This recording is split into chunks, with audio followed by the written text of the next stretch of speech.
Lukas Krpalek, and I will fight in Ippon gear. Well, a very good morning and welcome to the third and final day of competition at the Senior European Championships being staged here in Tel Aviv, and it's a very good morning to Chloe Cowan-Vickers. Good morning, Sheldon. Third and final day, what are you looking forward to? I think particularly I'm looking forward to 90 kilograms, really strong category, and well, also under 100s. We've got some of the top 10 in the world competing here today. It's like a World Championships. Yeah, we've got a really packed field in that particular weight category, and as Chloe's just said, all of them, well, most of them are from not just the top 20 but the top 10 in the world, so that should be a really good competition there. We're going to start by taking a look at the top four seeds in each of the 5 weight categories that we've got to bring to you today. Let's start by taking a look at the under 78 kilo category. The number 1 seed is Natalie Powell of Great Britain. The number 2 seed is Audrey Chermiot of France. The number 3 seed is Karen Stevenson of the Netherlands. And the number 4 seed is Anastasia Turchin of Ukraine. Now, where are the likely medal winners going to come from? From that 4 or somewhere outside? Well, I think we've got to look at that 4 because they're in the top 8 in the world, but we can't discount the French fabulous Melende Malongo. She's already a Grand Slam Grand Prix winner, and she's beat every top seed here as well. Anna-Marie Wagner as well, under 23 European champion, really coming through as a strong senior. I think we can't discount her. So it isn't the biggest weight category. 16? No, only straight 16. Straight 16, but there's some really strong competitors, and well, as you can see, our top 4 seeds in the top 8 in the world. The youngster, I think she's 17 years old, Loriana Kuka from Kosovo. She's got a first round match against Klara Apoteka of Slovenia. If she manages to get through that, it could be up against former world champion Audrey Chermiot, because that's in Pool B. What a tough draw that is for the youngster from Kosovo. We shall see. Right, let's take a look then at the plus 78 kilo category. The number 1 seed is Larissa Cherik of Bosnia. The number 2 seed is Tessie Savelkools of the Netherlands. The number 3 seed is Marina Slutskaya of Belarus. And the number 4 seed is Irina Kinzeska of Azerbaijan. Well, I think looking from what we've seen over the last few months, Pool D for me is going to be the toughest pool. We've got to look at the really young Romane Decaux from France, still only 18, but she's Grand Slam winner from Tbilisi, Grand Prix winner from Tbilisi just this year as well. Kira Siat as well from Turkey, former European champion herself. Yep, that could be a tough ask. I'm still looking to see what's going to happen with the development of Yelisaveta Kalanina of Ukraine, but I think everybody who's ever listened to any of the broadcasts before, when we're talking about the plus 78 kilo category, when I'm talking about it, I'm always waiting for her arrival. Let's see what happens with her. She's not one of the top 4 seeds, but she is in that top 8. Right, the 3 categories for men, 90, 100 and plus 100. Let's start by taking a look at the top 4 seeds. In the under 90 kilo category, the number 1 seed is Alexander Kukolya of Serbia. The number 2 seed is Beka Gviniashvili of Georgia. The number 3 seed is Nicolas Sherazadishvili of Spain, and the number 4 seed is the current world champion Nemanja Majdov of Serbia. Well, for me, Pool B and Pool C are going to have the finalists in it. I think when we look at how strong Pool B is, we've got Christian Tot in there and world champion Nemanja Majdov. Also, if we look at Pool C, we've got the young Mikhail Igolnikov from Russia. He's one of my favourites, and well, he's got Beka Gviniashvili, but they've fought each other 3 times, and Igolnikov, he's leading 2-1. So you just don't know with this weight. I mean, we were talking about top seeds, and it's littered, isn't it? World champions, world number 1, world number 2, and it's really hard to pick from. What about the Israelis have managed to get on the medal podium on a few occasions, and with gold medal. What about in the under 90 kilos? Anything? Where is their man? It's Lee Kocherman. He's right at the bottom in Pool D. Yeah, maybe outsider. With a home crowd, you don't know. Right, let's take a look at the top 4 seeds in the under 100 kilo category. The number 1 seed is Varlam Lipetiliani of Georgia. The number 2 seed is Kirill Denisov of Russia. The number 3 seed is Seryenix Miklos of Hungary, and the number 4 seed is Elkan Mammadov of Azerbaijan. Yeah, well, we were talking about. All day, we've got the 8 out of the top 10 in the world here at the European Championships. It's just so tough to pick from. That Pool A is extremely hard with Varlam Lipetiliani. We've got Benjamin Fletcher there from Ireland as well. His first fight is a tough win with Martin Petchek from Sweden. Also looking through, we've got Toma Nikofontov from Belgium, Peter Palchik as well. Yeah, he's Israeli. Yeah, 8th in the world and an Israeli. And we can't forget George Fonseca. He's in Pool D. Dangerous thrower. Very dangerous, yeah. Right, okay, let's take a look at the plus 100 kilo category. The number 1 seed is Guram Tusishvili of Georgia. The number 2 seed is Lukas Kopalek of the Czech Republic. The number 3 seed is Maciej Szarnaszki of Poland. And the number 4 seed is Roy Meyer of the Netherlands. I'm going to have to mention a few players in Pool B here. We've got Sasson. Sasson, our home favourite here, Olympic medalist, and with the crowd behind him, who knows what he can do, but he's got a really tough pool there. He's got Roy Meyer from the Netherlands, and we can't discount the young Tamarin Bashiev from Russia. That's right, yeah, Russia. Any others in there? Henk Grohl as well, he's in Pool C, unseeded. And did you mention Sasson, the Israeli? Yes, I did. Okay, yes, right. Yeah. All right, well, we've got a little less than a minute to go. We're going to start by taking a look at the contest in the plus 78 kilo category down on mat number 4. The number 1 seed, Larissa Çerik of Bosnia-Herzegovina, is up against Sibila Akbulut of Turkey. It'll be Çerik in the white judogi, Akbulut in blue. Let's go down to mat 4. The fighter's going to be coming on there anyway, so.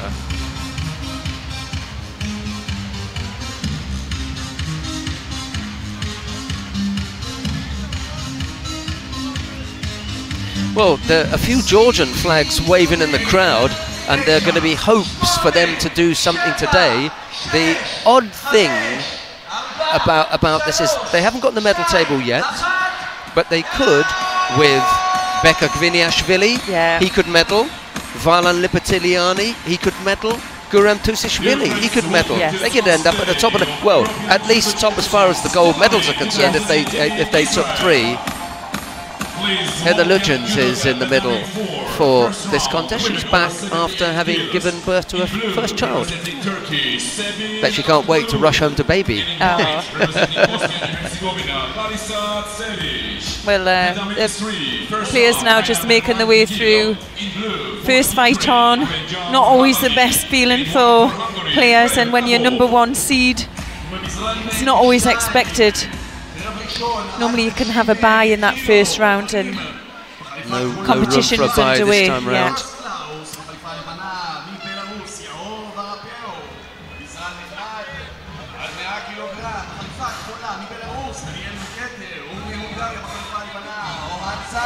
Well, Larissa Čerik from Bosnia-Herzegovina here, she's already taken a silver and a bronze at the European Championships, but she hasn't been on the top of the rostrum. She's world number 3, and she's been in good form this season by taking a Grand Slam title in Ekaterinburg.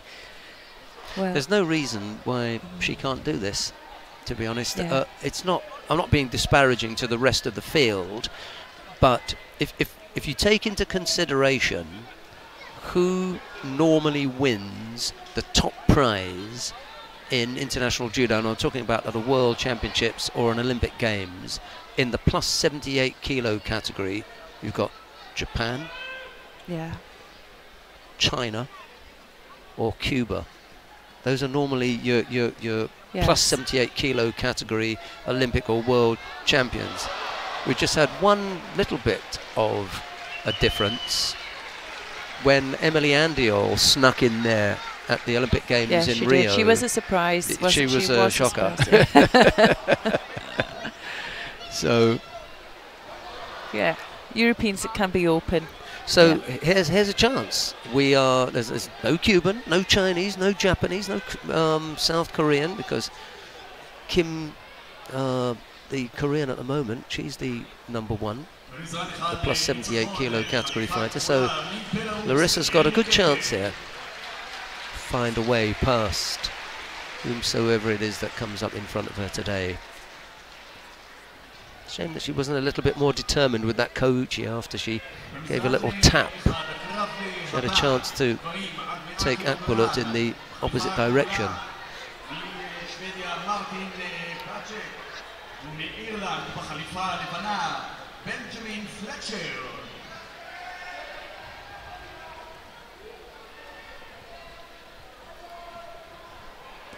Oh, almost came off the other side there. She's been knocked about a couple of times there, and she just looks uncomfortable. She probably came into the contest carrying an injury, because there's nothing that's really happened here to make it untoward, and she's got problems with her shoulder here. And you know, if she's got that kind of problem, then maybe it's best if she leaves the tatami. Really don't want to run the risk here of continuing. No, that's not going to.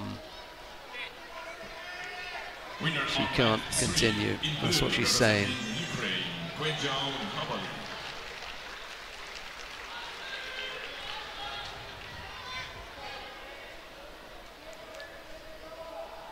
Yeah, for me, she's giving the indication that she can't continue. Next contest on what? She wants to give it a go. Just bizarre. You know, if you're in so much pain, you need to get sorted out. Yeah. Finish. I think this is where the referee says to her colleagues, I think, you know, for the safety of the athlete, can't do it. Yeah.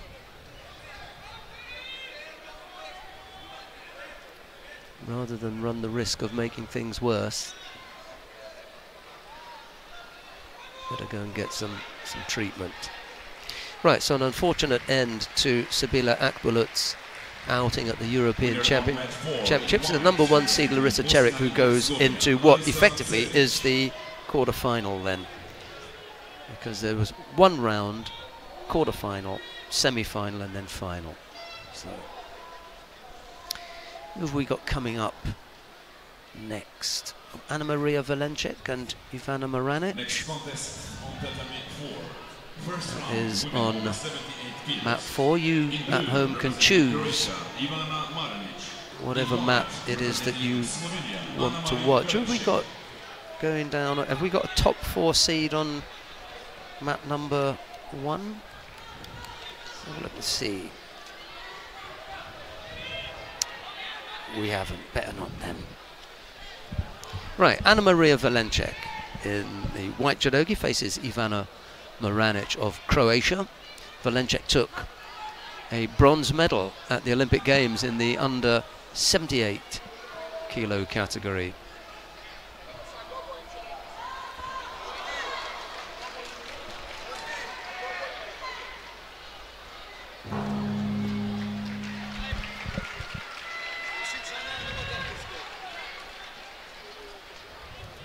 Let's see if she can add to her medal tally here.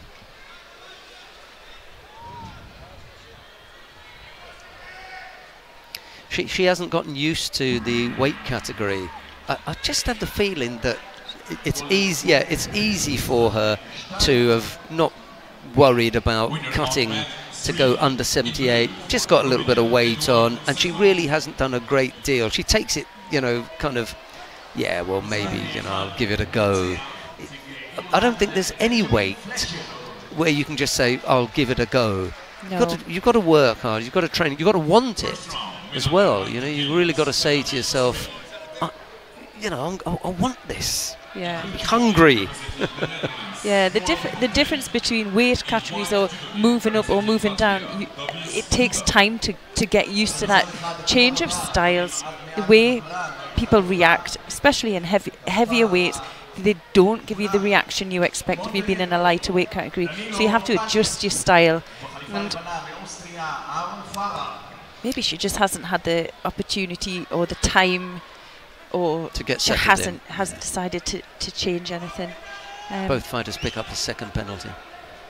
I would have thought with her style that she had in under 78s, it would have really suited her. Absolutely. She liked her winding Makakomis. Yeah. But when you are lighter, you do have to move your opponents more, get that bigger reaction. Mind you, it's odd that she should come up against another former under 78 kilo category fighter in Ivana Maranic. Yes. The Croatians have got two in this weight, Sutalo and Maranic. Valenček pretty much got the weight category to herself as far as Slovenia is concerned.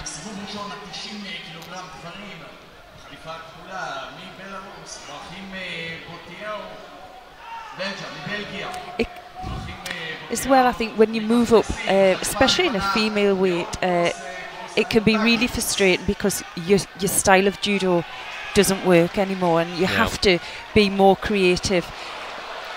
A long time ago, but I did something similar and moved up a weight where I was really light in the weight category, and the throwing skills that I had in it, you just couldn't use the same one, so my judo had to be developed more on the ground.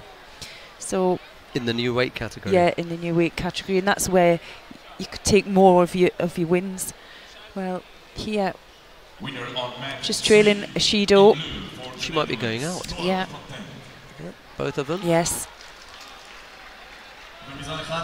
You know, she doesn't seem that bothered, does she? No, it's disappointing, isn't it? Well, that's a pity, really. Right, let's go to mat number 3. We're going to have a look at a contest in the plus 100 kilo category for men. It's Henk Grol of the Netherlands. He faces Vladut Simionescu of Romania. It's Grol in the white judogi, Simionescu in blue. And remember, you can choose whichever of the mats you want to watch. Down on mat number 1, it's Elkan Mamadov and Matej Hajaš of Slovakia. But we're going to watch Henk Grol and Vladut Simionescu.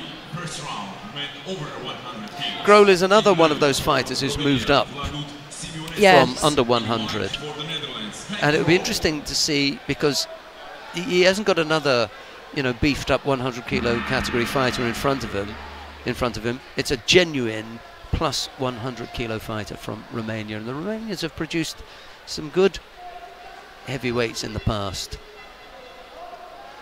Grol begins by wearing one on the right cheek, or maybe in the eye, maybe it was a little bit higher. Took a bit of a whack there. Sorry, pal.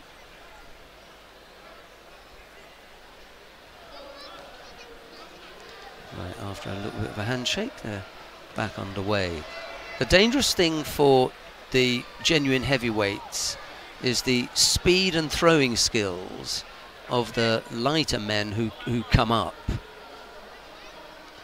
They've got nice gripping skills, good movement, and as long as they can learn how to throw the bigger weights around, then they can be dangerous. But my experience with being around and seeing heavyweights from a distance, I have to add, is that the under 100 kilo category fighters often work out with the big ones. Yes. Because, you know, just as far as numbers are concerned, so it's not as though they're unaware of what it's like to be on with them. Look at that. Yeah, Oh, that lovely. was nice skill.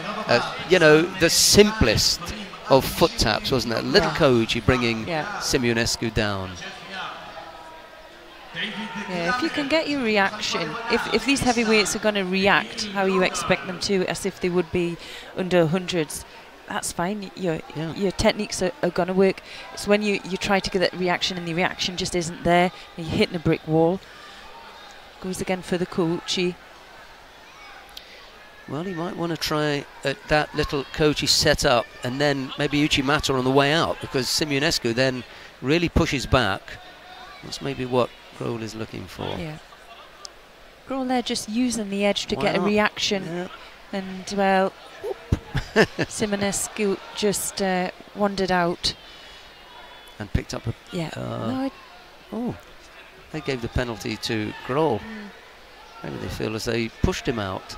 Winner on mat 4 in white, representing Azerbaijan, Irina Kindzerska.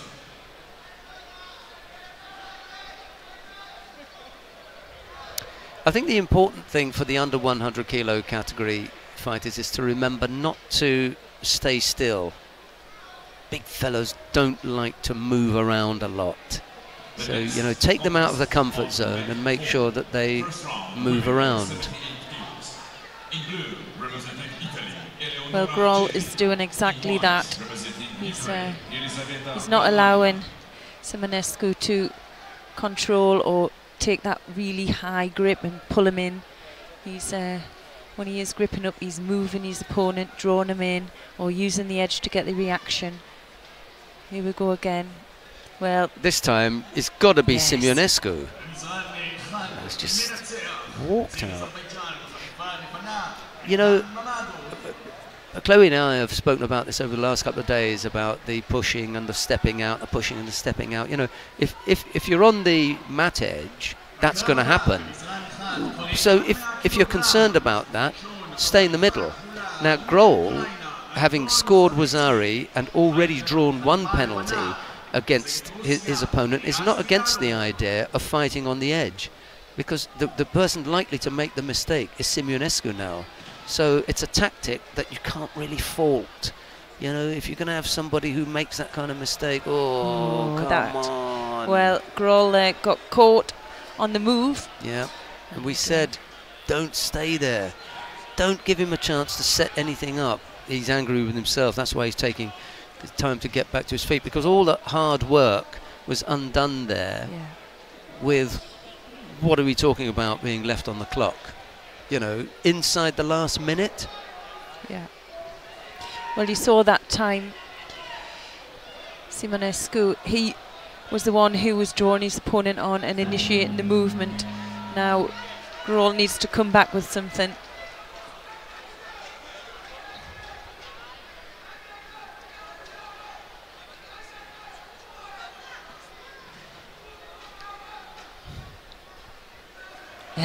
There he does it. Yeah. Yeah. Massive.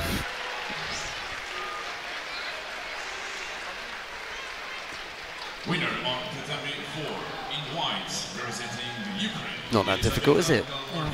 He just showed his movement forward and then switched to the rear.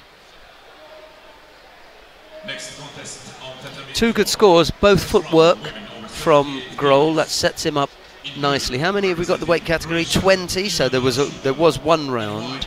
There'll be a second round, and then we'll have the quarter-final, semi-final, and final. I think, who's Grohl going to face next?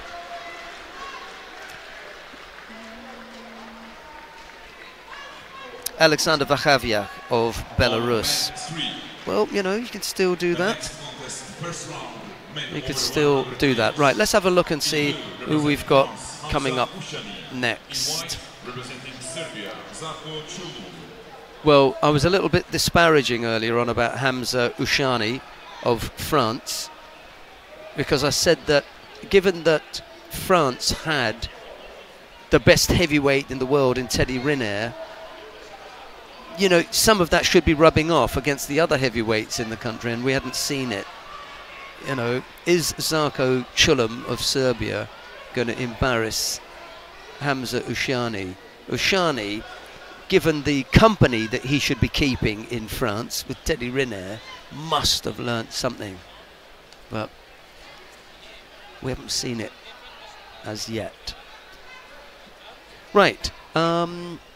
It's possible that, even though it's still quite early, Chloe Cowan-Vickers may take a short break in order that we can have a word with Amélie Rossineau, who had previously fought for Belgium and then moved to Israel. Yes. She lives here and has competed for Israel. So we're gonna lose Chloe Cowan-Vickers, but only for a few minutes. She'll join us again shortly, and the next voice that you'll hear then after that will be Amélie Rossineau.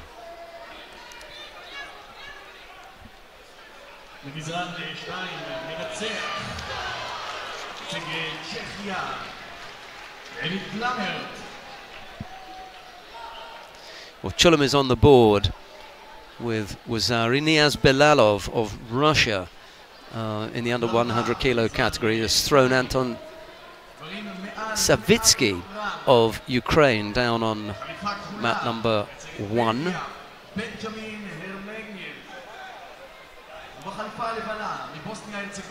But we've got Zarko Chulam leading Hamza Ushani here by Wazari. Down on mat number 4, Tessie Savelkoels of the Netherlands leads Ivana Sutalo by Wazari. So that's where we are at the moment, and I'm delighted to be joined by former Belgian international, former Israeli international. I don't think she's going to go anywhere else now. She's going to stay with us, maybe. It's Amélie Rossineau. Good morning. No, good afternoon. I beg your pardon. Yes. Good afternoon. How are you doing? Good, I'm going good. And your capacity here, are you involved with the team, or if not the senior team, the junior team, or the cadet team? I started training the cadet team Okay. of Israel. Right, okay, so officially on the coaching staff. And Yes. just quickly, have you got some good youngsters developing? We have very good youngsters, like Geffen Primo, Oh, of who course. took a medal. Yeah. She's medaled just already, went yeah. up into Yeah. into juniors, but she's very good. She already proved herself in the senior stage, so it's Yeah, good. and the other thing is that we'd seen her somewhere else, maybe on the circuit. I think it was Agadir. Yeah, it could be. Yes, Yeah. she took Okay. bronze there.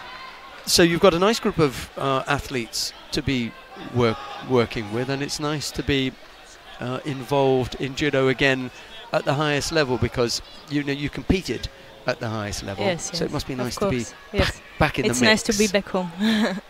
Now, as far as I remember, you have written about some of those experiences. Are some of those experiences included in a book that you have? Yes, we wrote a book together with Ronnie Schwartz Okay. about.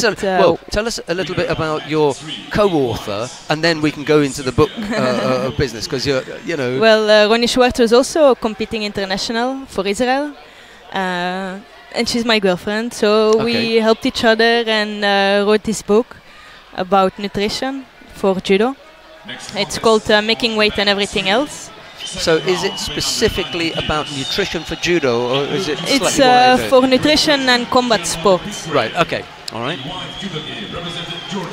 Just quickly to tell you that Hamza Ushani of France picked up a third penalty and went out. He was already Wazari down, but it's Chulam who went through to the next round. And I'll just introduce this particular contest. Becca Gviniashvili of Georgia faces Jamal Petgrave of Great Britain. It's Gviniashvili in the white judogi, Petgrave in blue. And I'm chatting with Amélie Rossineau about a book that she's co-authored. I wrote a book. Okay, you've And written it. Ronnie was a co-author. Right, and Ronnie Schwartz was the co-author. Okay, and it's about nutrition for combat sports. Yes. Mostly about judo, but combat sports too. There are a lot of real stories in the book from real athletes, and those athletes are coming, of course, mainly from judo, because we're also coming from judo. And did you pick out specific athletes? Would people at home know the names of some of the athletes that The names of the athletes are not mentioned, but just because their like you don't experiences? want Okay, to yeah. Okay, yeah. only I the used to cut loads experiences. of weight and Yes, okay, no, yeah, nobody yeah. wants to tell this story. Okay. And how is that? How has the book been received? Do you find that It's going very good. We sold about 400 copies. Okay. And now we started translating it. We're translating at the moment to German. Hilde Drexler is doing this, also from Judo. She is from the Austrian team. Yeah, she used to compete at under 63 kilos. Yes. Yeah. She may have put on a bit of weight now, having read your book. No, not so much actually. She's also here today in the competition. Seen her. I'm most upset that Hilde hasn't come to say hello. And if you see her, you must point that out to her. Right, okay. Right. Okay. I will. Right, single Shido picked up by Jamal Petgrave. There's no score as yet. So you're looking to obviously spread the book further and further, yeah? Of course, of course. So we start with translating to German, and probably other languages will follow, because we got a lot of demand for it. And how does someone get hold of it? At the moment, well, we're selling it here in the competition, but also they can order it from the internet, from my website. It's amelierosseneux.com. Right. So there you can just order it, and it's pretty straightforward, actually. And what about the sort of big sites that normally do sales of books and things? Could you type in something and find it? Not yet. We're working on something, but not yet. So at the moment, just on our website. Sorry, what was your website again that you could go to? amelierosseneux.com. Okay. But if you just Google making weight and everything else, you'll also find the book. That's the book title, yeah? Yes, Making weight and everything else. Yes, because it's a book not just about the weight cutting, because actually the most important part is the nutrition. Like, you can't go straight into weight cutting. You're supposed to eat healthy in the beginning, and also nutrition around training is very important. So we wanted to cover this too. Right, so more than just nutrition, but all other aspects about making weight. Yes. In that book. Yes. All right, Beka Kviniashvili leads by Wazari with a little under 2 minutes left on the clock. Petgrave has picked up a single Shido. You've got the choice of 4 mats that we're bringing you today. And as ever, if you click on 1, then you'll get 1, or any of the numbers, mat 2, mat 3, mat 4. And if you click on that little icon that looks like a microphone, then you'll get the commentated channel. And at the moment, I'm sitting alongside Amelie Rosenau, who's written a book on nutrition for combat sports called Making Weight and Everything Else. And I'll just remind you once more, amelierosseneux.com. Yes. And you can get the book there. That is easy. So 400 copies sold. Hopefully you'll be selling a few more in the venue. And how's that been going so far? Have you been out there plugging the book with... Oh! Wow. That was huge, sorry. Wow. Well, Petgrave knew there was a danger of, staying a little bit too close to Kviniashvili. When that right hip got in there. Yeah. He's amazing. Incredibly powerful, isn't he?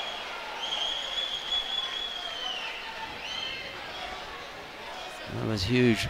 Bit of a crowd pleaser. Yeah, so you've been out there, hopefully pushing. We're doing the best we can. Yeah, yeah. And I saw Roni yesterday. She was on the mat. There's a mat area out in the outer auditorium, and she was there, with the kids and everything. And she's your co-author. Is that right? Yes. Okay. She made the book readable. Right. Well, Amelie, thanks very much. We're going to get back to the action. I wish you all the very best with that. And let's hope that you get some sales here too. I hope you enjoy Israel. Thank you very much, Amelie Rosenau. And it'll be a nice handshake. Right. Let's see who we've got coming up next then. In white, representing Poland, Rafał Kozłowski of Poland is up against Jiří Petr of the Czech Republic. I think we'll go down to mat number 4 and have a quick look and see what's happening. Oh no, Roman Dicko has already gone. We'll stay there and just have a look at her disappearing, because it's worth taking into consideration that she will at some stage be back, because she's just defeated Marina Slutskaya of Belarus. There are only 16 fighters in that weight category, so that is already a spot in the quarter-final for Roman Dika. And we were talking about her this morning. Well, coming up next, Kyra Sayet of Turkey. She faces Zigitvari Michteres of Hungary. It's Sayet in the white judogi, Zigitvari in blue. And I managed to have a chat with Mercedes this morning. We were talking about the training camp in Budapest that they have there, the Olympic training camp. Tall order for Zigitvari Mercedes here, one of the toughest competitors in the weight category.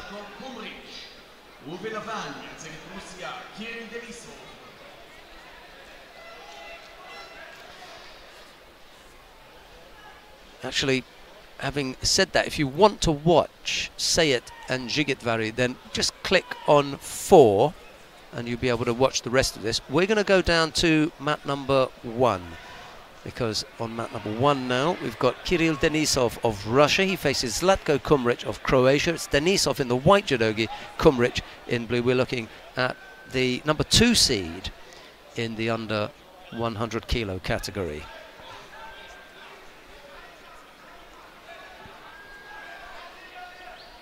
His teammate is on the adjoining mat. Tamerlan Bashayev is up against Ushangi Kokauri. That's in the plus 100 kilo category. We're kind of spoilt for choice here with so many top draw fighters, in particular in the under 100 kilo category. Got a lot going on here.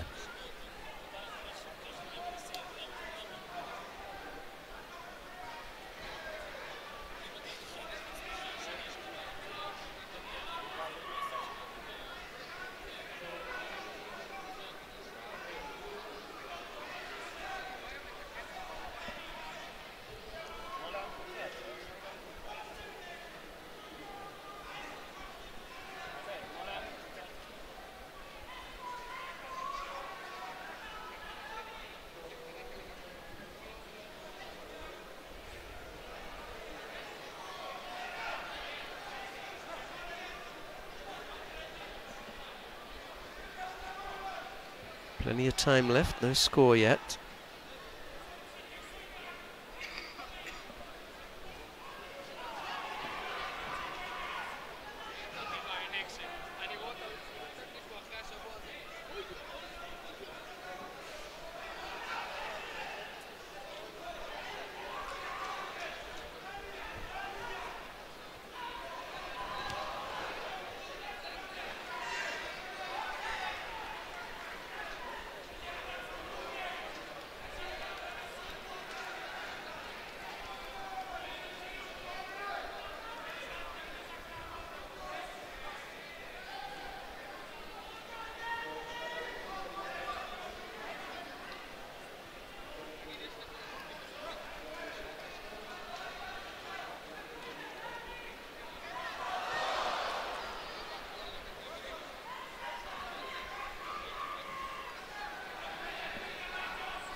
Denisov not yet up to his explosive best. Both fighters have picked up a penalty apiece, and I think there'll be another one here as Zlatko Kumric just ducked underneath there. The ducking underneath isn't the problem, it's what you do immediately after that. You see the grip there, he put his arm over and attacked immediately. What he can't do is to settle on that and stay there, and he gets caught in the end. He got himself into a tricky position. Did Kumric.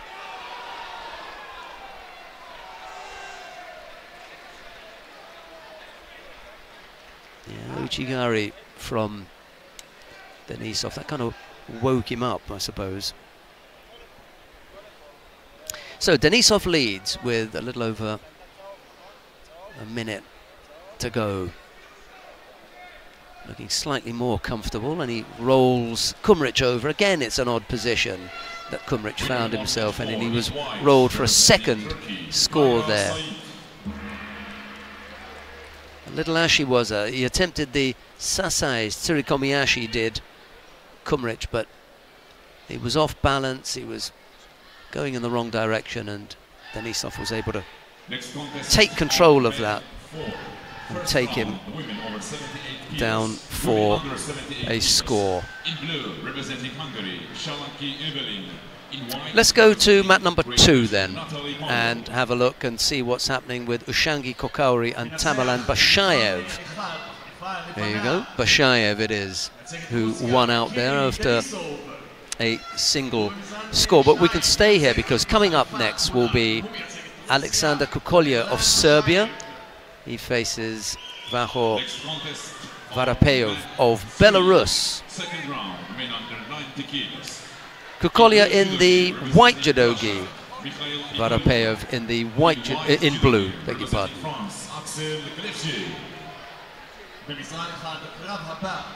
Serbia have got 2 fighters in this weight category, and they'll expect, or certainly be hoping, that both of them will make it to the podium. Kukolya came in here today as the #1 seed, so huge hopes resting on him to live up to that top billing and come up with a medal as the #1 seed. And then his teammate is the current world champion at under 90 kilos, Nemanja Majdov. So it will be real disappointment if the Serbians don't take at least 1 medal here. He almost got caught there. Neatly worked Ko Sotogaki, almost. Yeah, it was. He just managed to get his shoulders down, the Belarusian, and Kukolya got caught there. Maybe early on in the contest, a little bit cold. And he tries again. It's a little bit like a sit-down Yoko Otoshi type thing. It's wrapped up with 2 or 3 different types of technique there, but maybe Yoko Otoshi would be a good call this time. Kukolya blocks that.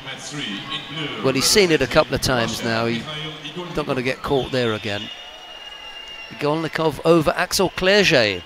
Frenchman out in round 2. The Russian going through to the next round.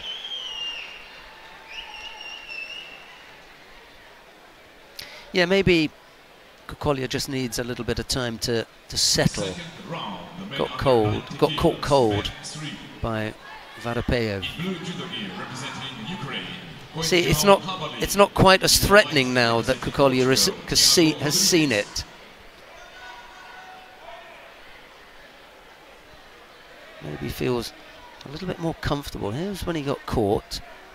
Yeah, he just gets that left shoulder wrapped around. That's looking a little bit untidy now from Varapev as Kukolya begins to get to grips with his opponent. Maybe the Belarusian is beginning to feel the danger and he just completely stepped off it there. And now it's almost bordering on the false attack.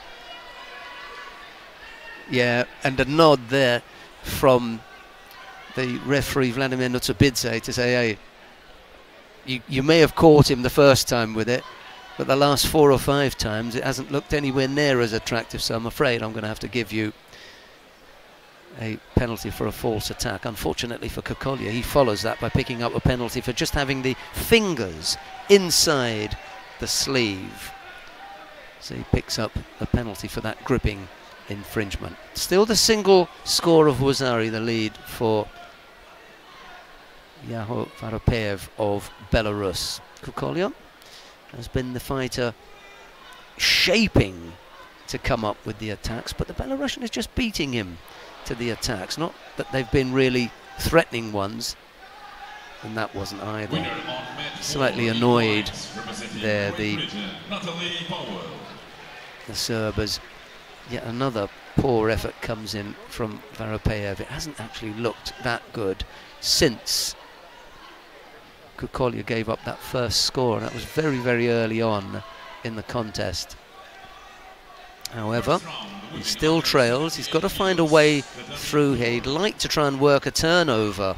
In blue judo representing Italy, Linda Politi.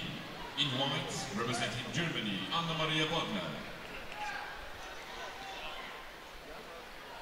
Winner on match 3 in blue for Ukraine. Yeah, just needs to take control of that arm. Here it comes. Keep the roll going. Now try to come back a little bit on top. There's the Osai Komi. It's not as strong as he would like. And the time is ticking away. He's got to be careful here.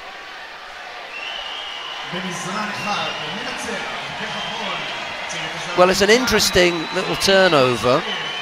He's got to be careful not to put too much pressure on the neck, and maybe Kukolia's just got a little bit of cramp there.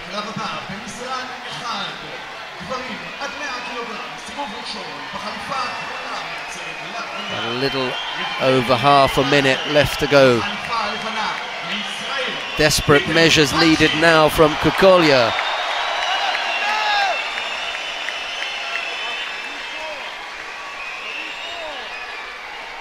"28 seconds left to go." Nervous times for all the Serb supporters out there.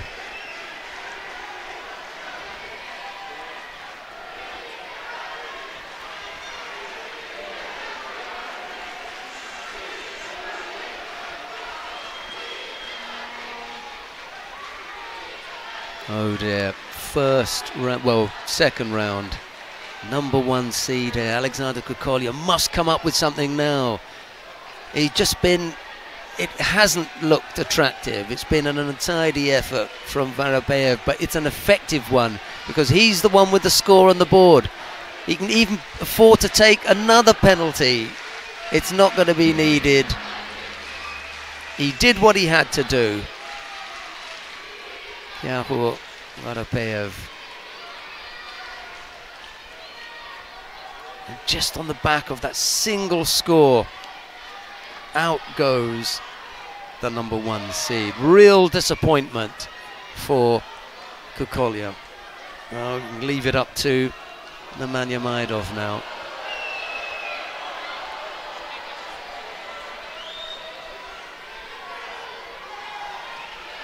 Outfoxed, really. Tactically beaten out of that particular contest. Just that single score. After that, that technique never came close to scoring on Kukolia, but he pulled out a Wazari there, and that was enough.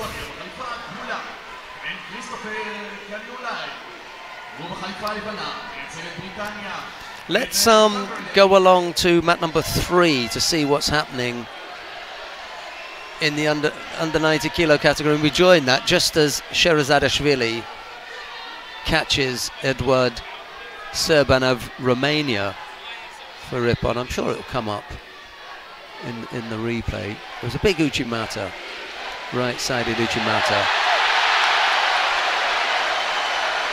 There you go.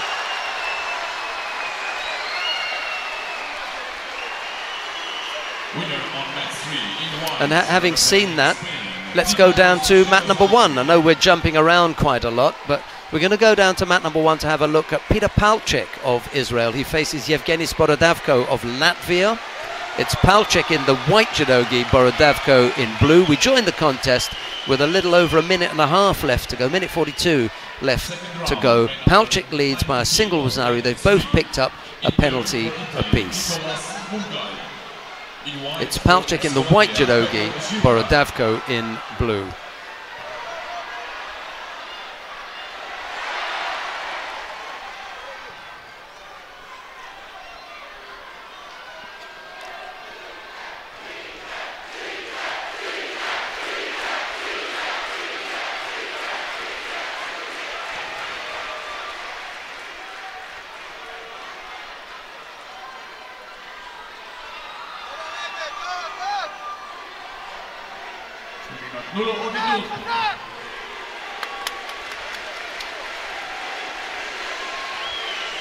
57, well, just under a minute left to go.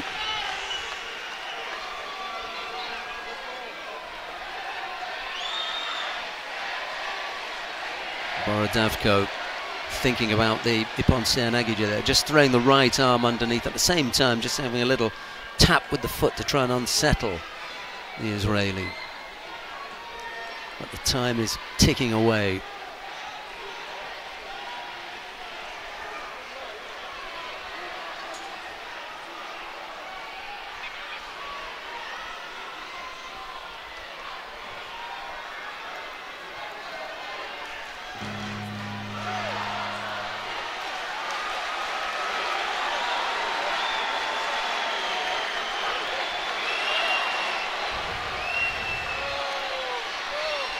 Just needs to stay tight here now. Won't matter if Borodavko traps the leg. It's not on the ground that he wants to be. And the time ticks away, and it's Palchik who takes the win.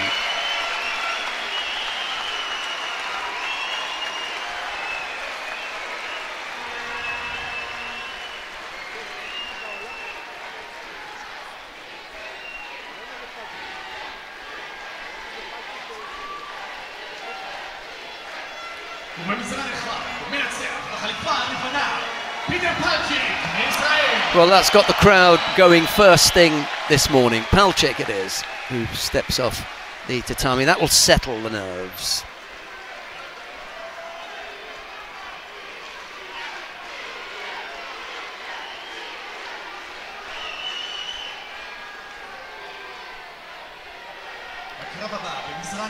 Well, we are going to be doing a lot of jumping around because there are quite a number of good contests that we want to have a look at. So again, I just remind those of you at home, if you want to watch a particular contest, very, very simple, just click on that mat where that contest is, mat number 1, you get 1 or 2 or 3. It's the commentated channel, the little icon that looks like a microphone. If you click on that, then you'll move around with the commentary team of Chloe Cowan-Vickers and myself, and hopefully we'll pick contests that you want to watch. But I know that some of you at home will want to watch your own country or your own particular fighter that is a favourite of yours. Just keep an eye up and see when they're on and click on that particular mat and you'll get that. On the mat now, Joachim Devabi of Sweden faces Bojan Dosen of Serbia. It's Devabi who's picked up the single Shido. That's a lovely effort there, left-sided from Dosen as he threatens on the left side.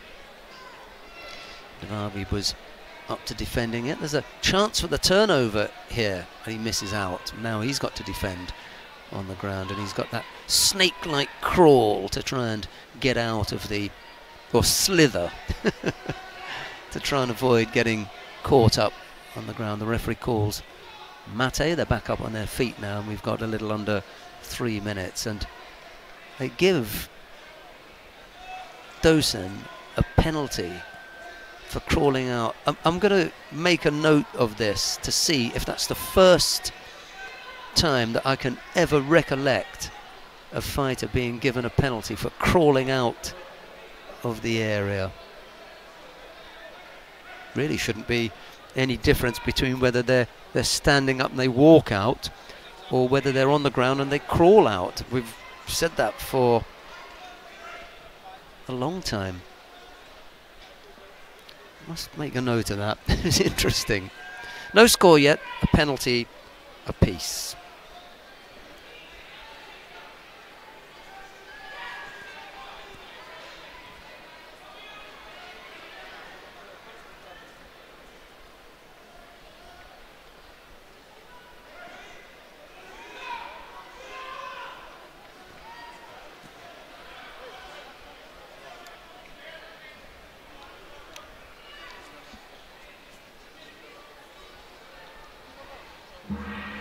Haven't seen a great deal of Bojan Dosen in the past. Oh, but that was absolutely lovely.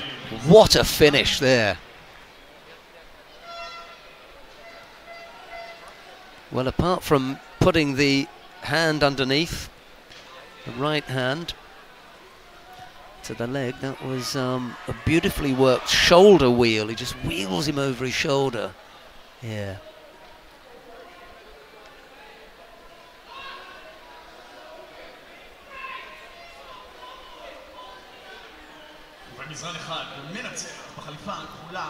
Joachim Dvabi shocked there. Just look there. Drops down, just catches him a little bit with the left foot. I'm not sure just how much that has to do with it. It's the shoulder wheel really that finishes him off. On the sleeves, traps the sleeves, down for the roll, and in the background you can see one of the support coaches. He's moved over from France to help with the Serbian team. He was happy with that. Right, on mat number 1 we're watching Serjaniks Miklos of Hungary. He faces Mikita Zvirid of Belarus. It's Serjaniks in the white judogi, Zvirid in blue. Loic Korval is the coach that I'm talking about.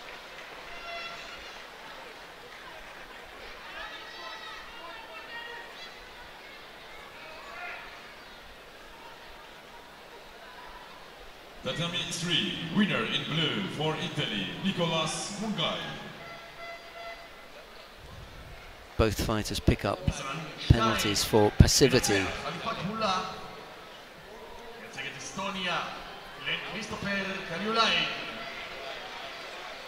Problems for Anastasia Turchin down on mat number 4. She trails by Wazari against Patricia Sampaio of Portugal. There's a minute left in that contest. It's a good lead for the Portuguese there with a little less than a minute. That's a top draw competitor, Anastasia Turchin. I'm not sure where she was on the list this morning, but she's got to be one of the top seeds.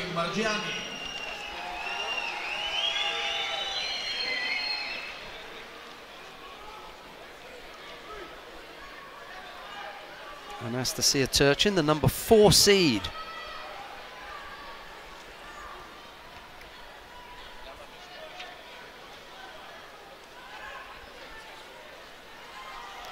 Here on mat 1, a penalty apiece. 2:20 odd left to go.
Still no score, minute 20 left to go. Serjaniks Miklos of Hungary in the white judogi, Mikita Zvirid of Belarus in blue. They've picked up a penalty apiece, and I'm delighted to be joined again by Chloe Cowan-Vickers.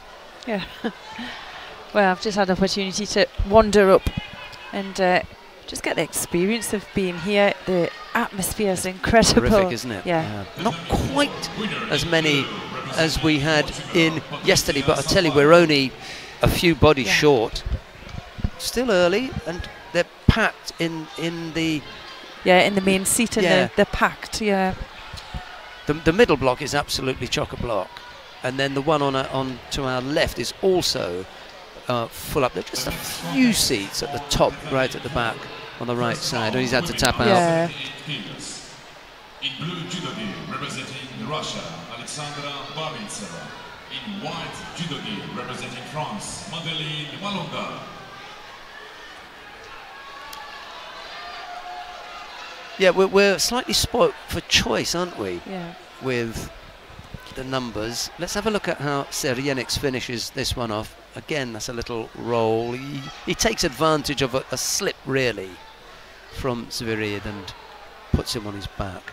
Okay, we may have some interest on mat 3. I think that'll be a good one. Mamadali Mediev of Azerbaijan is up against Noel van der End of the Netherlands. It's Mediev in the white judogi, van der End in blue. Mediev has picked up 2 penalties, van der End just the 1. There's no score, and we've got just under a minute and a half. And were either of these seeded this morning, or? Mediev, let's have a look.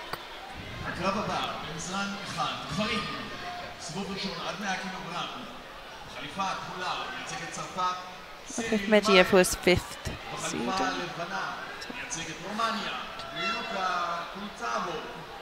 Maybe not. Maybe well, not one of the top 4 one of the seeds top anyway. seeds. Okay.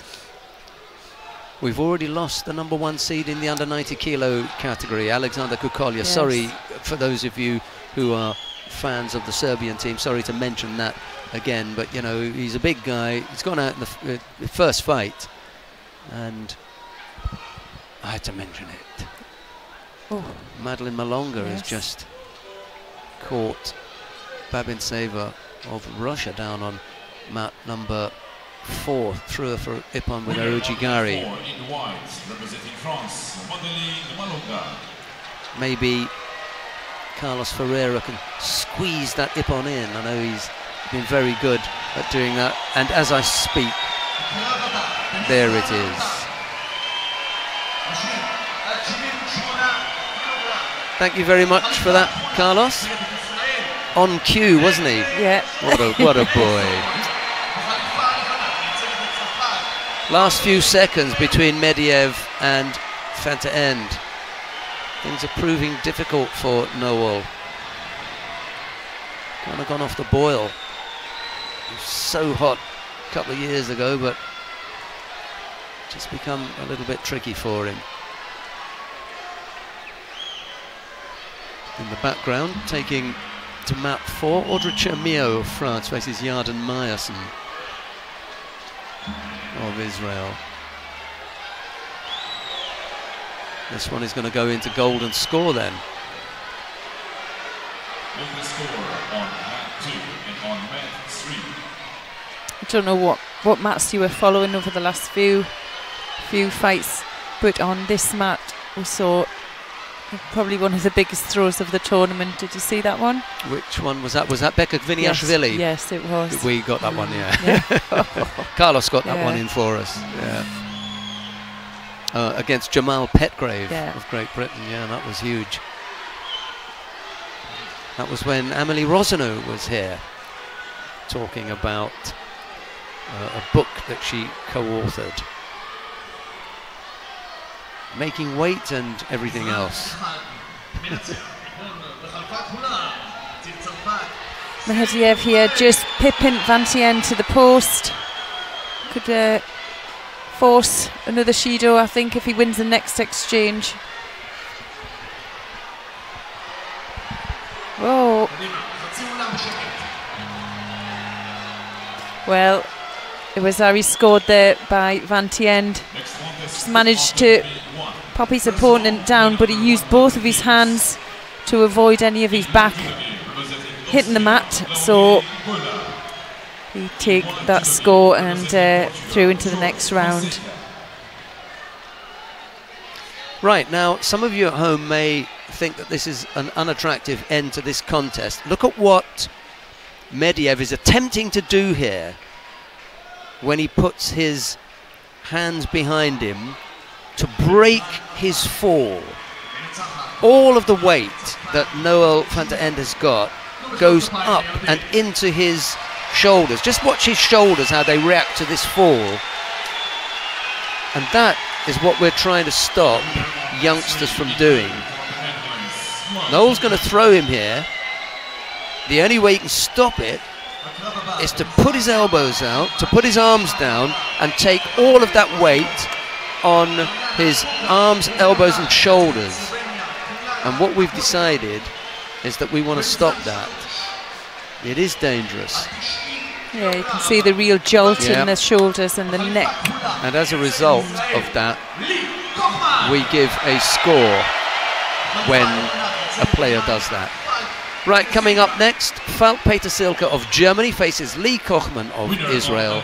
It's Peter Silke in the white judogi, Kochman in blue. And I'm going to leave you now with Chloe Cowan-Vickers. Well, Lee Kochman, home favourite here, and well, he comes into round 2, had a bye first fight, but so did his opponent, Peter Silke. Second round, the man under 90 kilo, determined to. In blue judogi, representing Montenegro, Dimitri Vukovic.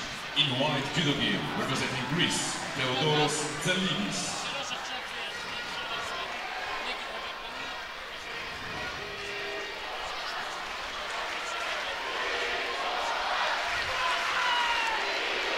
Well, Lee Kochman there, just getting caught with a deep kochi gak.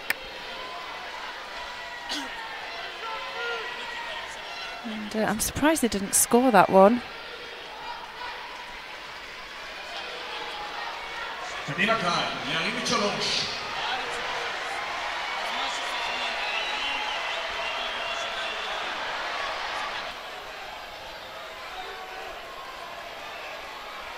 Oh, and they're going to score that one. Beautiful foot sweep there by Peter Silke. Silke just looking for an opening.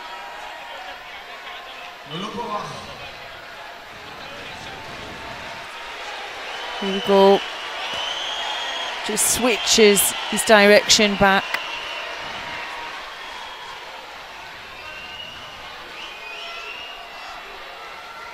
Again, initiating forward. Uchimata there. Lee Kochman now coming forward. His own Uchimata. He looked to overrule his opponent. Deep grip there by Peter Silke.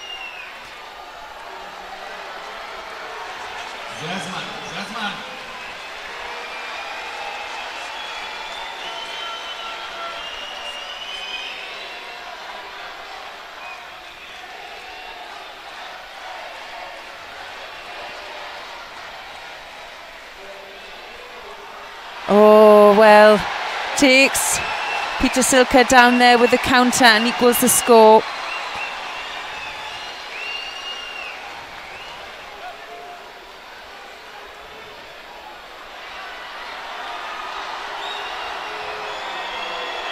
Well, both players went down at the same time. You can see on the replay here. Braces, and does he have the control, or does he land at the same time? Well, they've taken the score off, and they've given the score. Well, they've taken it off altogether. They're going to have to sort that scoreboard out first. Well, just under 2 minutes now, and Kochman looking to the coach there, and coach is wanting him to initiate some movement, doesn't want to be secondary to this now.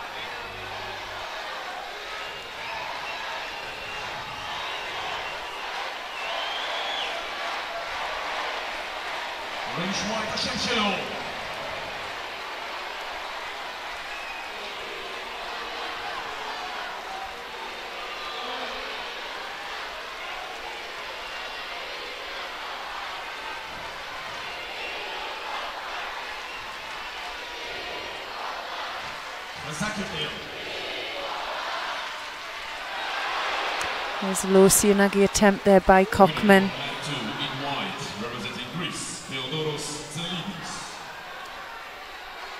Well, just a minute now left in the second round contest. Looking again. Well, that's the end for Cockman. And, well, and again, not scored back for Peter Silke, but the Osai Komi is called, and, well, he'll take the win on the floor.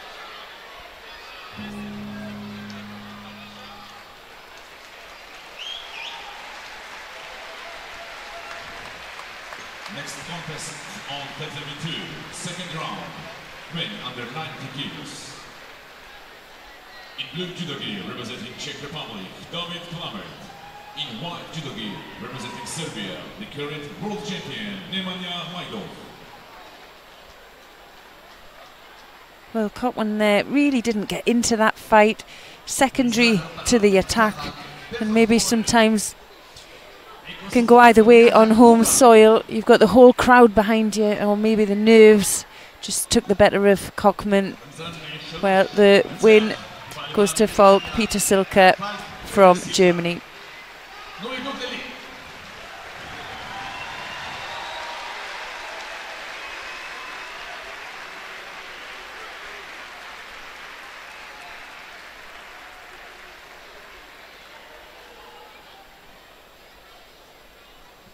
במזרן 4, הקרב הבא, עד 78 קילוגרם נשים, בכחול, היא מייצגת את בלגיה, סופי ברגר, ובלבן, מייצגת את הולנד, קארן סטיבנסון.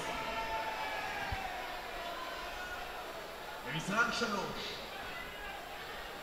Oh, I think we're going to maybe, well, we've got number 2 seed, haven't we, here with Lucas Kapelek, and I think we're going to stay on this mat, although you can move to any mat you choose. And just looking that we have world champion Nemanja Majdov as well, just opening round of that, his first contest there on mat 2.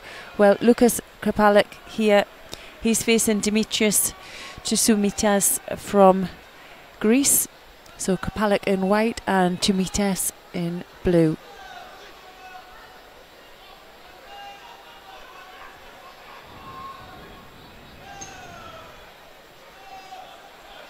The next contest on Tel-Aviv 1, second round, men under 100 kilos.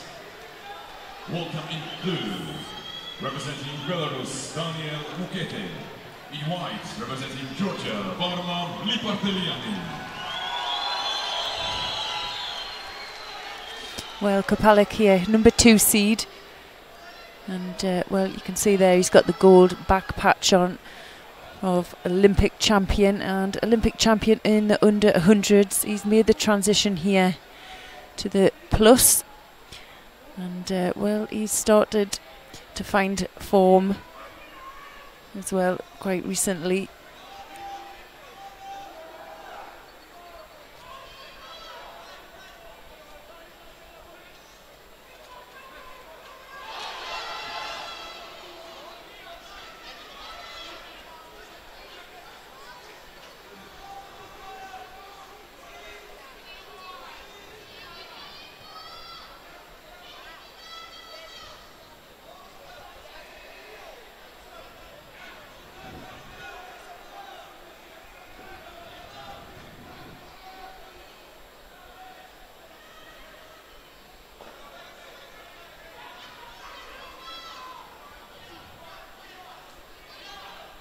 Just have a feeling Kapelek, well, is just taking his time, set up. Well, Tsoumitas there just fell under the grip strength really of Kapelek, and well,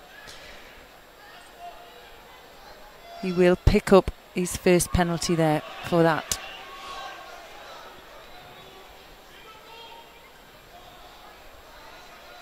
Well, there's Kapelek.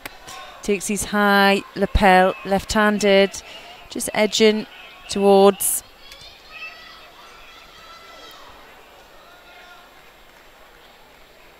Well, edging towards the edge to get a setup, but his opponent's not reacting, and well, he's reacting, but not in the way that Kapelek wants. And well, I wouldn't be surprised if he had have picked up another Judo for that.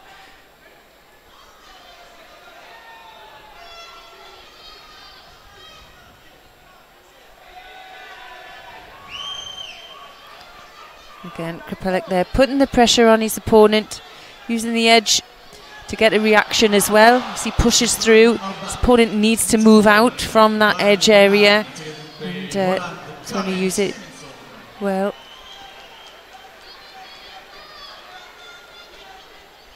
He's not finding the opportunity that he wants here.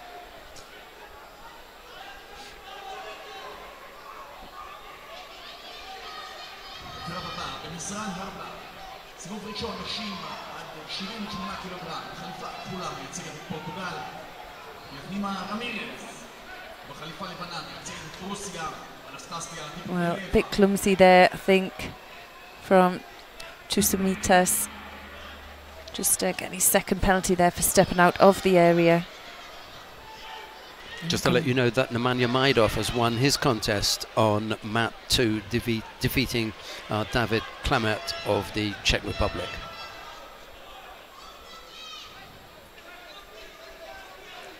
Winner on mat 2 in white, representing Serbia, Nemanja Majdov.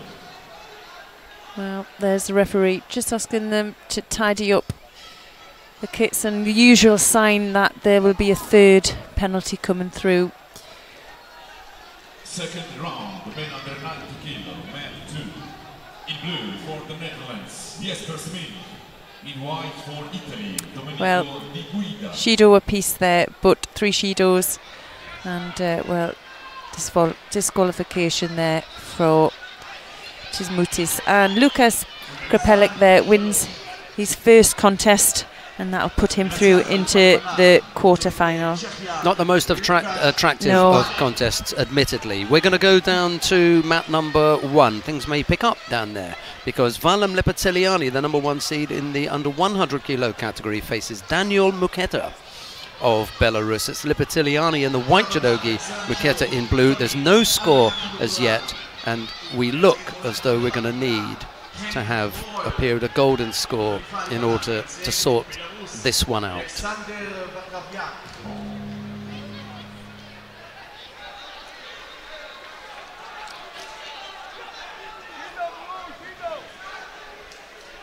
Yes, so Muketa in his first round contest absolutely put away his opponent. Daniel Muketa, he's very young still. I'm going to check how old he is, and I know he has quite a few European results up to date, but he's a really young, promising Belarusian team at the moment.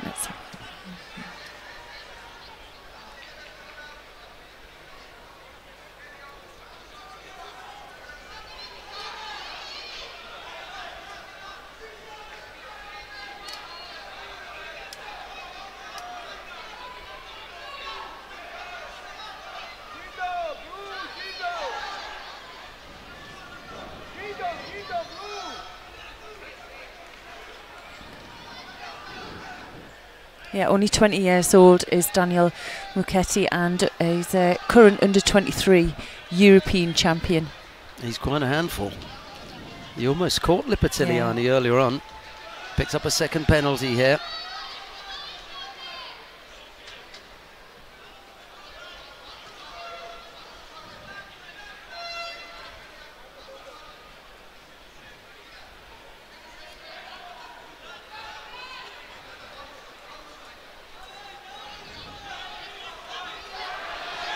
Well, there we go.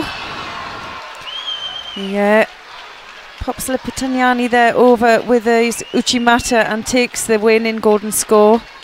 It's not the first time we've seen that this weekend, is it?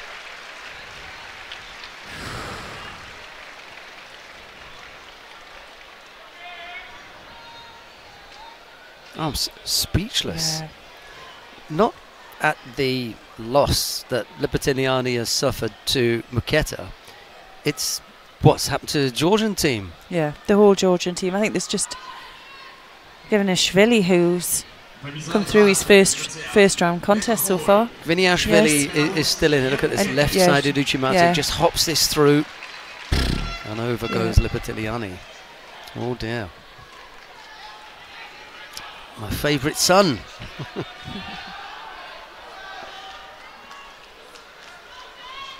So Vala, unfortunately, going out there for him, and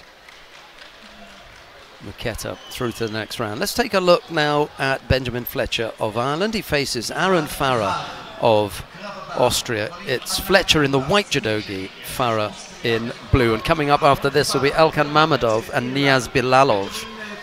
That looks like one to watch. We could stay here for the next couple, I think.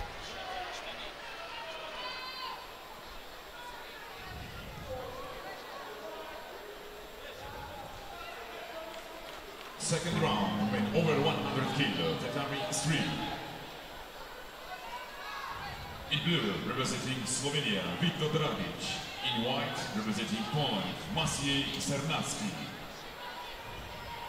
הקבוצה במשרה הבא.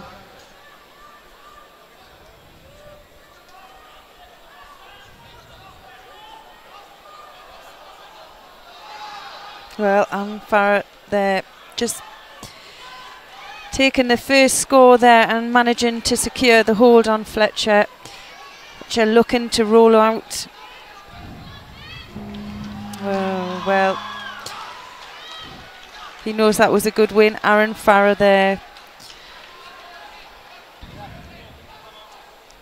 He'll go through there and into the first quarter-final where he'll meet Daniel Muketa from Belarus. So it won't be Lipatiliani and Fletcher, as many had thought, me among those who thought that that would be the way it would work out, Lipatiliani and Fletcher. It will instead be Muketa and Farah in that first quarter-final. Well, we can stay here to have a look at Elkan Mammadov of Azerbaijan. He's up against Niaz Bilalov of Russia, and there's no surprise that the upcoming contest is also one that we might want to watch. Toma Nikiforov of Belgium faces Karolis Bauza. That's the contest to follow Mammadov and Bialov. What a lineup we've got here. Already the #1 seed has tumbled out. Valam Lipatiliani. Mammadov now takes to the mat. He's the #4 seed. Denisov is still around, and so too, I think, is Seryenix. He didn't go out, did he? Zvirid, I think he overcame Nikita's Zvirid. Didn't fill that one in. Just make sure about that.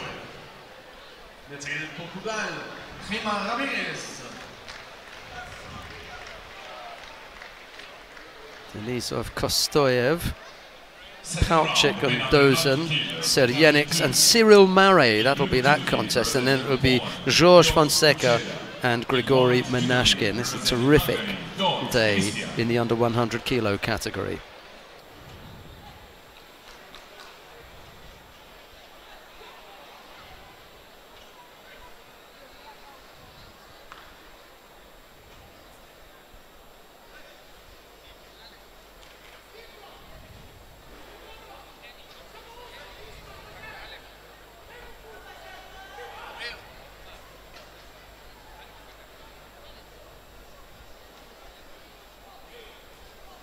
Both picking up a penalty apiece for gripping infringement.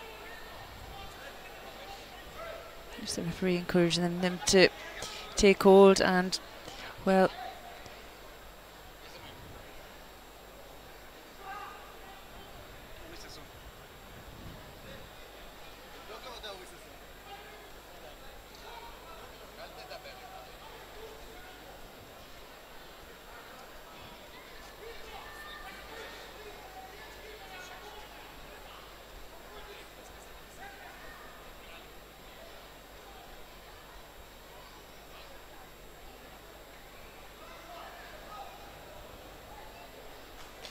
well, a nice attempt there from Bilalov.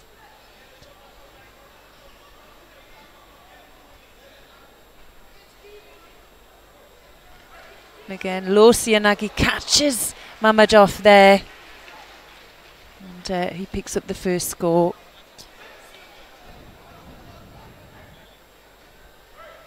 You see, he uses both sleeves and follows all the way through.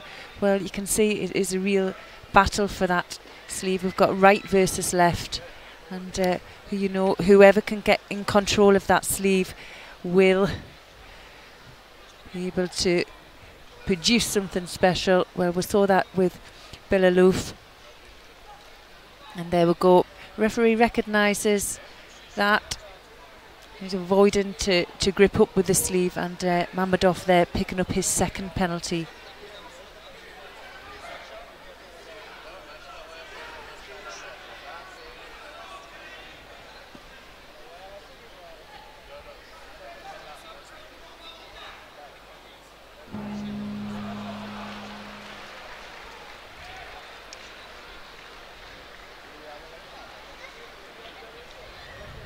Maciej Szanaszki of Poland has just thrown Vito Dragcic of Slovenia for Ippon. That was on mat number 3. Maybe Carlos will sneak that one in there as well. And as I say, Ko Sotogaki, look at that, huge, buries him.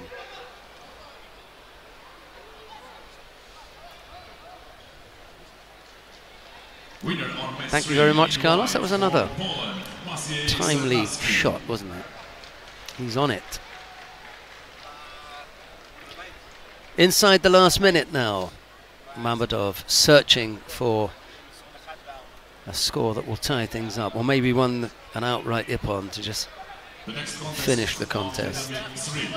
Second round, men over 100 kilos. In blue, representing Serbia, Judo. In white, representing Austria, Stefan Hegi.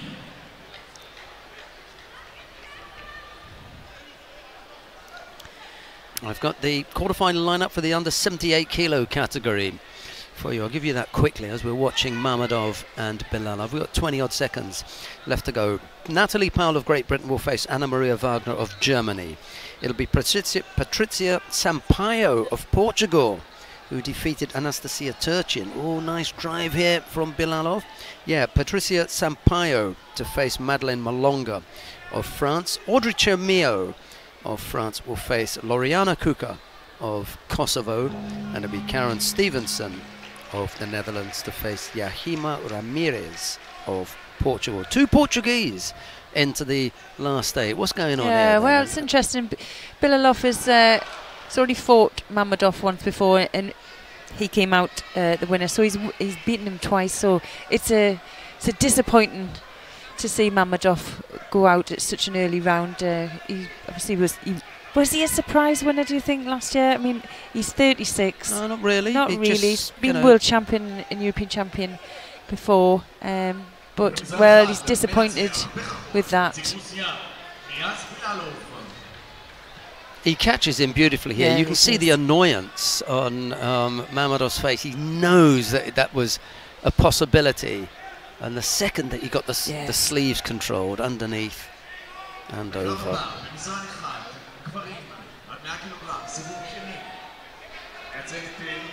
Right, coming up next, Toma Nikiforov of Belgium faces Karolis Bauza of Belgium. It's Nikiforov in the white judogi, Bauza in blue.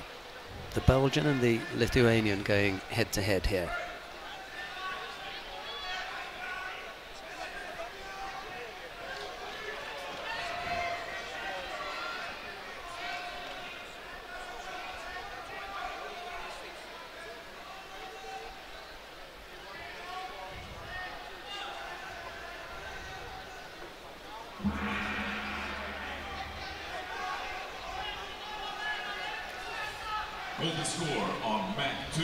Peter Kotsera of Poland has taken Tot Christian of Hungary into golden score on mat 2. That's in round 2 of the under 90 kilos.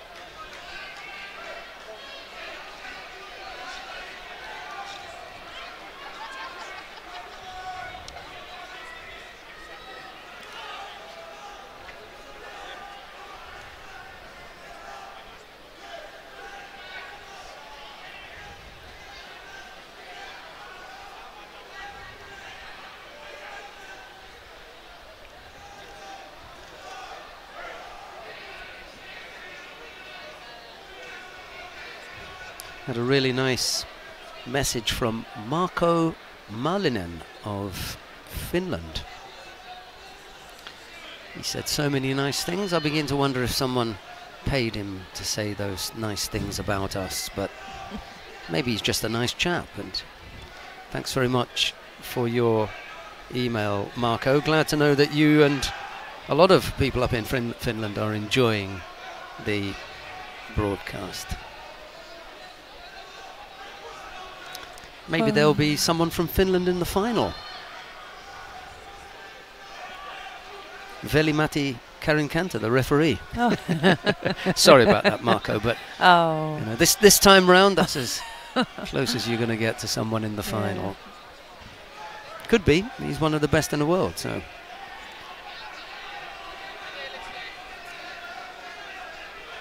Well, we're just coming up to the halfway mark here, and really struggling with each other's style. Nikiforov really not getting the reactions he needs. He likes that inside grip. You can see there he switches onto the sleeve, but you can see his opponent controlling his sleeve now. Just doesn't get that rotation to get that first score on the board there.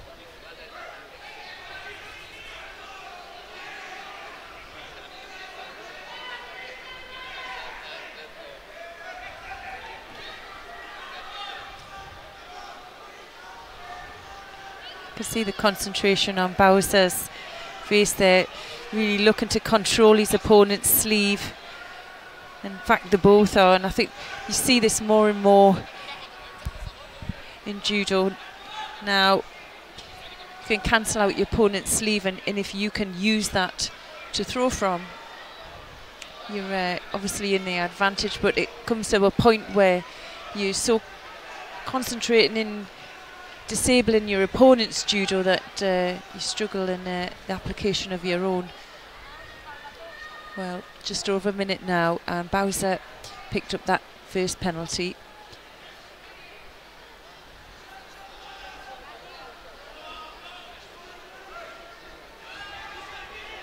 Nikiforov now with a chance to work on the ground, and he decides against it.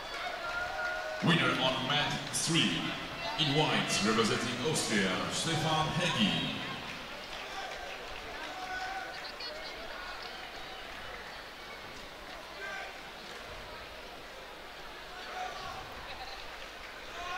The next contest on tatami 3.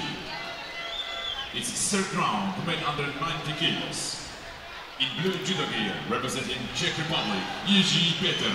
In white judo gear, representing Georgia. Well, maybe missed opportunity to switch that back for Nikiforov.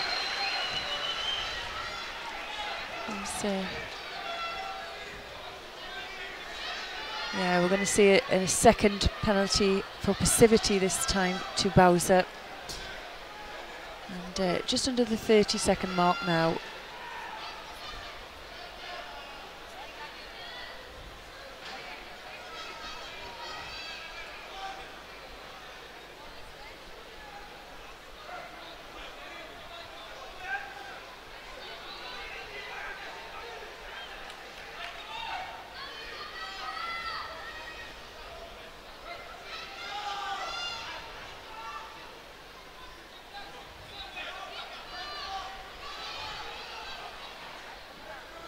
Time ticking away here. Doesn't look as though we're going to get a score in normal time.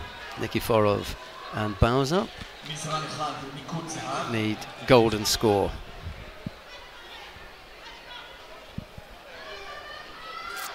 Well, Nikiforov here in the best position, and judging by what's happened in the last 4 minutes, he struggled to get close.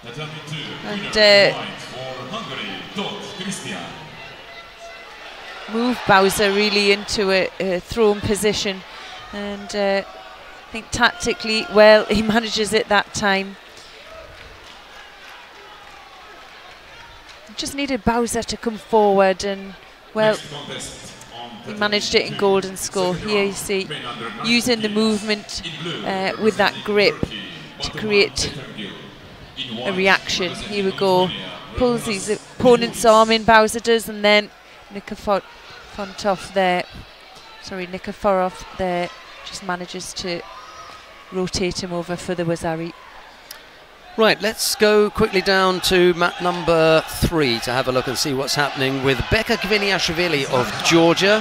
He faces Jiri Peter of the Czech Republic. It's Gviniashvili in the white judogi, Peter in blue. The reason I've come down here is because the Georgians are tumbling like 9 pins in a bowling alley out the competition. So we better have a look at one or two of them while we still can. Just has not been their European Championships, has it? No. Whether there's a reason why, maybe, you know, maybe training or traveling or something, but sometimes it's just you have to have a bit of luck on your side as well. And sometimes if your teammates go out in the early rounds or in the early stages of a competition, you don't get that real drive, and you know, it's just you have a good feeling when your teammates start winning early. Kind of lifts the team up. Well, there are 3 of them left in. Well, or 2.5 now. Yeah. You can just get a replay of this. Can't believe this. Just, yeah. Just uses picture there. Just uses Beka Gviniashvili's movement. Gviniashvili now will have to come forward, and well, he has the skills to throw. Here we go with the hips, and doesn't quite get that rotation that time. Coach just telling him, don't grip up, whatever you do. Don't get too close, and look out for the arms around you. Minute 28 left to go. Pitt is going to have to be very clever here how he deals with this last minute and 20 odd seconds. Little Sitemi was an effort. He may want to offer himself up on the ground and see what Beka's got, because it's not his strongest suit. No. Gviniashvili. Now this is where Beka's dangerous. Yeah. There we go. Yeah. Yes. Well. Coach is about to pull his hair out. Yeah. That's what he told him a second ago. Don't let him get his arms around you. Oh. Well, the kids in the crowd, you can see calling for the Ippon. Didn't quite get enough back on. Oh, and there he does. Yeah. Oh dear. Well, maybe that's all he needed, you know. Yeah. Switch the action switch on. Yes. Well, superb finish there for the Georgian, and well, where does that put Mr. Gviniashvili now? 1, 2, 3 rounds, a quarter-final and a semi-final. So he's into the quarter-final. Beka Gviniashvili pulls it back for the Georgians. Gviniashvili, Margiani in the under 90 kilo category, and Tusishvili in the plus 100s. They're still in. Well, he's a real crowd favourite as well. This crowd really experienced, and you know they've come out to support their home nation, but they really are getting behind some of the top names in world judo as well, and Beka Gviniashvili being one of them. Shocker down on mat number 1. Selim Kotsoiev of Azerbaijan has just disposed of Kirill Denisov of Russia. So Lepetiliani out, Denisov out, wide open the under 100 kilo category, and Chloe Cowan-Vickers said this morning that was going to be the weight category to watch. There are just so many people in there. Let's go down to mat number 1. I'd like to see Igolnikov, but unfortunately, sorry, Igolnikov is the higher ranked player. We're going to stay on mat number 3. Beg your pardon. If you want to watch Peter Palček and Bojan Dosen of Serbia, then just click on 1 and you'll get that. Well, Igolnikov there just applying a strangle, and well, the referee's happy with it. He's going to leave it a bit longer. See that. He can apply it and try and get the leg out at the same time, which he's looking for. Well, Nabali did. kept him out, didn't he? But for how long? Golnikov is a real handful. Comes from the same club as Ekaterina Valkova. The pair of them.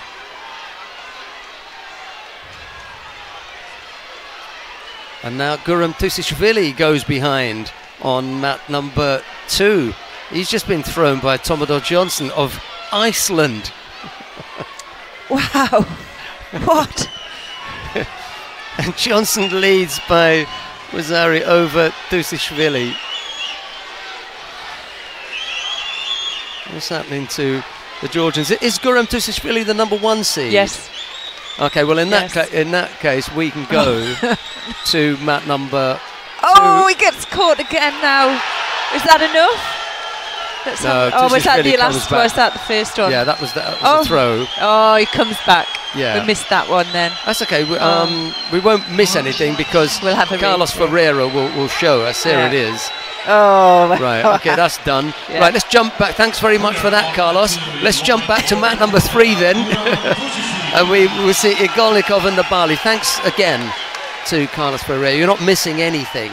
And those of you that wanted to sneak a look at Tusishvili, you managed to get that beautiful low Morote Seonagi that flattened Johnson for Ippon, albeit that he'd already scored Wazari against Tusishvili. Tusishvili showed his class and came back. Sumigeshi from Nabali, but Igolnikov lands on his hands and knees and there's no score.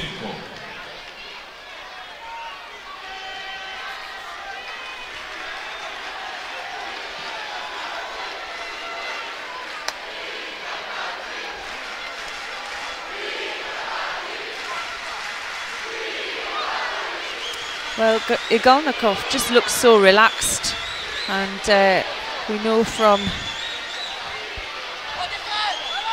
his past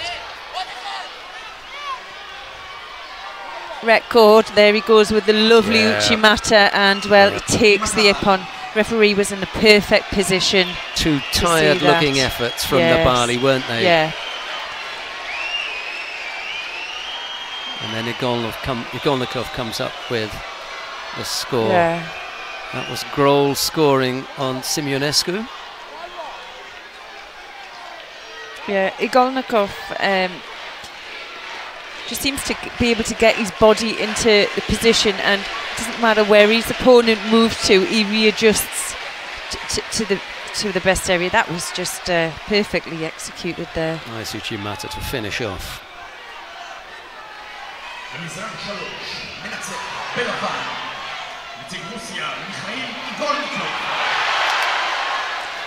Right, well, we can go down to mat number 1 now, because action in the venue on a couple of mats further down. Peter Palchik of Israel faces Bojan Dosen of Serbia. It's Palchik in the white judogi, Dosen in blue. We join the contest with no score. We've got half a minute left to go. The contest is nicely balanced because no one has picked up a penalty.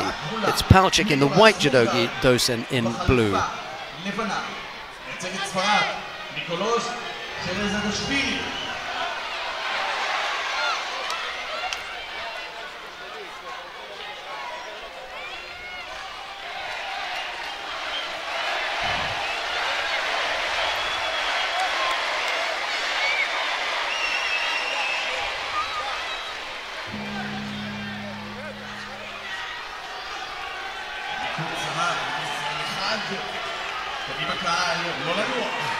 Golden score.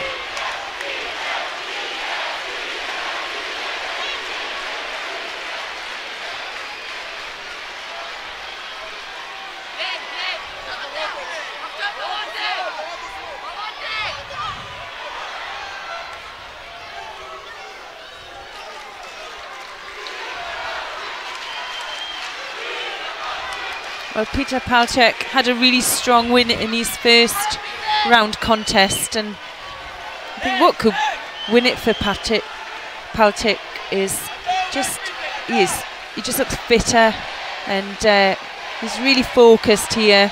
He has the support of his home crowd.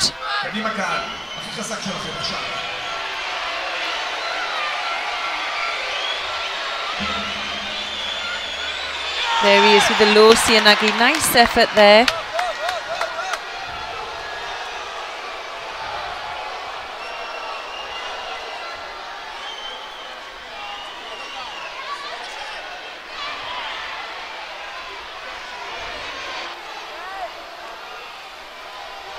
Well, Dawson gives the same attack back.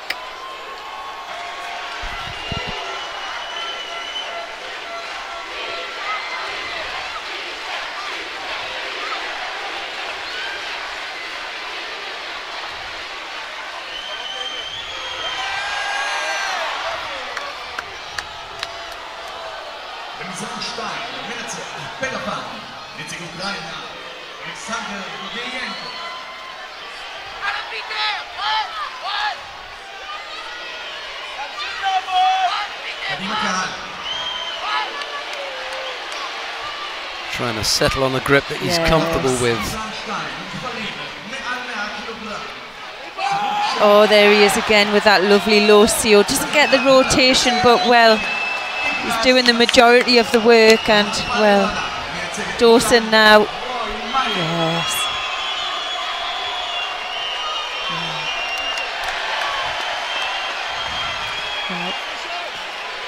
Just saying that Palchik misses out on the opportunities to attack your opponent further in Newaza.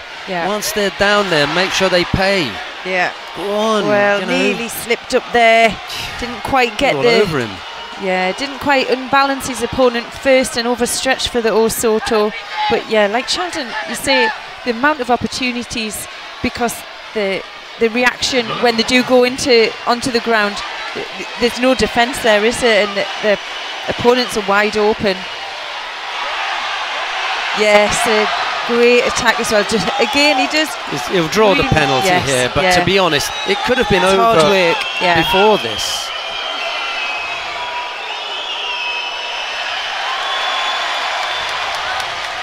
Second penalty picked up by Dawson.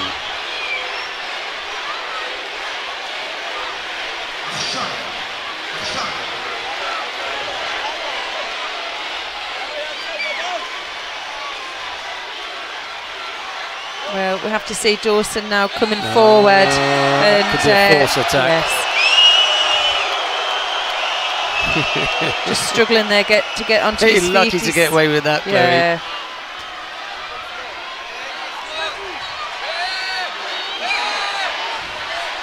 Well, Dawson here really hasn't got the energy to grip up as he's really struggling. I think this may be the one.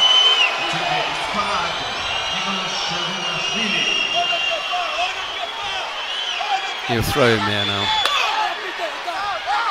He hasn't got any resistance left.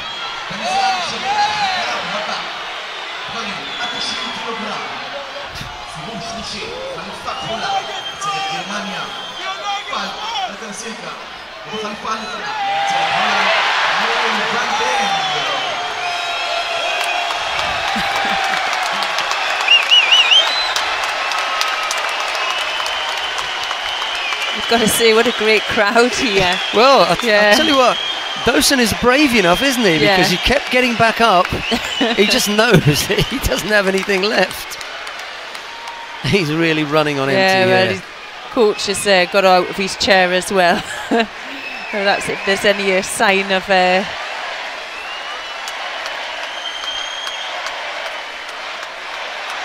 You knew it was coming. Yes.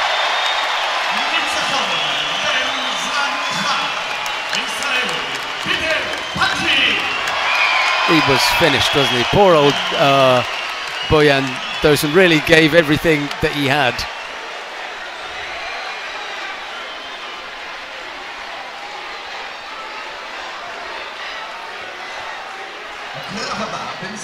Right, who have we got coming up next? This should be good. Sergenix Miklos of Hungary faces Cyril Marais of France. It's Sergenix in the white judogi, Marais in blue. We may get lucky and get to see Sasson, you know, against Tamerlan Bashaev. Oh.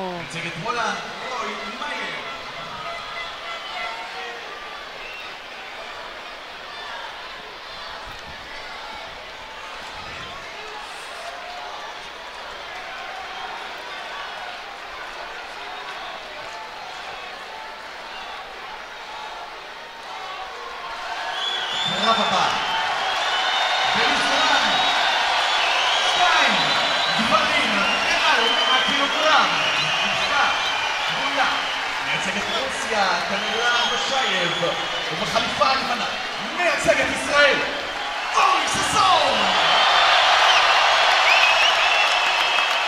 Well, we can just see there Sasson in the right-hand corner of your screen, moving onto the mat, and the cheers of the crowd.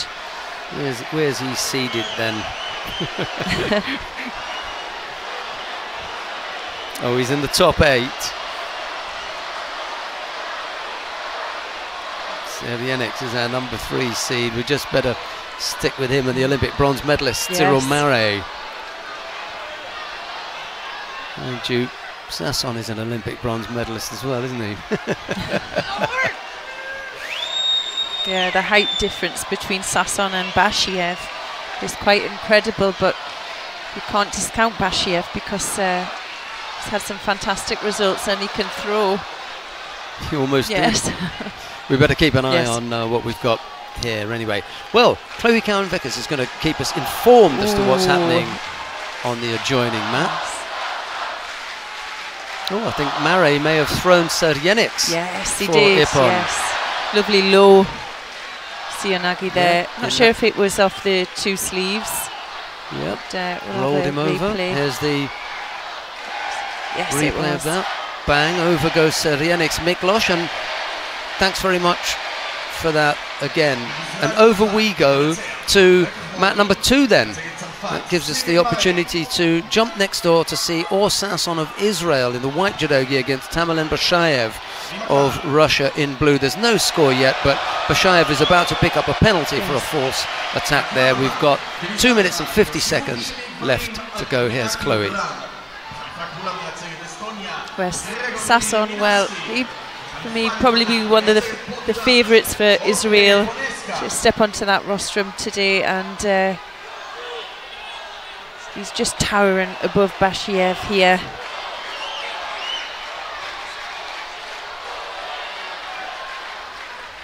Bashiev there with the inside lapel grip, keeping his distance and his space. Has fantastic movement, Bashiev, and can really get into some difficult situations right and left. Nearly countered though by Sasson there. And there you can see Oren Smadja, Sasson's coach there, tell him to finish it on the ground if he gets the opportunity.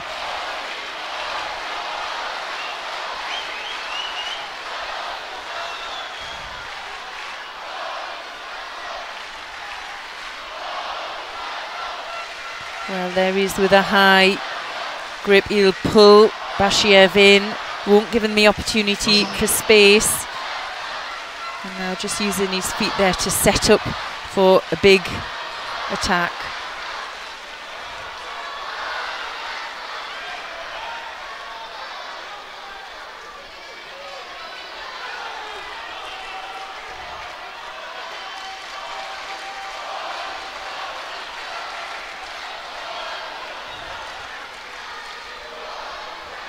Well, nice sharp attack there from Bashiev.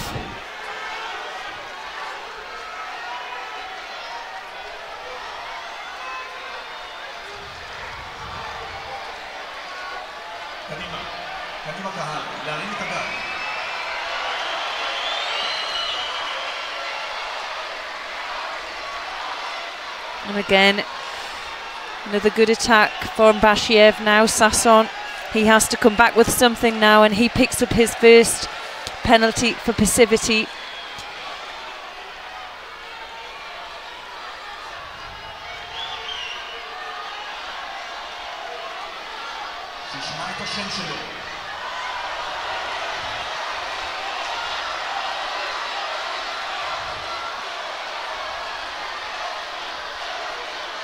Oh, Sasson really struggling here to control Bashiev.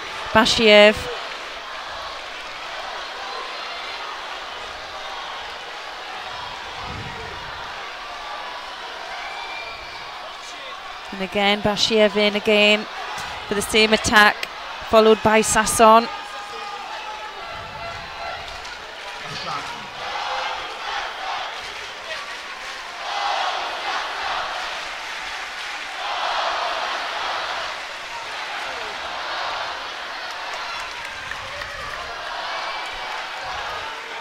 see how important fitness levels are here, because both fighters look, you know, physically drained.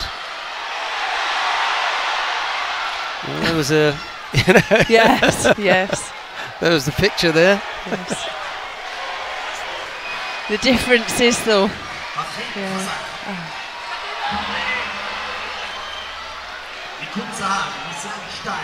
the difference is the height difference. For Sasson to get underneath Bashiev, it's going to take that little bit more effort now. We're going into golden score with a Shido apiece, and well, for me, Bashiev just edging it. Yeah, Sasson looks the worse for wear. Just struggling to come up with the kind of power that would see him really threaten Bashaev with, you know, a big effort.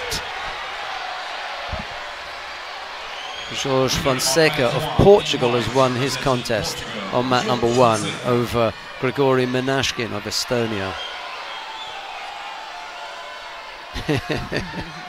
Still trying to throw him from the ground.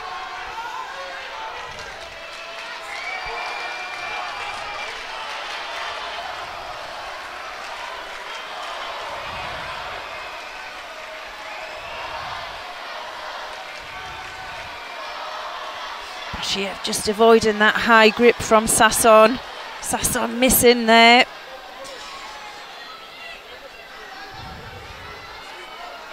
And well, that false attack brought another Shido for Sasson. And Bashiev's going to come back again.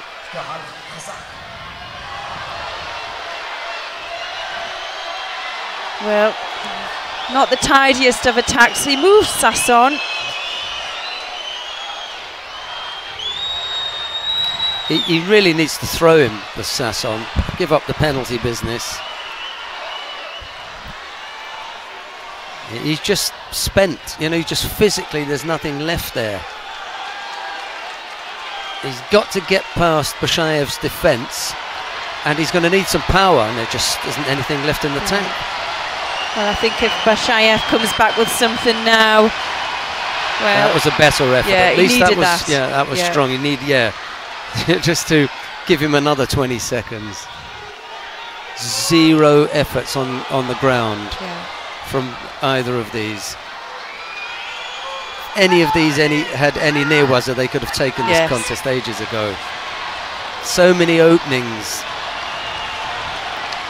Oh, nice touch there by Bashiev. Well, if you're sharp and he misses, you can put the pressure on the ground, but none of them, neither of these two have looked to go into near-wazza. Well, the only route I can see for Sasson could be maybe a counter from that low CO if he can come round it. Bashiev switching sides there for the low Kataguruma, and well, he takes Sasson down with him. Another good attack. He's got to come up with an attack now, or Sasson. Got to come up with a strong one. Can't let Bashaev come in with another attack. That was a good attack as well. Oh, gosh. Yeah. They're not going to show any favouritism. No. Well, they've just asked to pull the belt. It's when you get the full signal. Yes. That one is a bit of a warning. Oh, he's gone there. Yeah. That's the score we've been looking for. Yeah. Well, what an effort. I'm tired watching it. Yes, yes. I'm not tired of watching it. He just didn't have enough to threaten Bashaev in the golden score period. You know, the little man there, 2 minutes, firing away. He still looked as though he had something, because every attack that he came up with was strong enough to threaten Sasson. Sassons weren't threatening him, and then eventually there wasn't enough to keep Bashaev off him, and he gave up the score. It was Tamerlan Bashaev who came up with the score. Right, I'm just going to look at, we've got one more contest to come up in the under 90 kilo, have we, or have we got more than that? Yeah, we've got a few.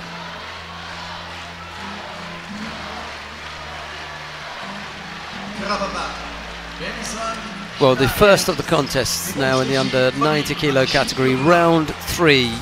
Yahor Vaparayev of Belarus faces Klen Kaljulaid of Estonia. Varapeyev in the white judogi, Kaljulaid in blue. Both these fighters finding themselves in rarefied territory, about to enter the quarter-final of a European Championships. That hasn't happened to either of them before.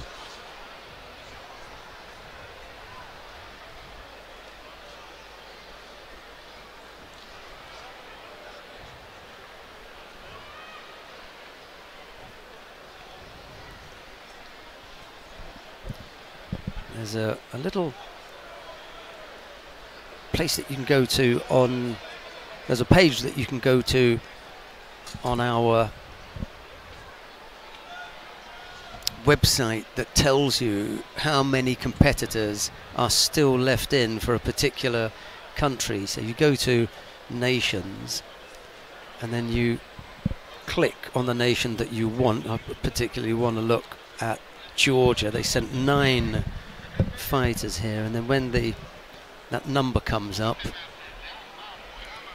you click on that number that's left in, and it's Guram Tusishvili, Beka Gviniashvili and Ushangi Margiani. There are 3 left in from 9. They've had 6 on the mat and off the mat, and a 5th place is all that they've got to show for it. So they'll want Margiani, Gviniashvili and Tusishvili to come away with something. 3 medals from 9 fighters. Georgians can usually hope for better than that. Anyway, there's no score yet between Varapeyev and Kaljulaid.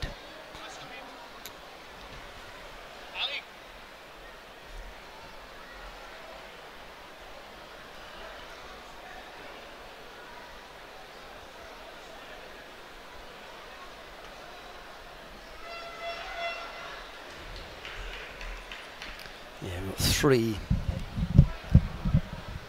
fights after this.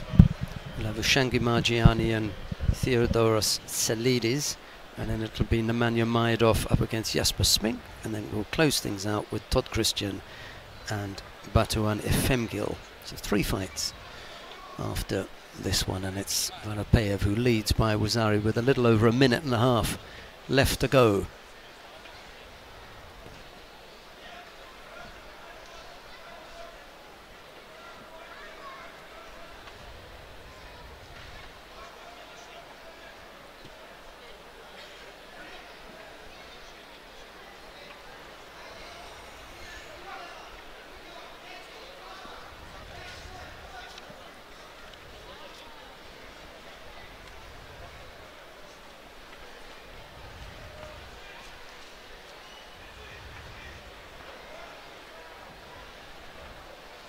So we only have 4 contests left in the 3rd round in 90s, and then what's nice is they start all the quarterfinals at the same time. Yep. What will that be, a 5-minute break?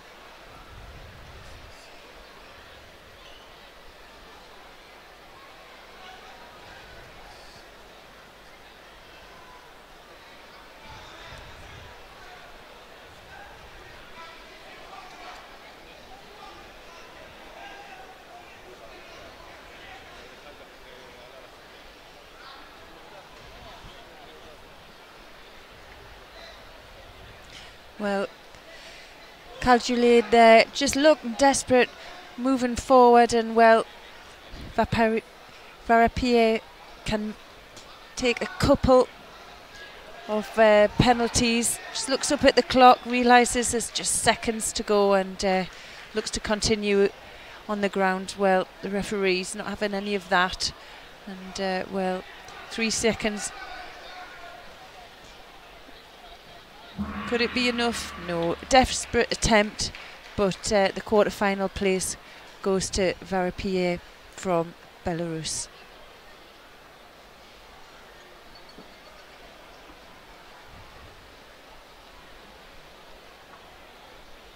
They've got the next European Championships, haven't they? Next year they'll be in Minsk. Haven't been there for a few years. מזרן 2, מנצח, בלבן, נציג בלרוס, ירון ורפאי.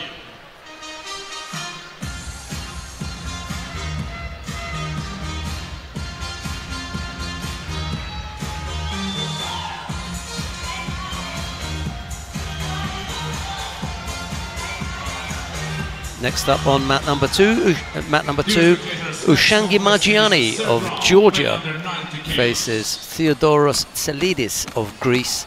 It's Margiani in the white judogi, Tselidis in blue. In blue, representing Greece, Theodoros Tselidis. In white, representing Georgia, Ushangi Margiani.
Can you believe that?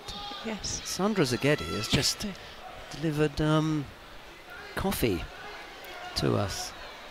It's so nice. And Carlos Ferreira is looking and wondering where his is. Sorry, Carlos, it is your first time on the live stream, so unfortunately you haven't yet graduated to coffee delivery at your station. Ushangi Margiani and Theodoros Tselidis. No score yet. Margiani picked up a single Shido. We've got a little over 2 minutes left to go. I'm not sure what it was that Tselidis was looking up at the referee for. Almost, you know, asking him for something. Little sit down. Yoko Otoshi didn't threaten Margiani at all. He dismissed that, didn't he? Margiani's got that very close cut hair that kind of gives you an indication of what's going to happen to his hairline in a year or two's time. I've got bad news for him. Oh, lovely. Yeah, he gets caught this time. Yeah, and can he keep that transition? He was just too cool. Yes. He was just too casual. He didn't sense the danger from that little hook in. No.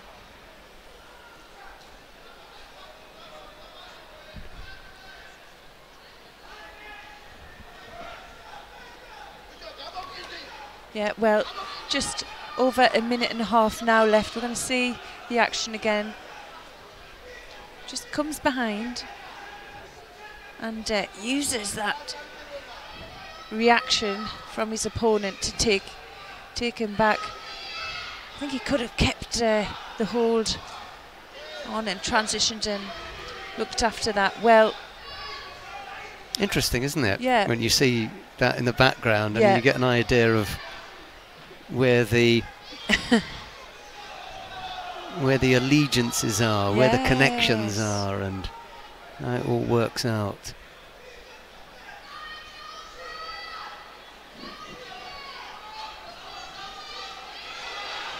Well, if we're going to see an opportunity there, well, that was... There's still a minute left to go.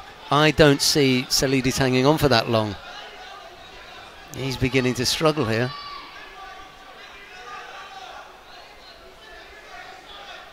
Maybe Margiani knows something that I didn't.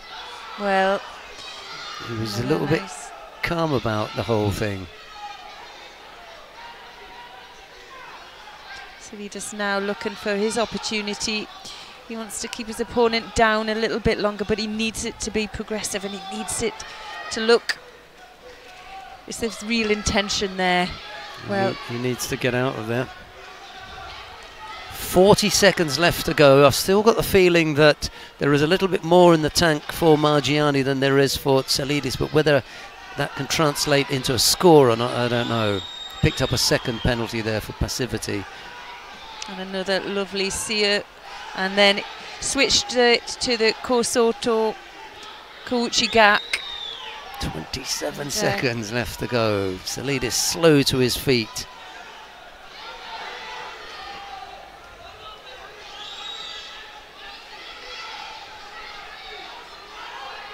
Oh, he takes him Almost down caught. again. Yeah. He's losing this now. 17 seconds left to go. Not going to happen. Another Georgian on the edge of going out here. Oh, Not and some quite. acrobats as well. He's got no control, so they won't give him a score. 13 seconds. Yeah, well, Salidis came apparent at the Grand Prix in Tbilisi. He hadn't really been on the judo scene as of then. Whether there's been a change of country, change of name. He must have come straight from Dagestan or somewhere. Yeah. But last roll of the dice says, sorry, Chloe, this is not going to happen, is it? No, it's not. Margiani is another player to lose it. Georgians have just not fired today, yesterday, or on day one. 3 days of woe they've had. I've never seen a European Championship that was as poor for Georgia, given the strength on paper of their team. Papinashvili, Vazamagvelashvili, Nugzari Tatalashvili, Lasha Shavdatuashvili, Valam Lipatiliani. They're all gone. Not a piece of paper. Yeah. They just stick in your mind, and they're on the way. Really, just one after the other. They've got two left in, one on the left-hand side of your screen in the top left-hand corner, Guram Tusishvili. He'll be on mat number 1. And then Beka Gviniashvili. That's it.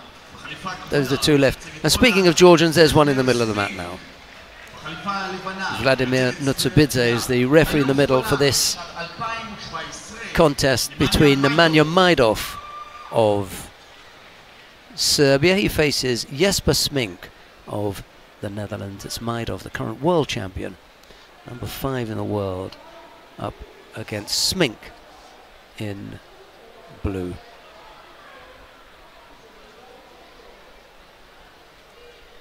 Majdov fighting in the knowledge that the world number 1 is out of the competition. That's his teammate, Alexander Kukolya. He went out first fight. Really been a turn up for the book. Some results I just would not have put any money on at all. But that's sport.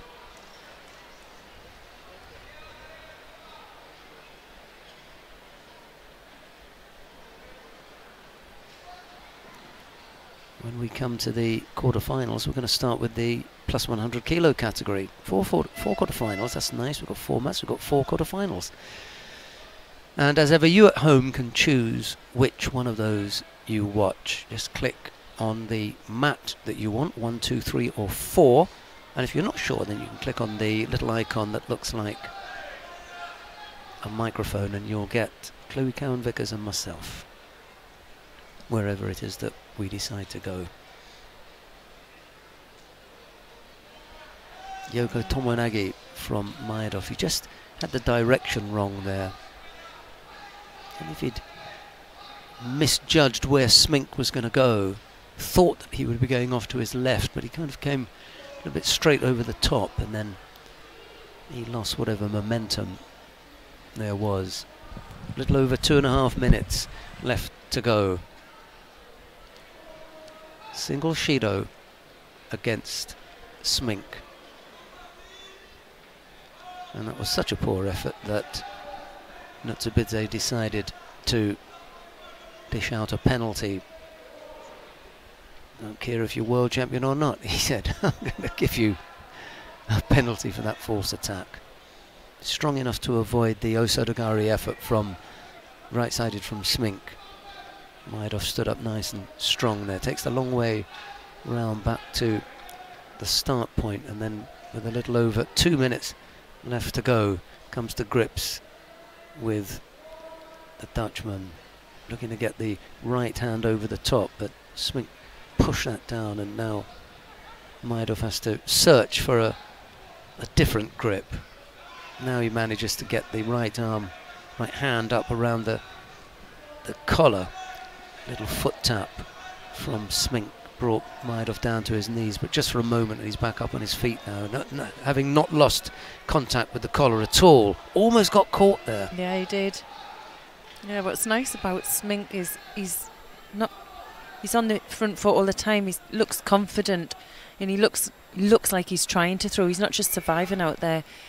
I mean, just looking at he's only 20, and well, he has managed a bronze medal at the Grand Prix in The Hague just last year, and an under-23 bronze medalist as well. So he has some experience in the bag. But he is facing the current world champion here, and well, not really getting through the defence of Nemanja Maedov, but he's doing a good job.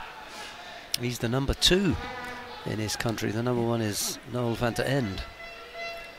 But Noel has been struggling a little bit for form for a while. And he may get the timing right, van der End, but at the moment he's finding things difficult. No score yet, we're into the last minute.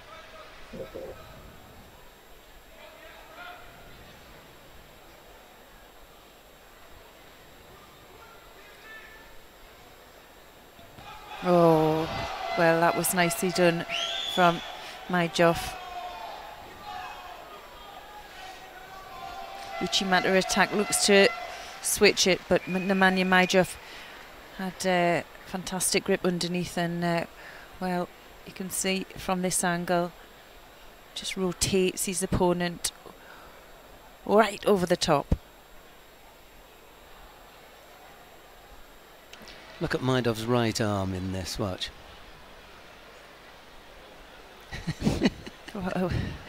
You think he's going to go that way, yeah, and he rolls him the other way. And he comes up with the ippon, rolling one in the end. He made something out of nothing. Yeah, that was going nowhere, and all of a sudden skill, that doesn't it? Exactly, yeah. And then he finds himself on his back. He must have thought, how did that happen? I thought I was going to throw him here, says Smink, with the right-sided Uchimata. Okay, that doesn't work, I'll give Sumigashi a go. No. And then he finds himself on the receiving end of lapel sleeve bit of work from an inventive Nemanja Maedov. No wonder he's a world champion. Right, well, we're going to go down to... No, we've got one more. This is the last one. They've already got the quarterfinals lined up, but we've got one more contest remaining here. Tot Christian of Hungary faces Batuane Femgil of Turkey. It's Tot in the white judogi, Efemgil in blue. After this, we'll have a 3-minute break, I think.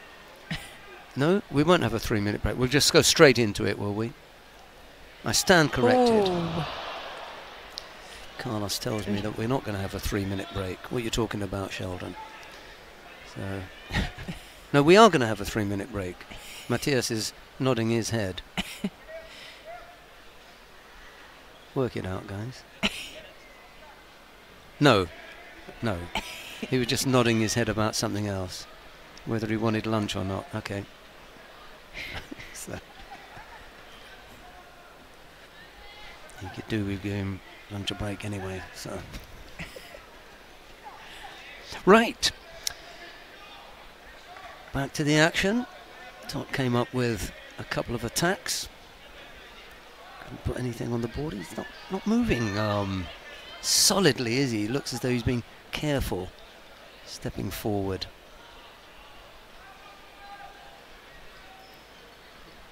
Tot has got zebra crossing-like strapping on the feet. Black and white, and black on top and white underneath on one foot, and white on top and black underneath. I don't know why it is that way. Fashion statement, or maybe one strapping is more solid than the other and he needs it more on one foot than the other. I don't know. I think you're looking too much into it. Talking about nothing. Oh, nice effort there. Ooh. Like a reverse CO, doubled it up. Came out of one and then looked to enter in the other. That was a good little movement there from Tot.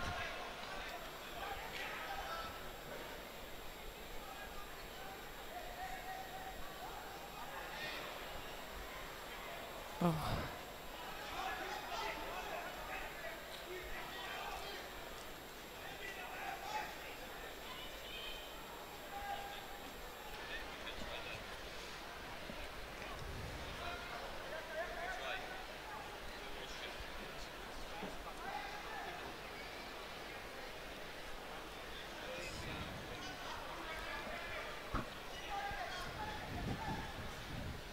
Single Shido picked up by the Turkish fighter Efemgil.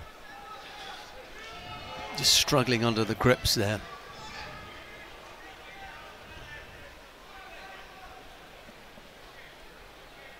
Siniša Skrbić of Croatia says Efemgil ducked underneath.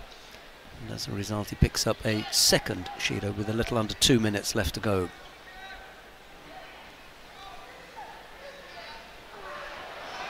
Well, that was a great effort there from Efemgil. And, well, he picks up the first score. Yeah. A half-ended attack by Tot. And, well, countered underneath from Efemgil. Yeah, you see, the rule is that you can't use the landing on the tatami to come up with your score, because it then becomes unclear if there is an initial attack from Tot, just how much of that was responsible for you going down. Efemgil has been unlucky there, because that's a neat little takedown, wasn't it? Yeah, it was obvious who was in control, but with the new rules, if you land on your back to throw your opponent from a counter attack, then it's not allowed. Very well explained, Chloe. 2 penalties picked up by Efemgil. We've got a little over a minute left to go. You always get the feeling with some countries that their fitness level is geared to 3 minutes rather than 4. So with that kind of thinking, Efemgil's got 5 seconds left in which to come up with something.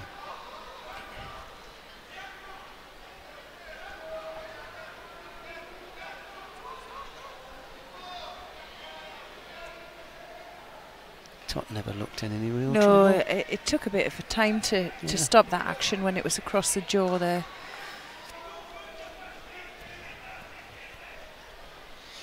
So we go into the last minute, where Efemgil, if I remember rightly, is not in his favourite place. Well, he's in a pretty good place now, isn't he? It was a mistake there by Tot. And well, FM Gill took advantage, didn't he? And he's in. He needs to keep those hips low. Wow. Turned out just in time. Well, 12 seconds on the clock gives him the Wazari. He ran an unnecessary risk there. Tot. I don't think he needed to try to make it happen. It was going to happen anyway. Femgil was going to put himself in a position where there would be some trouble, and he goes back there. 8 seconds left to go. He kind of gave him a bit of a face plant there, didn't he?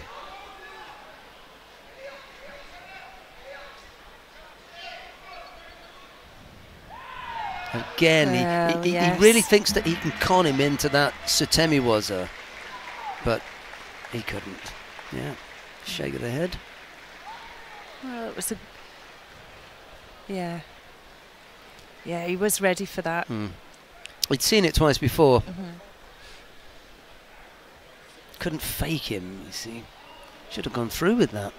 If you think about it, he was already pushing forward, expecting that change in direction.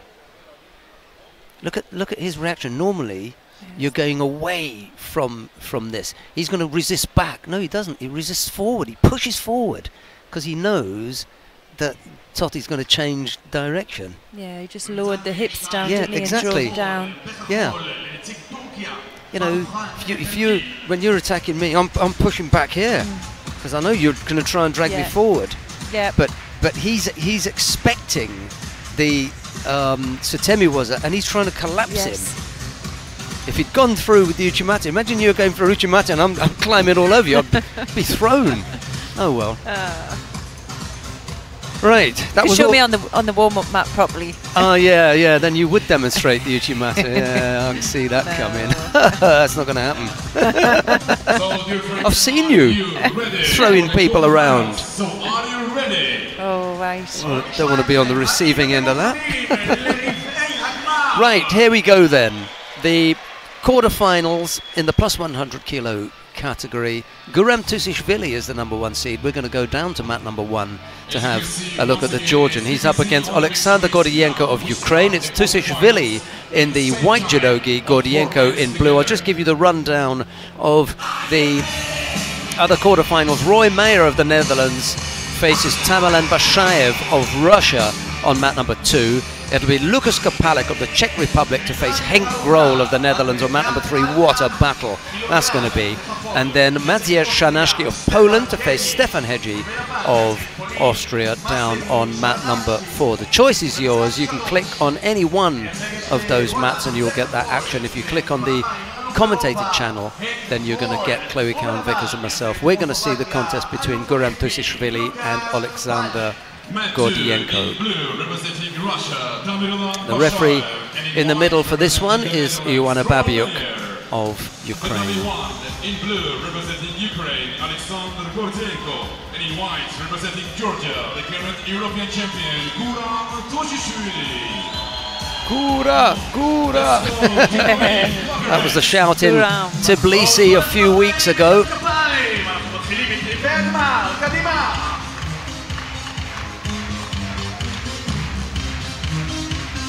No Or Sasson. What a shame for the Israelis. They would have loved to have seen Or Sasson in here. What a cheer that would have been. Gordienko's a danger man, you know. Tall and unorthodox. Well, I don't think Tusishvili is going to take any chances here. I think he's going to take his time. Nice throwing skills. Tusishvili's got 90 kilos, then 100 kilos, and now plus 100 kilos. He's found his home.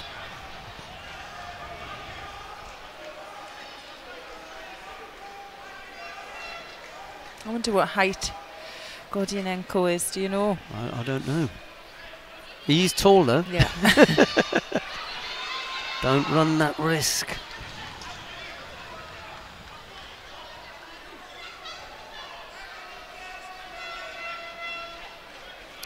Hedgie is the first of the quarterfinalists to get on the scoreboard. He leads against Sharnashki Bolwazari down on mat number 4.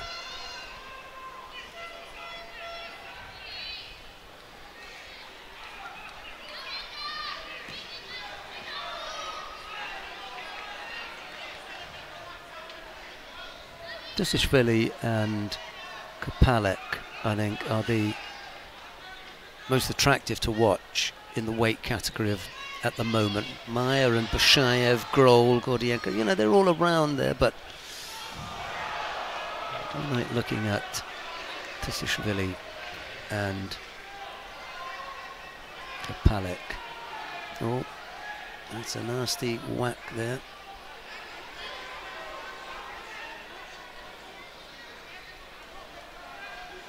Will just be a bit of a pause then on this mat while gets that seen too. Was that a clash of heads that brought that about, I wonder? It's going to be a while before they tidy that up, so we may as well go to mat number 3 and have a look at Lukas Kopalek and Henk Grohl. There's a little over 2 minutes left in this contest. There's a single Shido on the board, picked up by Lukas Kopalek. It's Kopalek in the white judogi, Grohl in blue, and I'll just see how that, whether it was a clash of heads or not.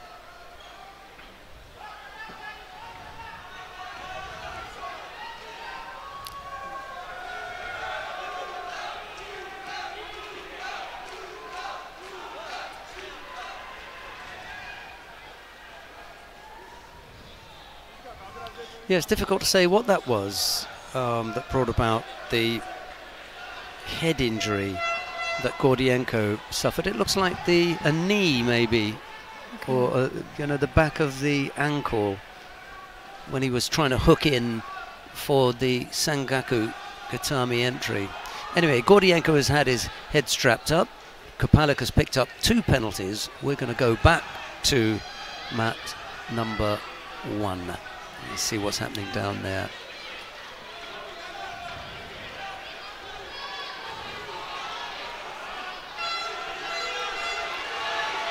Oh, nice attempt there.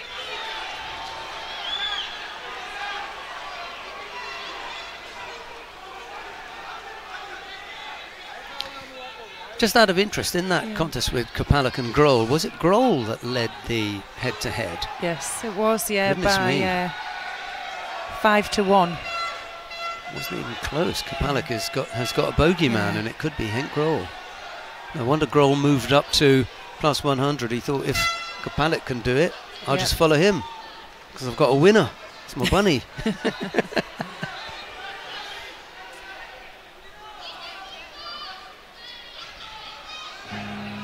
Well, just halfway through here.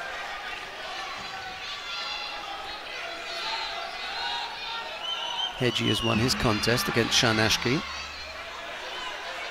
Roy Meyer and Tamerlan Bashayev will go into golden score, and Kopalek and Grohl look as though they're headed in that direction as well.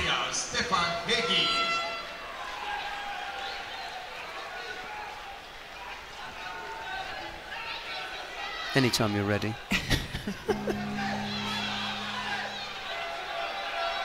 Tape flying off from someone's fingers there. Yeah, Tushashvili just needs a bit more movement for his style of judo, and well, he's just not getting it, is he, from Gordienko? Yeah, you're right. He would like Gordienko to be a bit more mobile, but the big fella's not going to move. No. It's just spoiling it. Just want to see some of Tushashvili's big throwing skills here. That bleeding hasn't stopped, by the way. It's just seeping through the whatever bandaging they've put on there. They may have to stop that again.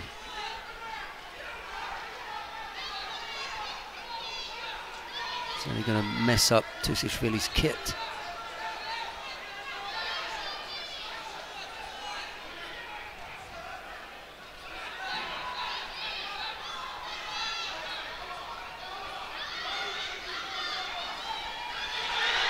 Yeah, down onto the side. He set that up well. He just gave him that little nudge on the mat edge, knowing that Gordienko was either going to walk out, walk back in, and he betted that he was going to step back in and into his path. That's what happened. Half a minute left to go, just over. And now Tusishvili leads by Wazari. They may have to stop that again. No? We continue. And now Grohl has picked up a second penalty down on mat 3. 2 penalties apiece. Meyer and Bashayev, 2 penalties apiece there as well. They're both in golden score.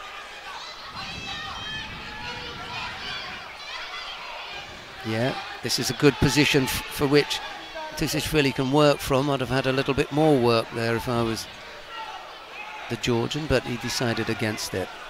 Up on his feet, takes a bit of a breath. Here comes Tusishvili again. Gordienko now just beginning to do exactly what Tusishvili would like, and that's to come on to him.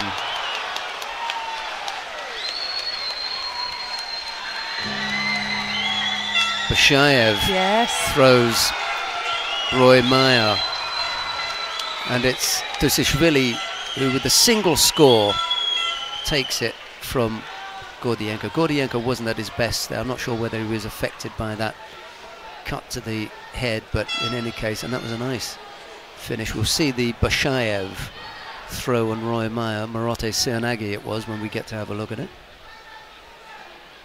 The Tamil 2 winner in blue, representing Russia, Damilovan Bashayev. There's Bashayev throwing Roy Meyer with Marote Sianagi.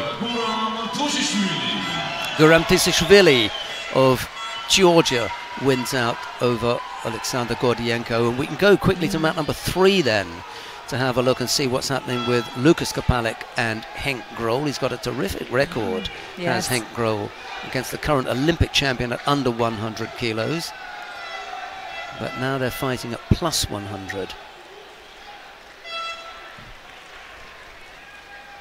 2 minutes of golden score.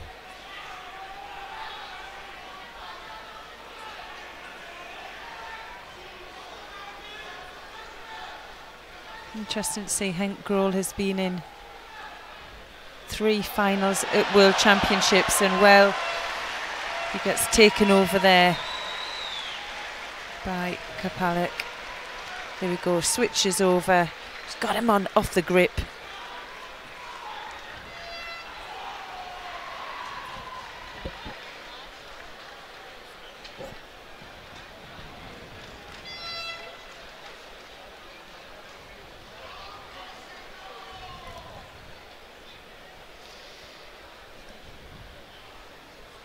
Well, it's not all over for Grohl. The important thing here now will be for Martin Arons to get him back and say, okay, we've lost out there, but we've got another contest or 2, and you can still end up on the podium. He gets caught here beautifully. Yeah, Talk us through this one. He switches over to get that high grip, and well, Kapalik uses that movement to stretch across and wind him in. Here you go. You can see him on the lapel trying to get a reaction, and a bit of ashiwaza. And as he comes forward, you can see he's up on his toes and reaches over the top, drives through on that knee. The perfect finish. Right, we've got the plus 78 kilo category to take a look at now. We're going to see the contest on mat number 1 between Larissa Čerić of Bosnia-Herzegovina. She faces Ivana Maranic of Croatia. It'll be Čerić in the white judogi, Maranic in blue, and then down on mat number 2 it'll be Irina Kinzerska of Azerbaijan to face Yelisaveta Kalanina of Ukraine. On mat number 3, it'll be Tessie Savokuls of the Netherlands to face Galina Tarasova of Ukraine. And then down on mat number 4, it'll be Roman Dicko of France to face Kaira Sayed of Turkey. Choice is yours, 1, 2, 3 or 4, or stick with the commentated channel, but we're going to be on mat number 1.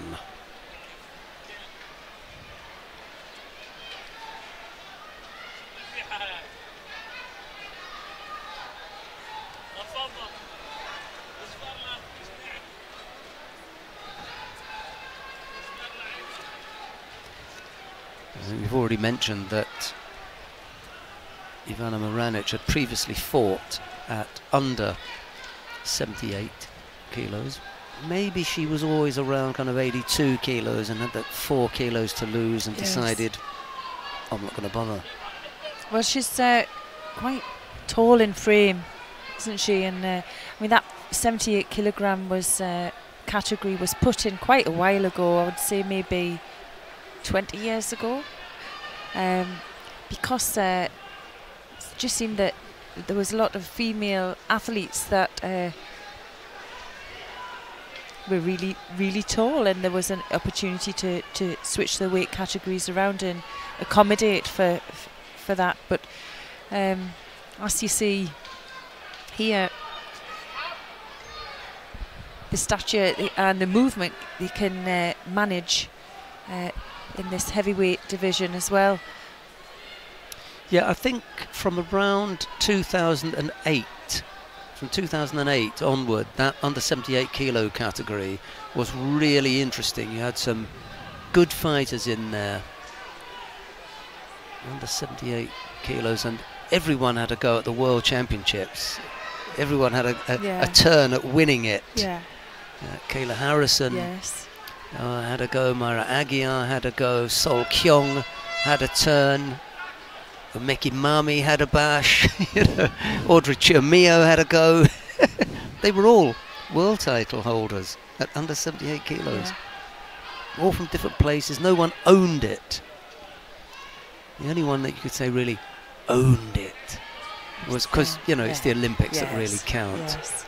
And it was Kayla Harrison. Yang Zhili had won it in Beijing, the Chinese, and then she kind of went off the boil, and then after that everybody had a go. But when it came to the Olympic Games, Kayla Harrison got the timing right. We've already, you know, exhausted our look at the plus 78 kilo category, and that's not that difficult because it was always the preserve of the Japanese, Chinese or the Cubans. Only Emily Andiol got in there and upset things in Rio when she became the first one outside of that trio of countries, Cuba, China and Japan, to take the plus 78 kilo category in an Olympic Games.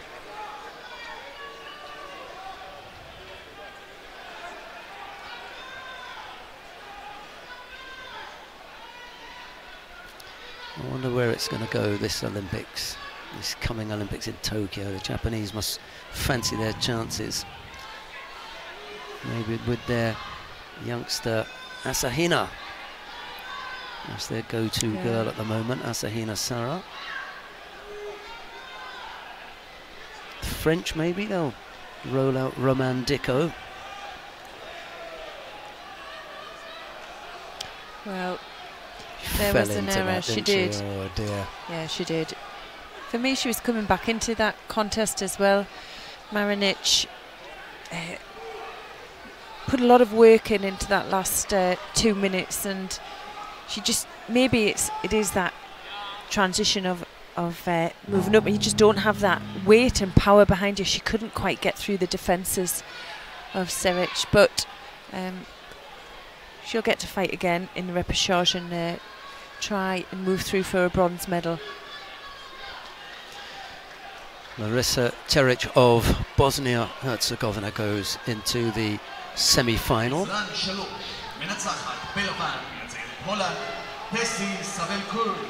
Tessie Savokuls has won her contest against Galina Tarasova on mat 3. So we could go down to mat number 4 and take a look at Roman Dicko of France. She's up against Kaira Sayet of Turkey, who interestingly enough had previously fought for France under the name Keti Mater. She's representing Turkey as Kaira Sayet. Half a minute left to go. 2 penalties picked up by Sayet.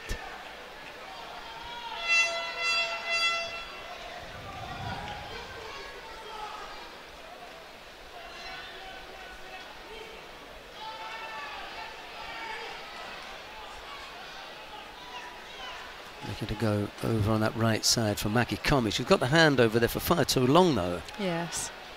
You know, you're supposed to put the arm over and attack, not put the arm over and start to set things up. Say it a little bit slow to get to her feet here, just holding on to the right knee. And given that Yevgeny Rakhilin, the referee, has asked Kaira Sayet to tidy up her gi as opposed to tighten your belt, this doesn't look good for the Turkish fighter. Could be a 3rd penalty coming here. Yes. Yeah, I'm afraid so. It'll be into the repechage for Kaira Sayet, but into the semi-final for Roman Dicko. All right, we can go to mat number 2 and have a look to see what's happening with Irina Kinzerska and Yelisaveta Kalanina of Ukraine. I suspect it's the same thing that we've just seen on mat 4. Kinzerska slow to her feet, struggling with Yelisaveta Kalanina, and this looks as though this one is done and dusted. Yes. You see the different types here. Old-fashioned heavyweight on the left-hand side, and probably a view of things to come if the coaches have got their ways of selecting athletes. You know, who fit a particular bill. You know.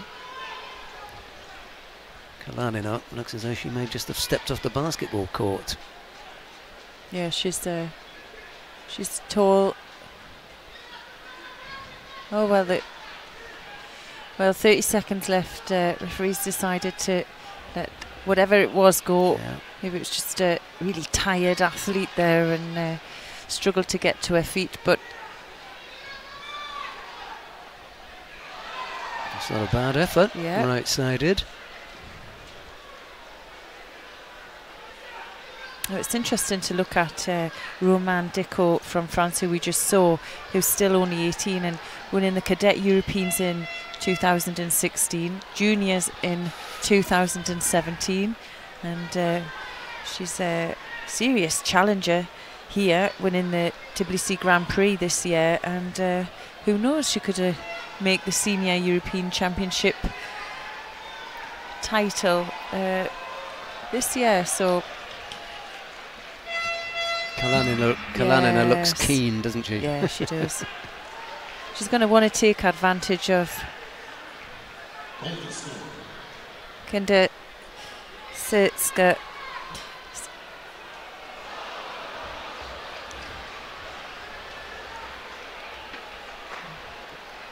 But if she's going to throw her, she's going to have to get her on the move. A little bit of rotation.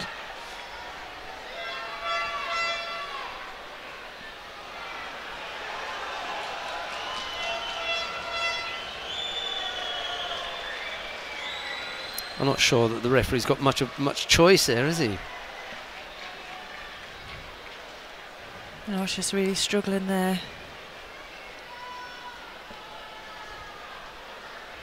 Wants to make sure that she tidies her belt up here.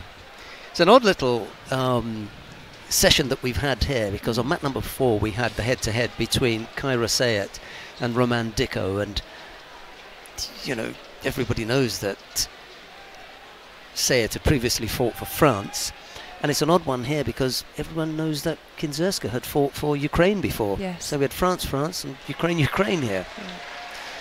Winner in blue, representing Ukraine, Yelisaveta Kalanina.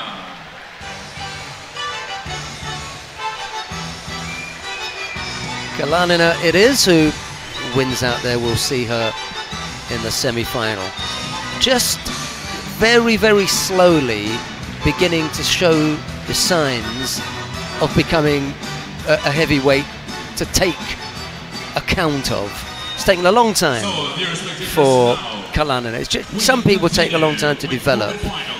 She came with that, you know, frame in 2011. Yeah. She was only a green belt then as a cadet. I was going to say she must have come to judo maybe a bit late. Yeah. And or someone spotted her size and said, you know what? Let's go with that. Yeah. Why not? Right, where are we going to go here? Let's go to mat number 3. I'll tell you why we're going to go to mat number 3.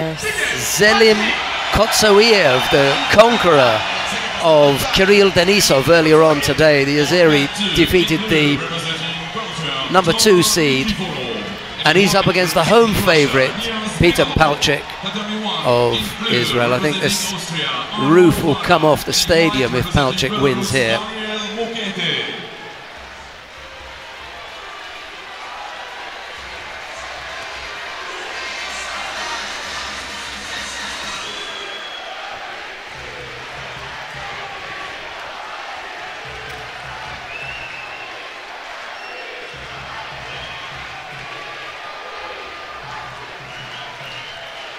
We're underway with the quarter-final in the under 100 kilo category between Zelim Kotsouiev of Azerbaijan in the white judogi and Peter Palchik of Israel in blue. As ever, you at home have got the choice if you want to watch any of the other contests just by clicking on 1, 2, 3 or 4. We're on mat number 3. But there's Daniel Muketa of Belarus against Aaron Farr of Austria on mat number 1. Niaz Bilalov of Russia faces Toma Nikiforov of Belgium on mat number 2. And then down on mat number 4, we've got Cyril Marais of France up against Jorge Fonseca of Portugal. Well, Palchik has his hands full here.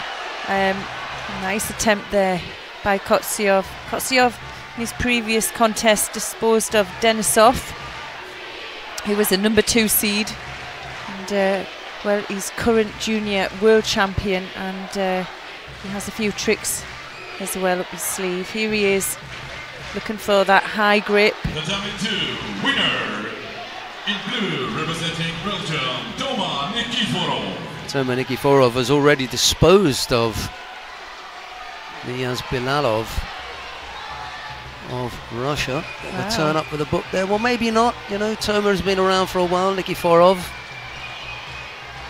Bilalov couldn't get past the Belgian.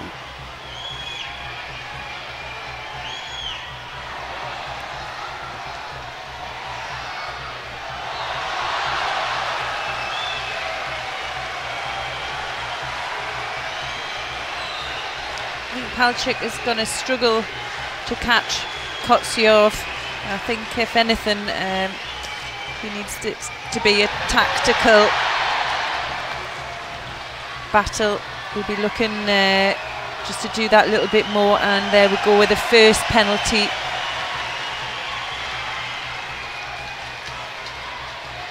Just coming up to the halfway mark, and there we see, wow. The danger for Palchik is the incredible throwing skills of Kotsouiev. I mean, we've already seen, and we mentioned that he disposed of Kirill Denisov earlier on. That's no easy feat. But the longer that Palchik stays in it, the bigger the drain there will be on Kotsouiev, the speed and the power in those techniques should give Palchik a bit of a chance.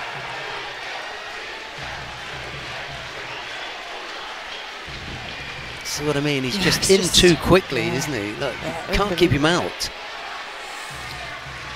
You need to be able to slow him down and start taking out some of the sting that there is in those efforts. A minute 48, that's plenty of time. That's just under half the contest still to come. And he doesn't look as though he's taken anything out of the tank winning yet. The grip again there, yes. Well, we'll let you know. And the referee does tell him that. I'll let you know when it's passivity. Well, we saw him early on looking for a pistol grip as well. And doesn't bode well, does it, with the... Yeah, make it difficult for him. That's good.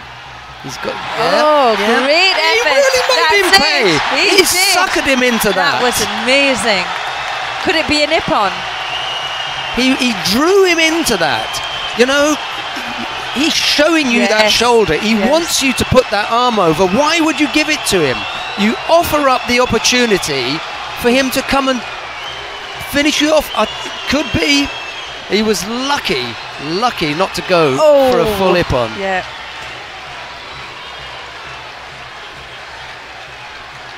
He offered him that shoulder. There must be a reason for that. Yeah. And Kotsoiev said, "Okay, I'll have it." Yeah. Just saw Daniel Muketti as well. Absolutely dispose of Aaron Farrer there on the first mat for Ippon. There's a turnover from here. He should have gone with the right arm under the left arm as well under there. That would have kept him closer. Well, he just needs to keep working down there more positively, but well, the referee decides there's not enough going on. She's clever enough to know that he just wants to burn the clock up here. Still strong. Right arm over the top is the danger for Palchik. Follow him onto the ground and make him pay every time he goes down there. Just keep working. And the referee will give you time. 15 seconds, 4:13 now. Hasn't picked up a Shido, Palchik, can afford to go here. I know it's not the most attractive, but we're not talking about whether it looks good. You want to be in the semi-final. Palchik already grimacing there at the camera as he knows he's taken this one.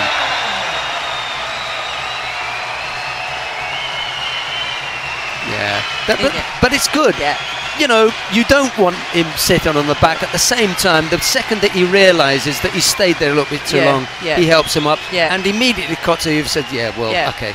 Fair enough. I know you weren't trying to rub it in. Yeah, there he is. He gives him the opposite shoulder, comes round the back and then uses that forward. He wants that. Yeah. He wants that. Very close to a Nippon, I would say. That was clever judo. I know that when you put your arm over there, it leaves you open. So he keeps moving his head there to offer him the shoulder. And he's a youngster. Kotsoiev is still young. And he decides, I'm stronger than you are, I'm going to go over there. And Palchik says, no, you're not. That was clever judo from Palchik.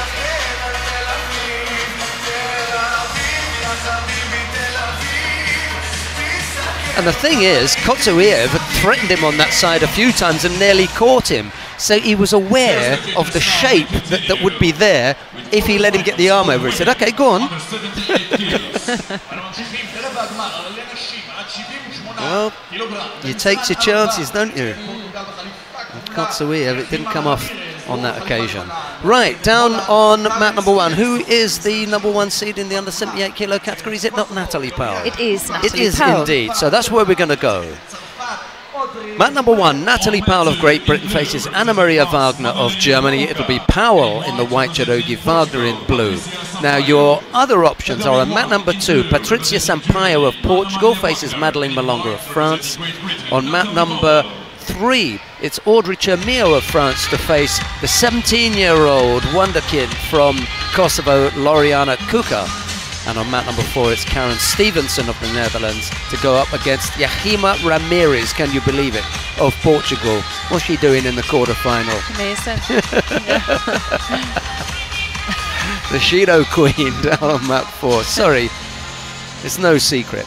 Right, the choice is yours. We're going to go to mat number one. It's Powell in the white judogi, Wagner in blue, and the referee in the middle for this one is Artur Fando of Belarus.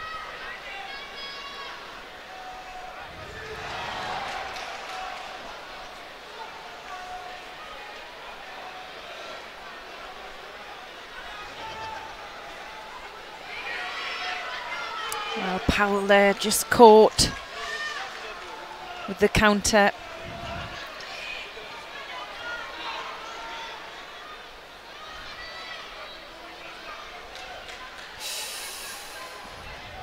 Well, we've got right versus left, and it'll be whoever can control that sleeve grip to get their rotation. And Powell there going for the Suntemiwaza.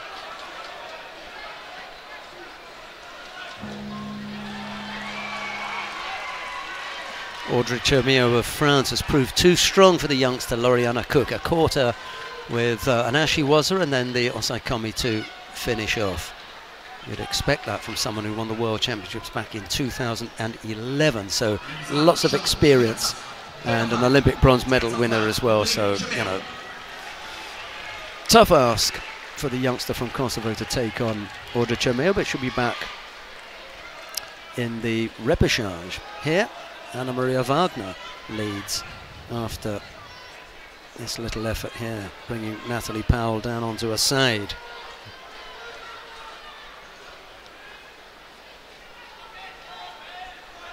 Stevenson leads by lovely there. Great comeback. Yeah, great comeback. Well, looking for the Ippon. Iwazari scored, so evens out now. And, well, we still have just under 3 minutes to go. Well, Powell felt it was an Ippon, and, well, they'll take their time to have a look at the that. Landing onto the side and then onto the back. She comes down onto the side and then onto the back. They normally give it if it rolls. If there's a roll, they would give an Ippon. Just have another look at this. Slow motion's a tricky thing, isn't it? Yeah. Because in slow motion it looks like a roll. But I think there's enough of a landing here to say that's the score, bang, and then there is the push. That's why I think they've looked at. She lands on the side and then she gets pushed onto the back rather than the genuine roll. Anyway, Malonga it is who's got Ippon on mat number 2. Powell has tied things up here, a Wazaria piece with 2.5 minutes left to go.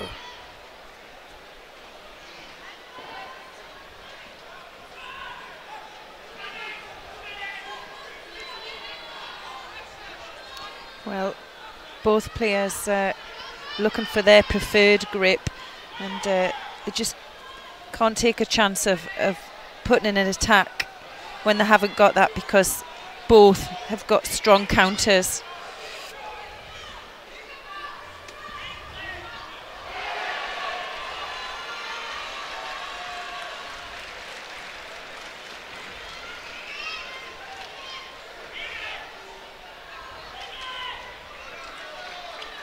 Good pressure there from Powell. Wagner feeling the pressure and just going to her knees there.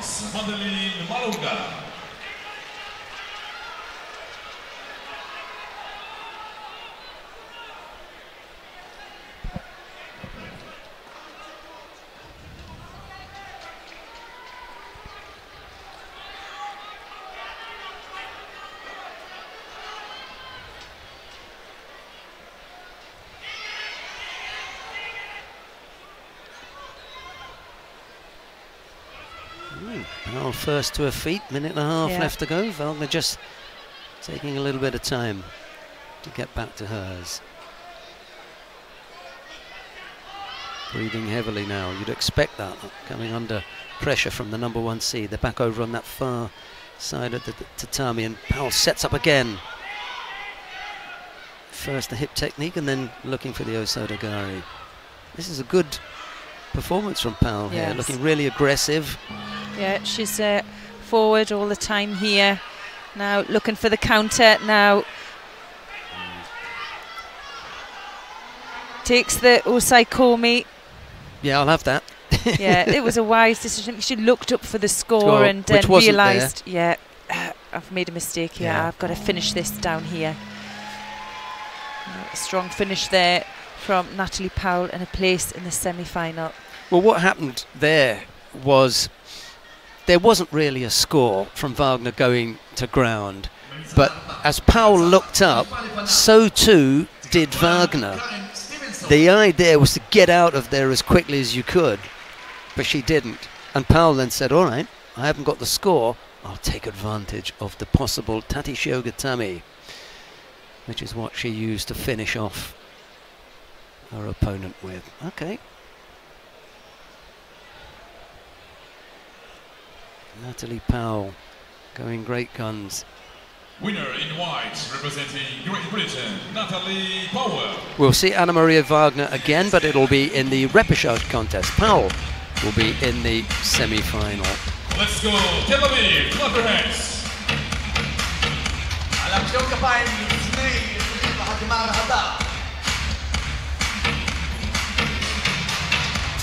Yeah, Anna Maria Wagner was too tired after that. Didn't have the power to lift Powell off that. Yeah, there's not enough there for a turn, and the left hand is going down to stop her. So she obviously feels she helped her, something. yeah, she did help her, but there was some rotation there. Yeah. Right, we're going to go to mat number 3. I think that's the highest ranked 90 kilo fighter, is it? It is, yeah. Mat number 3. Becca Gviniashvili faces Mikhail Igolnikov. It's Gviniashvili of Georgia in the white judogi to face Igolnikov of Russia in blue. Well, I think this one could have been a final in this weight category. Down on mat number 1, Yehov Varapayev of Belarus faces Theodora Tsalidis of Greece. Mat number 2, you've got the current world champion Nemanja Maidov of Serbia facing Batuhan Efemgil of Turkey. And then down on mat number 4, it's Nicolas Sherazadishvili of Spain to face Noel van der End. What a battle this promises to be. Gviniashvili and Igolnikov. Yeah. Well, Igolnikov is ahead 2 wins to 1. We were chatting with him last night, weren't we, in the hotel? Yes. He came over to us and said, hey, look at this movie I've made. Go on my Facebook page or Instagram page or whatever. He's such a nice guy. Yeah, he's lovely. All nice and relaxed.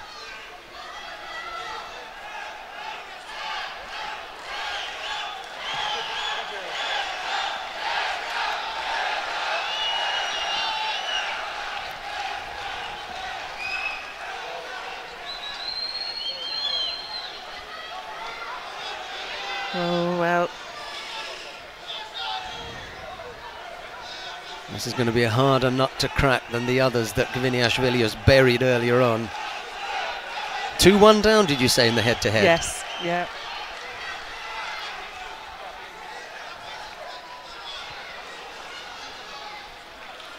There's got to be something in the feel, you know? But there's no doubt that Gviniashvili has an amazing feel, but I think there's just something that Igolnikov transmits. He just he doesn't transmit his own movement well. He always looks very relaxed, but he anticipates what his opponent's doing, and well, he can attack from any angle, and he can switch and develop his techniques on the move as well.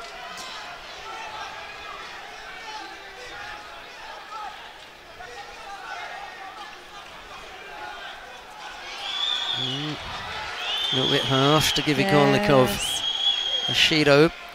You know, there's a difference between passive and negative judo, and well, he came back with a great attack there.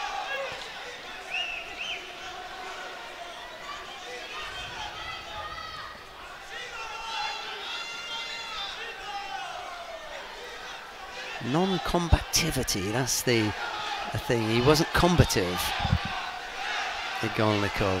That's a penalty.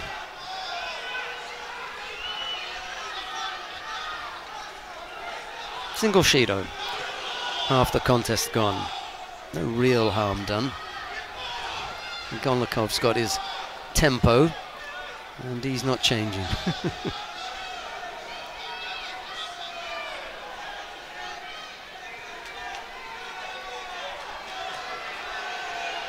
Oh, real commitment there.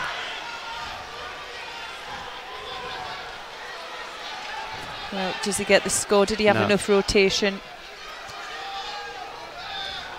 And now it's Beka Gviniashvili who picks up a penalty for passivity.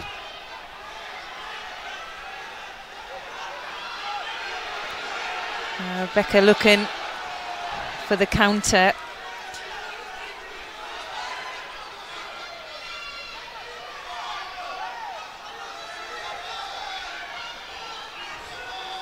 Something's got to come from that Uchimata. If that's not going to work, then what's next?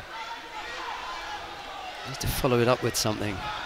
Yeah, well, we know he can use that Uchimata and then switch with his Uchi to the rear. Beka, obviously, Gviniashvili will be aware of that and be ready. Oh, well, that was a fantastic counter there.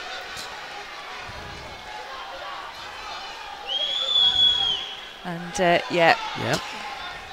and the score goes.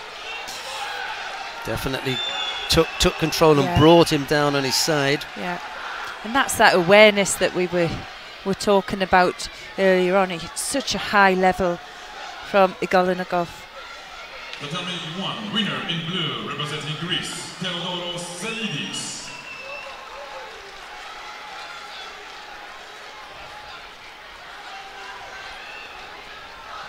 Yeah, I'm okay with that. So are they.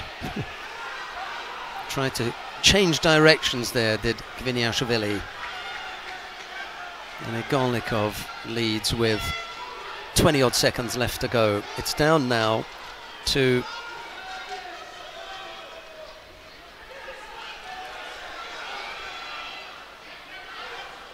Gviniashvili to come up with something. Single penalty picked up by Igolnikov, so he can afford to burn one more. Best position for Igolnikov to be in, with Gviniashvili attacking as opposed to Igolnikov having to attack and running the risk of getting countered. Well, that's not what Gviniashvili needed for Irakli Tsirakidze to be asked to take a seat in the stands. And he'd only warned him a second ago.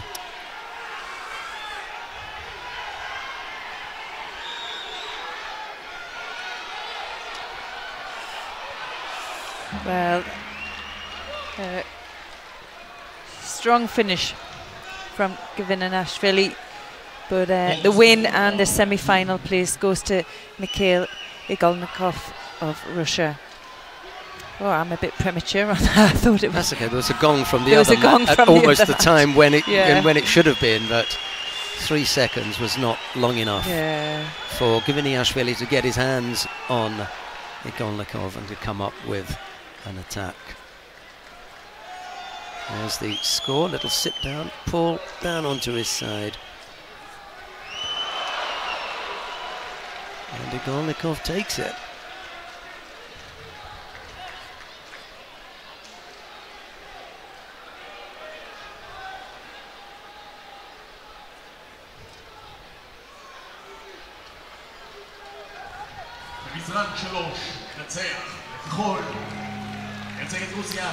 Well, Gviniashvili may not have made it into the semi-final, but Sherazadishvili of Spain did. He's just defeated Noel van der End of the Netherlands down on map 4. Representing Serbia, Nemanja Majdov.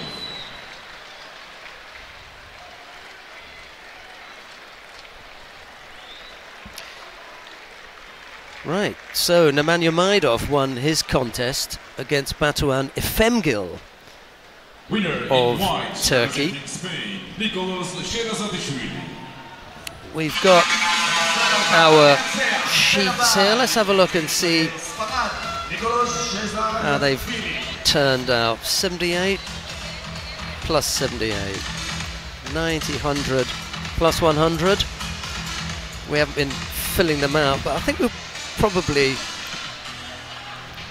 remember most of what has gone on. Right, we had 5 weight categories to bring you, and we've just seen another Georgian loss. We got one more Georgian really in it, in Guram Tusishvili. It's not been a good European Championships, has it? No, I think it's one of those European Championships that will remember that many of the top seeds have blown out, and well, it can be shocking, can't it? But at the same time, we've seen some new generation coming through as well.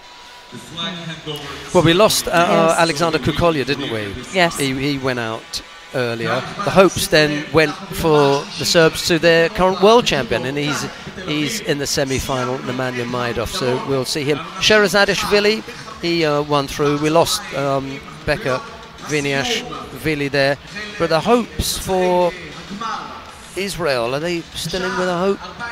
Yes. There with Palchik? Yes, with Palchik. Yep, he's in the semi. And then Igolnikov. So that's a nice grouping there. What about in the 100 kilos? Another, unfortunate, we have to mention it again, another disappointment for Georgia Valam Lipatiliani, the #1 seed, and the Georgian team captain really missing out there. Nikiforov is still in, isn't he? Denisov went out, and Seryenix went out, but I think we've got Fonseca down in the lower half, or was it Cyril Marais? No, I didn't get to see. We didn't get to see Cyril Marais. It was who overcame Georges Fonseca. Maybe we should have Carlos Ferreira in there. He knows more about what's gone on than we do, because he's got to see all of them. In the plus 100 kilo category, the only bright spark for Georgia has been Guram Tusishvili, and he's looked really good, hasn't he? Yes, he has. Some other favourites? Well, Roy Meyer went out. Kopalik, yes, he did. Still got Kopalik in there in the lower half. In there, it was Shanashki and Hegi. I can't remember who it was that came through in that lower one, but Kopalik and Grohl had a good battle. We got to have a look at that, and Grohl actually had been leading them in the head-to-head. Yes, he had. I mean, double Olympic bronze medalist Grohl as well, and I mean, he's made the move up to plus hundreds, and well, they know each other obviously very well, but it was in golden score, and well, Kopalik just pulled out a fantastic throw. Okay, so we'll see him. Let's take a look then at what happened in the under 78 kilo category, and I think this must be the only place where the #1 seed has actually done the job. Natalie Powell making her way through, as did Madeleine Malonga. Yeah. So that'll be one that we'll see there. And then in the lower half of the draw, Audrey Chermio making her way through to the semi-final. And I think it will be Karen Stevenson of the Netherlands. The plus 78 kilo category, the #1 seed up there was Larissa Cherik, and nothing has changed there, has it? Yelisaveta Kalanina, who was not one of the top 4 seeds, managed to defeat her former teammate Irina Kinzeska. And then in the lower half, well, we didn't really get to see a great deal down there, except that we know that Roman Dicot of France is probably going to be someone to look at. Yep. Right, okay, we're going to take a break until 5 o'clock. It's 10 after 3 here, but from Chloe Cowan-Vickers and myself, it's bye-bye for now. Bye-bye.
Lukas Krpalek, and I will fight in Ipongir.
Lukas Krpalek, and I will fight in Ippon.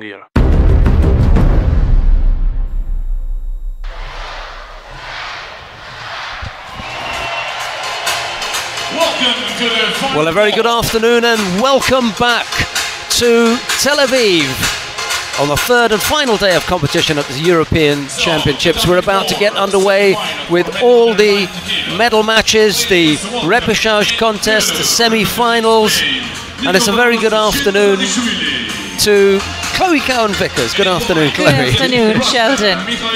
Well, it's great to be here for the final day and the final block. We've got some real treats in store, and well, we're going to be following mat 3. And we're going to start with the contest between Beka Gviniashvili of Georgia. He's up against Noel van der End of the Netherlands, and the referee in the middle for this one, well, we couldn't see. Anyway, we're about to get underway. So, Gviniashvili, one slip, same as Noel van der End. That's put them in this repechage contest. Not out of it yet. If they win this, they'll have a chance to fight for a bronze medal. There's a look at Beka. It hasn't been, without any shadow of a doubt, it hasn't been the best European Championships for Georgia. There's one chance for a gold medal, that's in the plus 100 kilo category. After that, they're really struggling.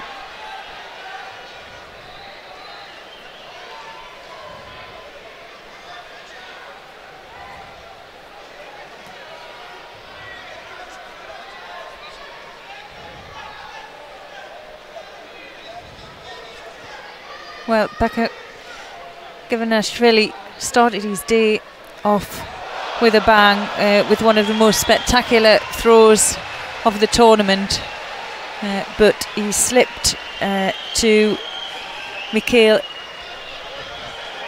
Igolinovic. Well,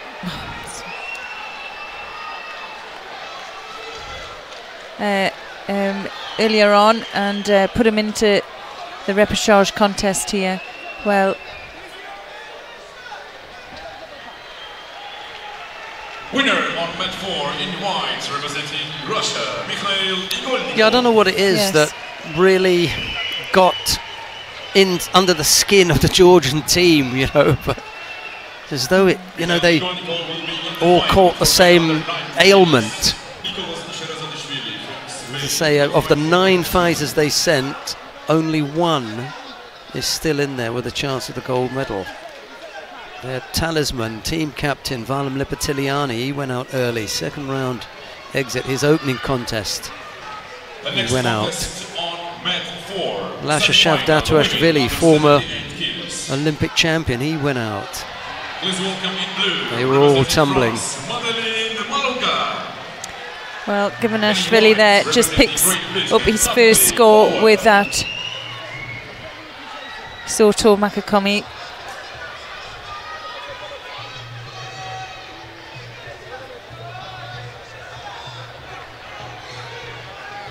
And I don't know what it is about Noel van der End, but at one stage he was one of the most explosive and one of the most exciting. Maybe just got a flash of it there as he threatened Gviniashvili, but he also seems to have been struggling for a while. Could be, you know, coming back for an injury, may have had a bit of a layoff, but oh nice. Well, yeah. I thought he'd evened up the score there, but well, yeah. Yeah, good call, Chloe. Evened up rather than threw Gviniashvili for Ippon. It was Wazari. So Gviniashvili is not out of it yet, but almost.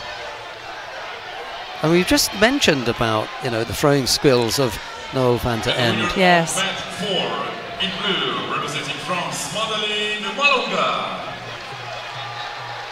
Well, I'm not sure what will suit Gviniashvili, because I would have expected he would have been a lot more positive with his opponent coming forward and looking for those big forward hip techniques. But, well, he's on the attack again, and, well, maybe that will suit him a lot more. Please welcome in blue, representing Portugal, Jorge Fonseca. And in white, Judo, representing Azerbaijan, Two difficult contests back to back. One against Mikhail Igolnikov of Russia. That was the one that he lost out. That put him down into the repechage. And now Noel van der Ende. He's looked apprehensive, a little bit tentative in both contests.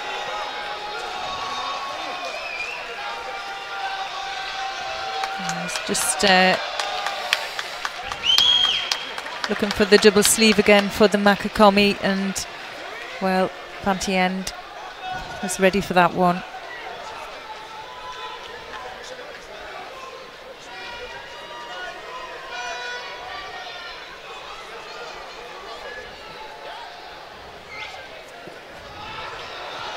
Left Osoto's looking dangerous.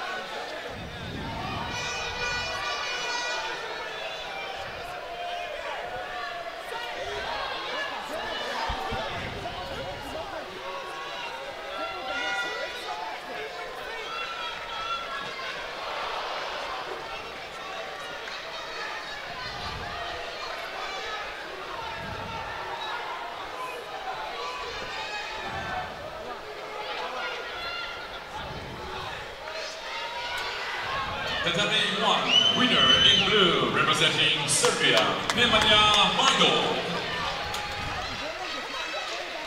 The current world champion will be in the final for men under 90 kilos. The next contest on Tatami 1 is repechage for women. Whoa, well, I think we're going to see a score there. Yep, van der Ende secures the win with that lovely low Sionage. Just rotated Givanashvili over.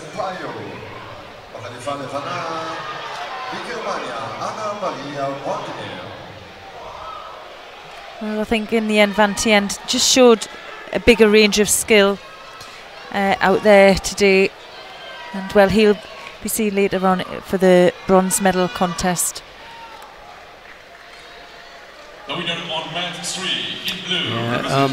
Gviniashvili a little bit like the rest of the Georgian team, looking a little bit shell-shocked.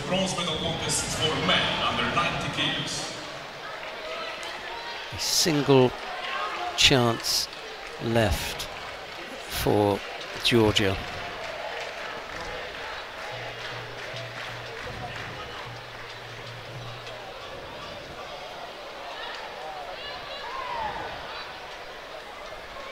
The next contest on Tatami 3, it's semi-final for women under 78 kilos. Please welcome in blue, representing the Netherlands, Karen Stevenson. And in white, right, coming up next, the semi-final in the under 78 kilo category. Audrey Chermio of France faces Karen Stevenson of the Netherlands. It'll be Chermio in the white judogi, Stevenson in blue.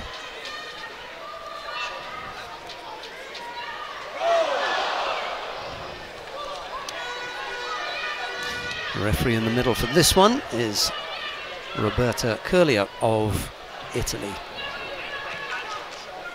There's a look at Stevenson making her way to the tatami.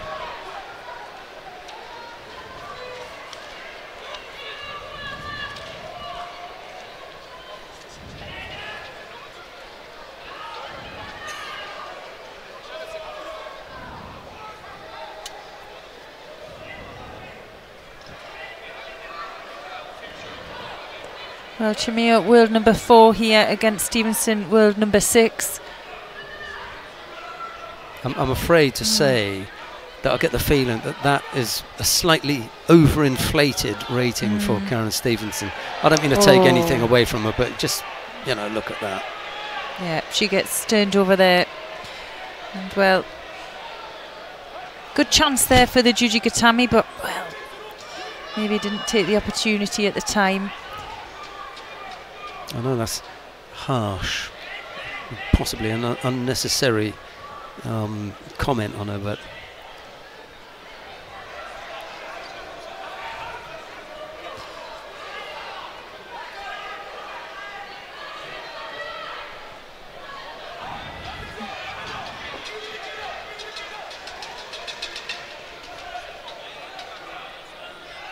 first minute gone. Chermia leading by Wazari.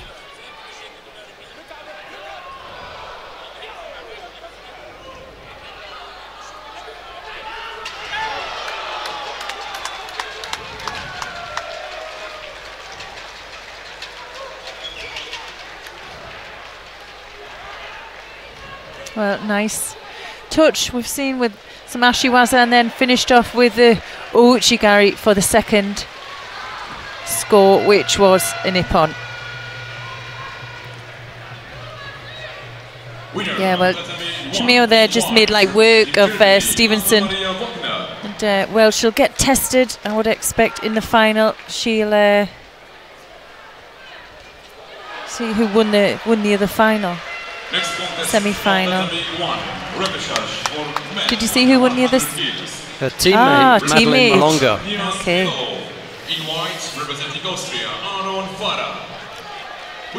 Yeah, Chermio, just that little bit too strong for Karen Stevenson. Right, coming up next, the semi-final in the under 100 kilo category. Peter Palchik of Israel faces Cyril Marais of France. It'll be Palchik in the white judogi, Marais in blue.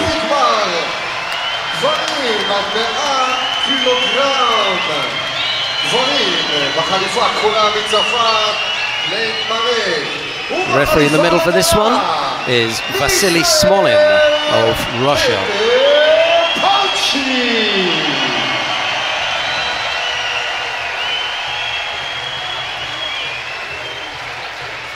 I've just got a feeling that this is a bridge too far for Peter, despite the fact that he's got, you know, thousands of people behind him. The crowd are really behind him here. Cyril Marais is an incredibly difficult opponent. The Olympic bronze medalist from Rio 18 months or so ago. I just think is going to have a little bit too much for Palchik to deal with. Well, Palchik, up to now, he really has stepped up to the occasion, and the crowd have certainly helped pull him through a few of these matches. I think there's more now in the arena than there has been in previous days. Yes, this is as full an arena as we've seen it. There are very, very few seats left, maybe up in the top left-hand corner. Yeah. And maybe not even up in the top right-hand corner where there were a few before. They've done a terrific job, to be honest, to get such a crowd in.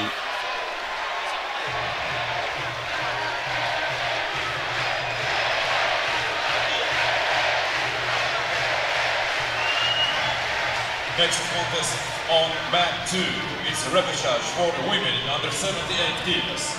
In blue, representing Portugal, Yehima Ramirez. In white, representing Kosovo, Loriana Kuka.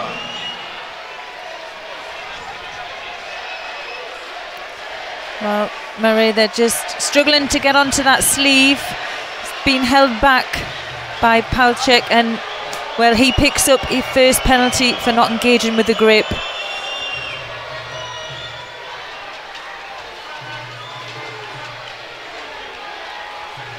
This time he's onto the sleeve, looking for the high lapel. Nice attack there by Palchik.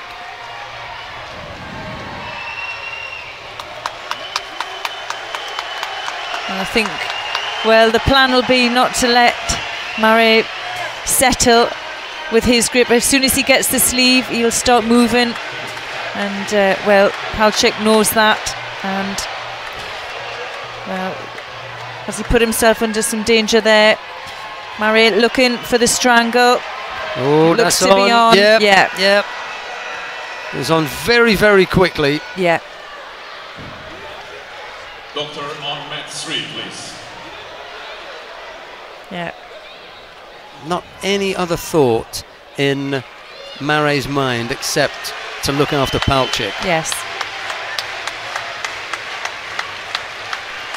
You know, you get to see something of judoka under various situations, and all of a sudden you have a different feeling about them. Just straight there, you know, he'd have done the resus if necessary. Yeah, he would. If he'd had the chance, he would have helped him up there. Sure, absolutely.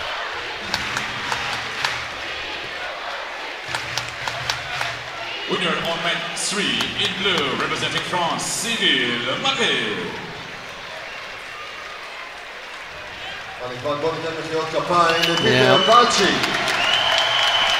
So it'll be Marais who ends up fighting for the bronze medal. Just thought that he had that little bit too much for Palchik, but Palchik, you know, 7th place finish at the European Championships is nothing to be ashamed about. Should be proud with that.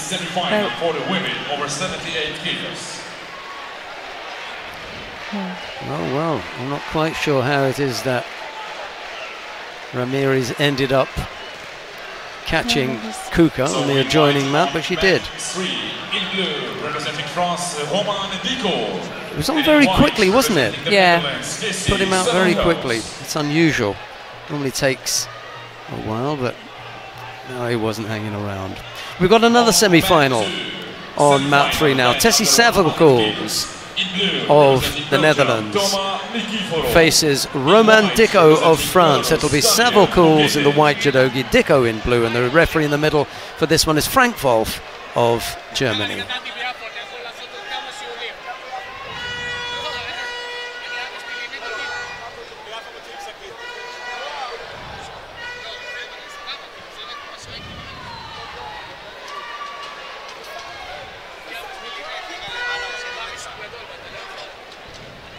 Dicko with a rather eye-catching hairdo.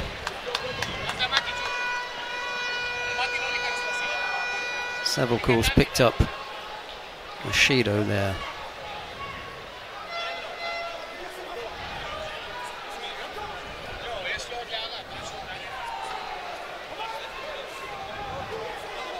Tatami 1, semi-final, women over 78 kilos. In blue, representing Ukraine, Yelizaveta Kalmanina. In white, representing Bosnia and Herzegovina, last year European Championships bronze medalist Larisa Ceric.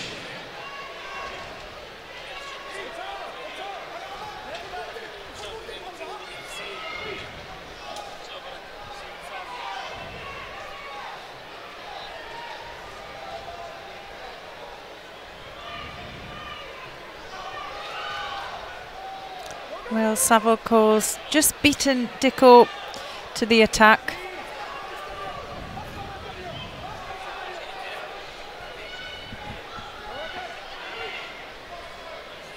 Only 18, Roman Dicko.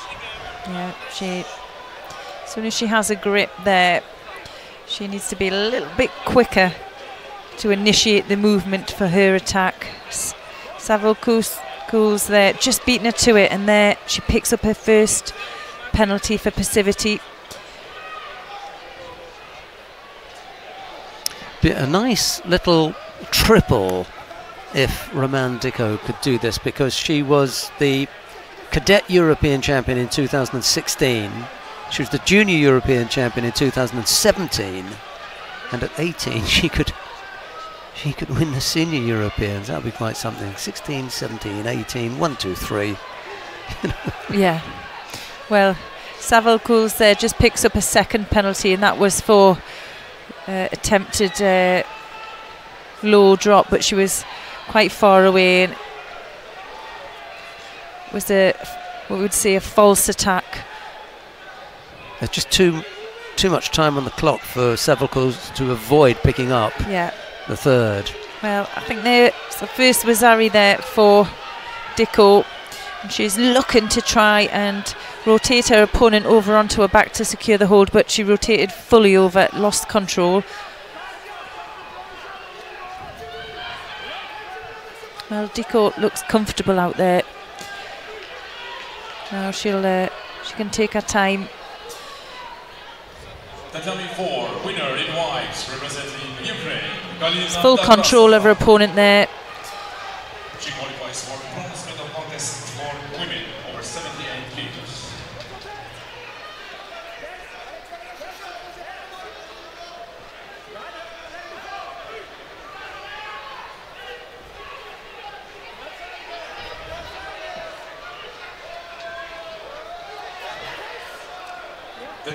Now, I'll be really surprised if this one carries on here. I think another false attack from Saval's Kul will see a third penalty. And there you go. And well, that puts Roman Diko through into the final. And well, we'll see Saval's Kul's a little bit later on. She'll fight on for bronze. Well, it's on then.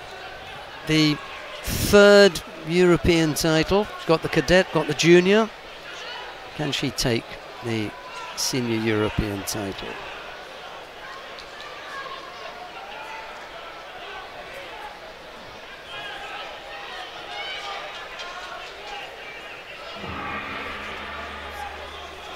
We've got a repechage contest coming up next on mat number 3. It's Henk Grol of the Netherlands. He faces Maciej Szarnacki of Poland.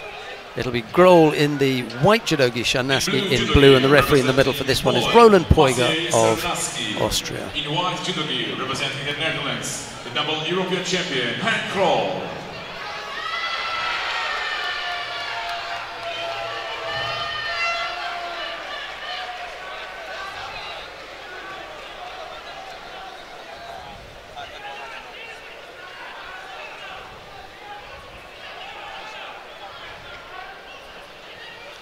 Grol lost out to Lukas Kapalik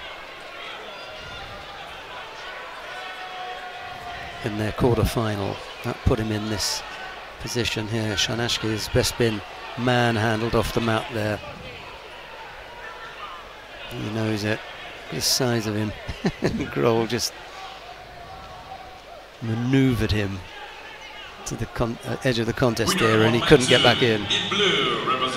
Caught there. Yeah. Just went down initially onto both elbows and then pushed onto his back, but he's made light work of that. Now, whether he can keep his opponent in that position, he's looking for the Osai Komi. Yoko Shiogatami. Yeah, it's there. Yeah, it's there now. Grol's pretty useful on the ground. Slightly unusual execution. Want the arm on the other side, but Kazuri will do, and that's more the classic there. Yeah, he's just adjusting his body as done now. Yeah, Szarnacki tries to escape, and well, he secures it and takes the win. You watch, everybody on that podium is going to be an ex-100 kilo category fighter. Yeah. That's the sign of things to come. Yeah.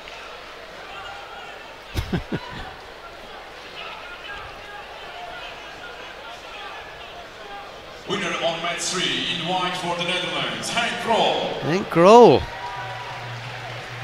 Go for it, Henk. Winner on match 4 in white for Czech Republic, Lukas Kapalik. The Olympic champion will be in the final for men over 100 And Lukas Kapalik has won his semi-final down on mat number Next contest on 4. 2. It's semi-final for men over 100 kilos. Please welcome in blue, representing Russia, Tamerlan Bashaev. And in white, representing Georgia, the current European champion, Guram Tushishvili. Right, well, I suppose we can go to mat number 2 then to see the semi-final in the plus 100 kilo category. Guram Tushishvili of Georgia faces Tamerlan Bashaev of Russia. It's Tushishvili in the white judogi, Bashaev in blue. Tatami 1, winner in white, representing Bosnia and Herzegovina, Larisa Celic. Well, Tushashvili now is I think last hope now for Georgia for the European champion here.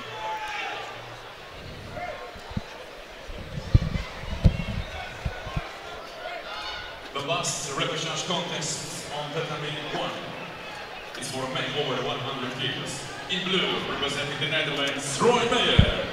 In white, representing Ukraine, Alexander Gordienko. Well, Bashiev there looking for the counter. Just gets him onto the top of his shoulder. Not quite there for the score.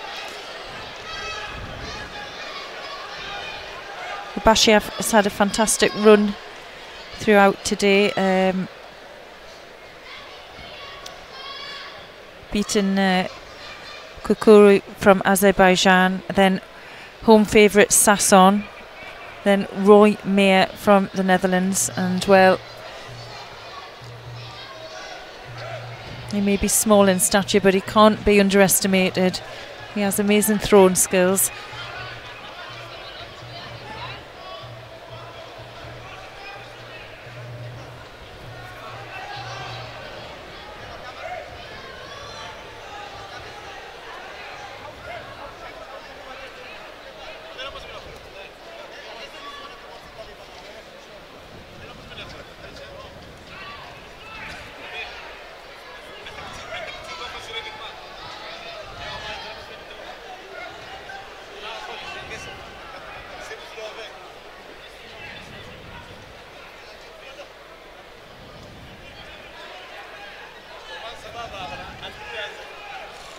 Yes, Bashiev, well, Bashiev likes the double sleeve grip, and well, you can see how fast he can rotate underneath. Didn't quite get the rotation for the score, but just showed Tushashvili how dangerous he can be.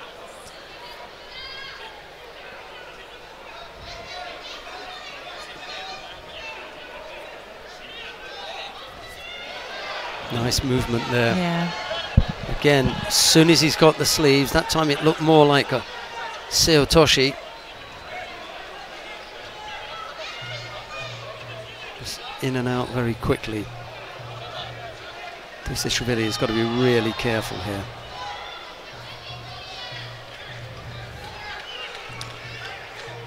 Yes. Nowhere near. Yeah. Well, Bashiev, he needs to create that distance. He uses his lapel grip or double sleeves to avoid that tight clinch. And,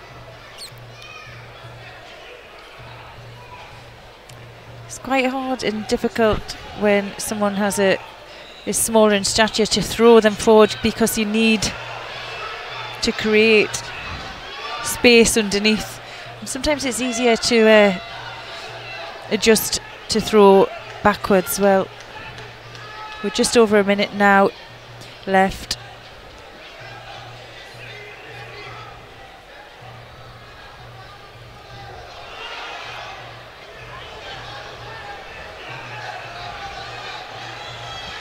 I'd like to go on the other side. Yeah. There. Well, maybe the result of all of this will be that Bashiev will just lose the tempo here. No, he doesn't. He comes back with his own attack. Yeah, he can still go from there. I would have kept pressing. Yeah. A few of them are not really, you know, pushing home that advantage once their opponent goes to ground. Where's it? Nice attack again there by Bashiev. I think it's quite hard to see a throw coming from a direct attack, maybe a combination or a counter. But as the players are tiring, that just becomes a little bit more difficult. Left Tayatoshi tap. Oh, well. Close. Fantastic movement there by Bashiev. That's as close as anyone has come to scoring. This is really still looking around, hoping against hope. Try and finish it now. Don't worry about golden score. Yeah. Oh. No, he's already looked up, so there won't be a score there. There's no score there. He's already looked up. He's stopped. There should be no score here. He'd already stopped. Yeah. He'd heard the gong, he'd stopped, and then the attack started. Well, what they'll do is they'll have to they'll look at that to see whether the throw started before the time ran out. I think the time was already out before the throw was initiated. The time was out. The gong went. He stopped. Now, if he doesn't stop and it doesn't affect anything, then I think you let this go. This is wrong here. I'm really sorry, but he stops here. He stops because he's heard the gong go. This isn't one of those cases where it coincides with time. Yeah. It just Tusishvili has actually stopped because he's heard the gong go. Well, we'll just be able to, if you can see a replay where we can see the clock, we'll see whether the throw was initiated. That's not the best position. That's not going to be. We'll have to see a different angle. There's only one other thing. It's a mistake that's made a lot. Yeah, one. No, he starts it as it's on the time. Yeah, it was bang on. Yeah. Well, they would have reviewed that and. Yeah, it starts on the time. Yeah. You have to see it when the clock is in the background. Well, he looked up there, he saw the clock, but whether it was split second. Tusishvili looks up before the gong goes. The gong hasn't gone yet, and he looks up. Yeah. What he's looking for is how much time is left.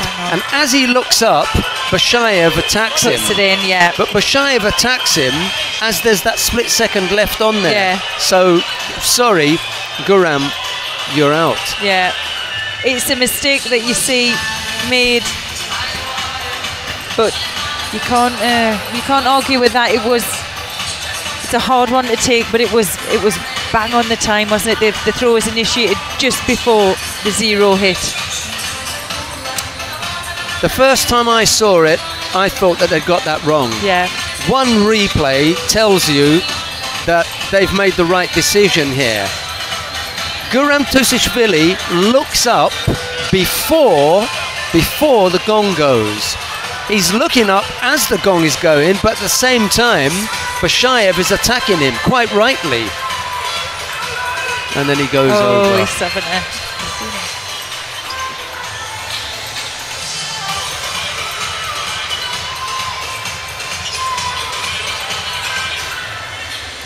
Well, that was a tricky one, but there is an explanation for it.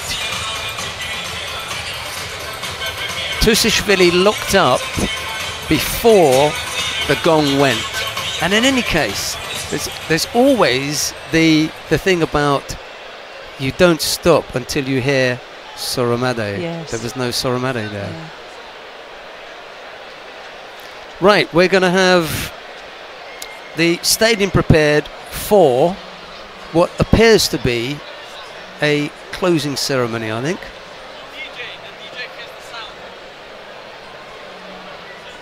I think there's going to be a little bit of a closing ceremony here.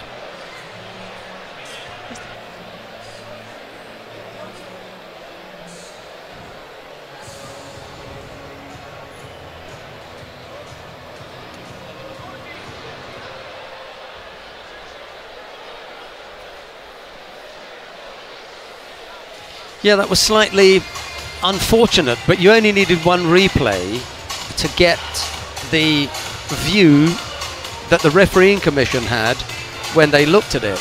Yeah. Well, what the referee would have done, the referee had his eyes on the action and he sees this, he may have heard the buzzer, but he would have watched the entry, watched the finish and scored the score, and then it can be left to the care system and the other referees who can review the video footage and see exactly when that was initiated, and it was just before the bell went. So technique is going to be in the final then, huh? There's a part in the rules, I haven't read them, but I remember what it says: technique coinciding with time. Yes. That technique coincided with time, and a technique that coincides with time is valid for scoring purposes.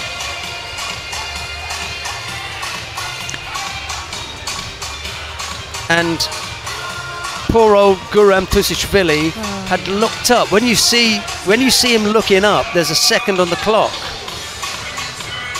He looked up too early. You know, you wanted to see how much time was left on the clock. There was a second left. Well,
Right, we come now to the first of the bronze medal contests. Noel van ter End of the Netherlands faces Theodoros Tselidis of Greece. It'll be van ter End in the white judogi, Tselidis in blue.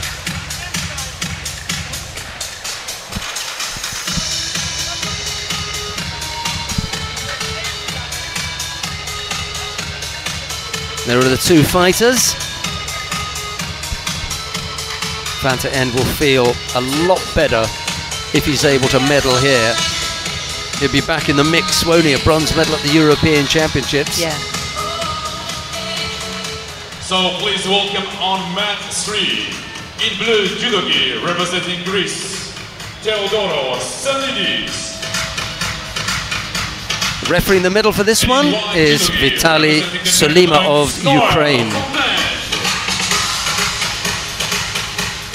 On mat 2, in blue judogi representing Spain, Nicolas Sherazadishvili. And in white, representing Belarus, Yahor Warabayev. Well, players now just making their way to the mat. This is it, they have nothing to lose, apart from the obvious.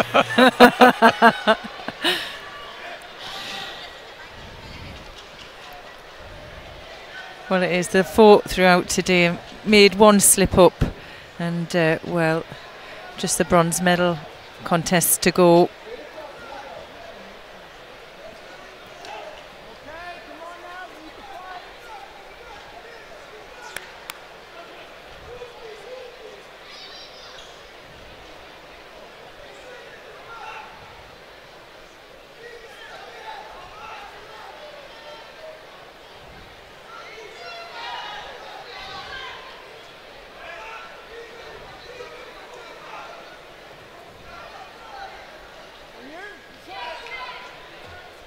This is when the experience of Noel van der End, all the hard work that he's put in previously, should pay off for him. Biggest contest that Theodoros Tzilidis has been in. Not necessarily the case for Noel van der End. He's been in and around, you know, top flight judo for a while now. He should be able to manage this.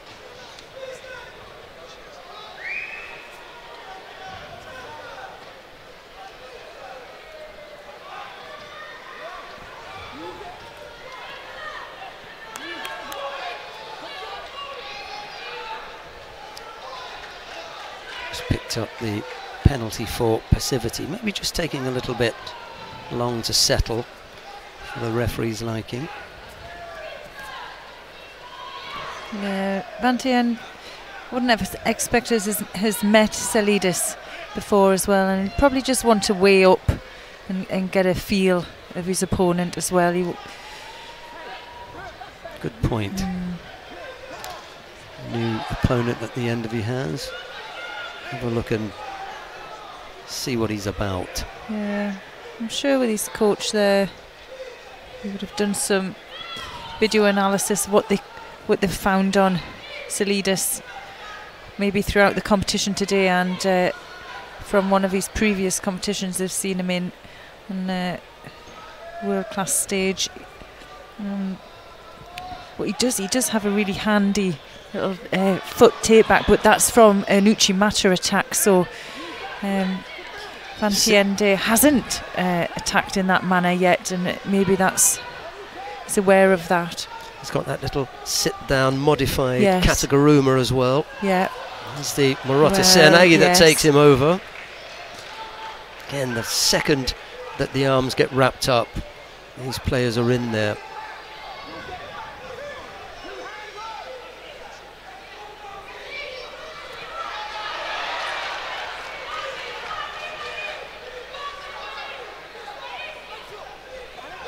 Well, he can't afford to give up another score now. And to end.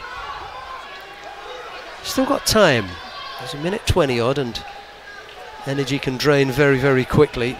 Your ability to defend drains with that energy. And Van der End is a strong athlete, physically really powerfully built. Reminds me a little bit, just a little bit taller, reminds me a little bit of Beka Gviniashvili. He's got that shape to the top half, very, very strong. Well, he's edging towards that left side. Well, Tzilidis there just pipping him to the post on the attack.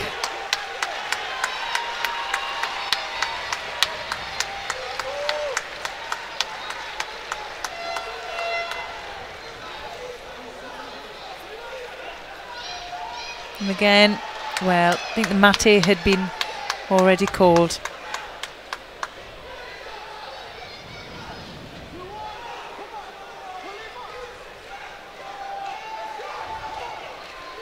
Picked up the penalty there for a false attack, 40 odd seconds.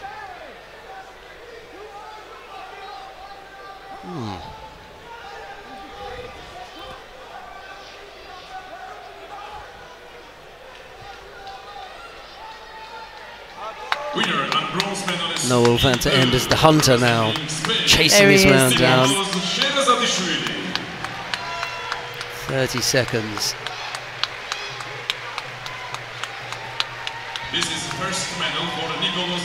Well, 30 seconds can feel like a lifetime when you're out there trying to hold on to a score. Van der End. That was the one. Yeah. Yep. Well, he matches the score there. Well, the referee didn't call it. I like that for a score. Yeah. Well, the referee had a good view from where he was. It's just where the elbow lands, and as you say, the referee's in the best position to see that. He said no score. Well, the time's running out now for Van der End. He's going to have a last-ditch attempt here.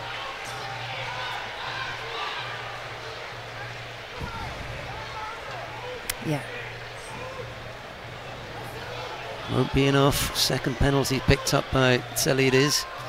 Hands drop off there, and that is it. Couldn't have given more, Noel van der End. There wasn't anything else left for him to give. But it was Theodoros Tel-Aviv who came up with the single score, and that was enough for him to take the bronze medal.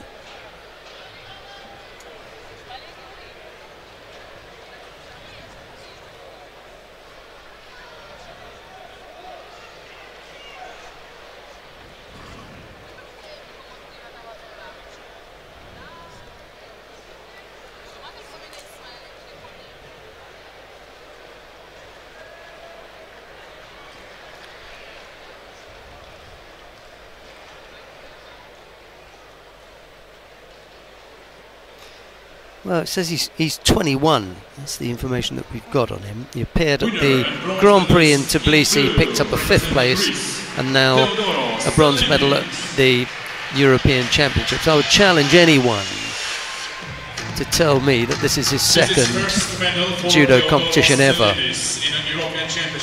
Congratulations.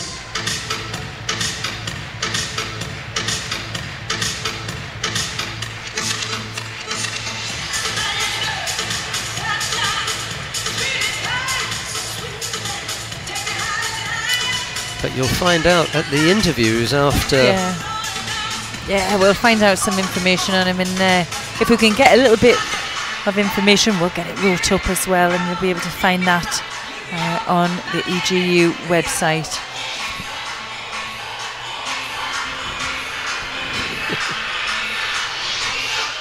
קדימה תל אביב, אליפות אירופה בג'ודו, כאן בישראל, תל אביב 2018.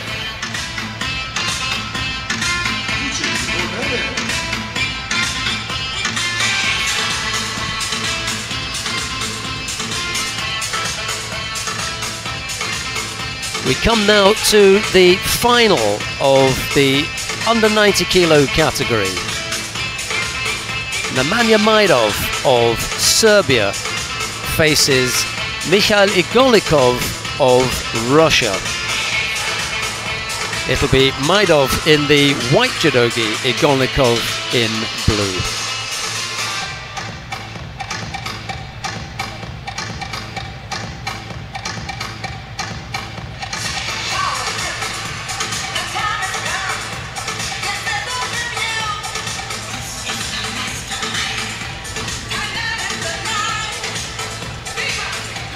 Well, this pair have gone head-to-head on 2 previous occasions at the Youth Olympic Games in Nanjing, where they were both under 81 kilos.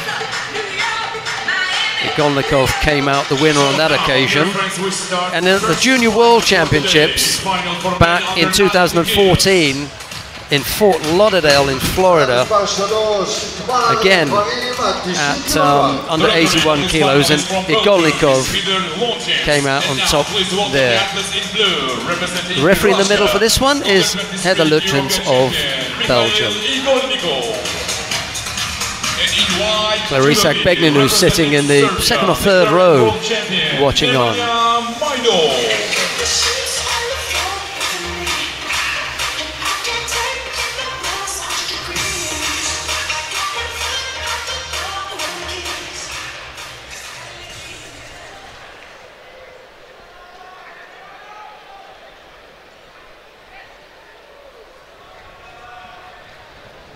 Igolnikov, by the way, went on to take the silver medal in those Junior World Championships in Florida in 2014, losing out to Rafael Machado of Brazil.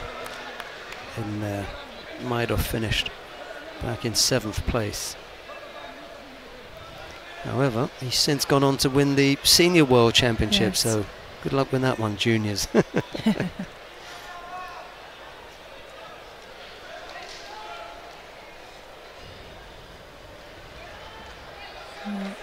Majdov there just picking a Judo up for a grip and infringement. You can see here he has it there, has like a pistol grip on the sleeve. Well, you have to use that pistol grip positively to move and create an opportunity to throw. Can't just sit with it.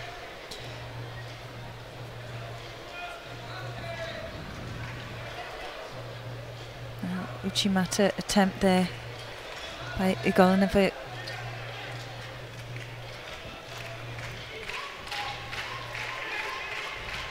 Yeah, the left Uchimata is his go-to technique, isn't it? Yeah.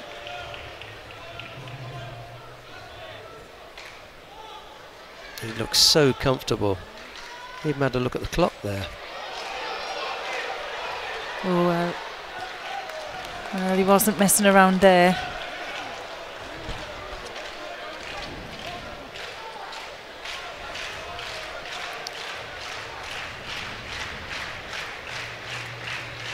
Maidov was quickly onto the arm after the attempt with the Sutemi waza.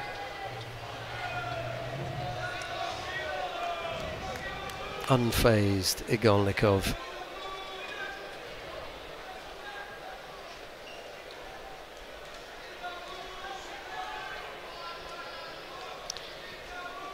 Well, obviously the referee's been asked to give a mate, and she's going to get some instruction here, whatever it is that they're looking at. I'm not quite sure, but they're reviewing something. No.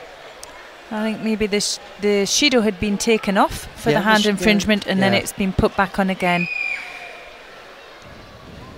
Yeah, I noticed that. I noticed they're taking it away. I thought I'll just leave that. Well, for me, Igolnikov here looking relaxed, in control.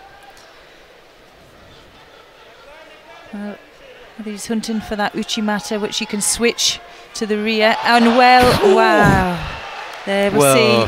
Nice touch of Ashiwaza and Majov. Well, he must have broken his back trying to get off that one. That was amazing. He was like really a cat. turned, yeah. Yeah, amazing. Wow. Igolnikov looks cool, I think, because he's been on with him twice before, beaten him both times, and the fact that Maidov went on to win the World Championships, hasn't faced Igolnikov at all. No. He's thinking, oh, I've done him twice. Yeah. Give me another go at him. Minute 20 odd left to go. No score as yet. Igolnikov came closest there. Nice piece of Ashiwaza. Maidov, incredible twisting skill to avoid going on his back.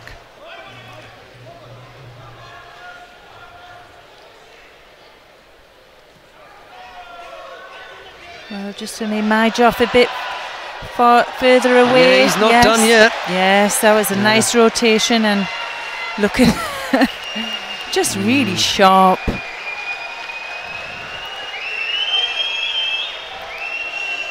Oh, the crowd may not like it, but, you know, Igolnikov probably thinks, he's probably come in here thinking, I've got a point to prove here. Yes. Because he's seen Maidov, you know, everybody watches social media, and he's seen him, you know, saying, hey, I'm the man, I'm the, you know, I've won this and I've won that. And Igolnikov says, wait until I get hold of you.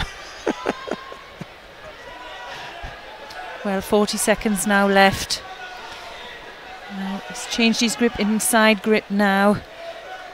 To control the space. Didn't like the way that Maidov broke the grips off there. Used both hands to break the grip off. Well, too long. He's taking too long about this. Now. He needs to make a move. Well anticipated by Igolnikov. 11 seconds now.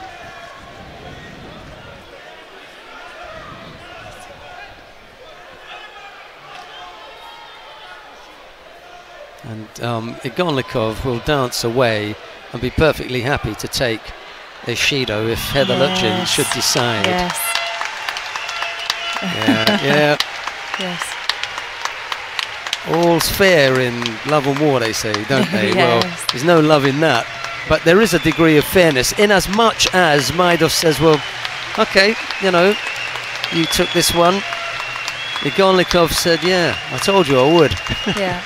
I think we did as well this morning. Yeah. Yeah. We called him this morning because, well, been seeing him around in Europe as well, and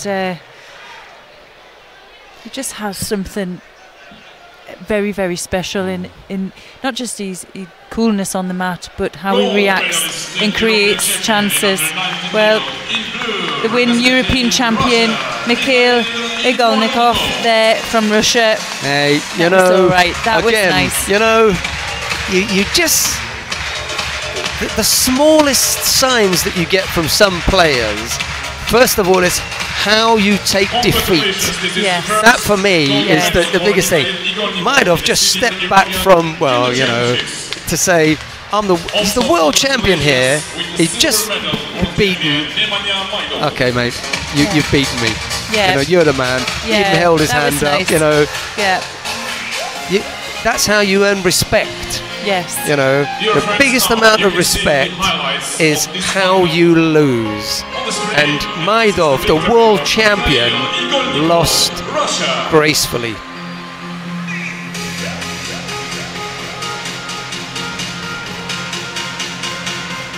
And even, you know, the coach, Dad, is nodding, saying, Yes. yep, you got caught, you know.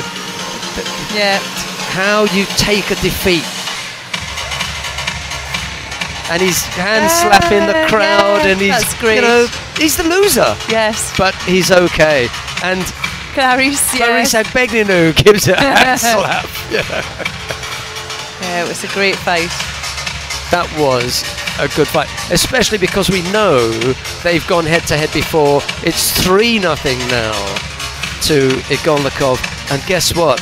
Igolnikov isn't even the #1 in his own country. Yeah.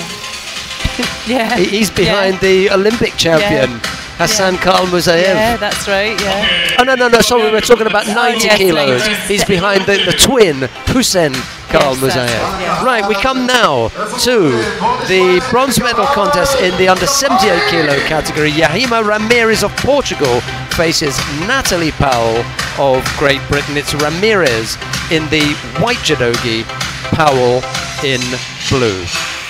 And I think the referee in the middle for this one is Veli-Matti Karinkanta of Finland. Yeah, Hussein Kalmuzayev is the twin of Hassan, who's the Olympic champion. But it's possible that Hussein heads Igolnikov anyway in Russia as a senior, you know. There's probably a couple of others in there. The world bronze medalist Natalie Powell. And in white judogi representing Portugal, Yahima Ramirez. Well, Ramirez in with a chance of a bronze medal at the European Championships. She comes in for a lot of stick, does Yahima Ramirez, and it's not a secret. We share that. We've spoken to her. She can pick up 1, 2, 3 Shidos in no space of time. She knows that. And yet today, here she is in the bronze medal position. Let's hope that she avoids going for Shidos and goes with something positive. Little Ashiwaza to begin with. Maybe even a hint of the knee wheel there. The Hizaguruma caught her quite high up, didn't she? Yeah. She was just trying to control Powell's sleeve, and now Powell coming back in with the control and grip there. You can see it coming over the top, and now she's just putting a bit of pressure on the edge, and well, Ramirez there just stepping out just to avoid the attack.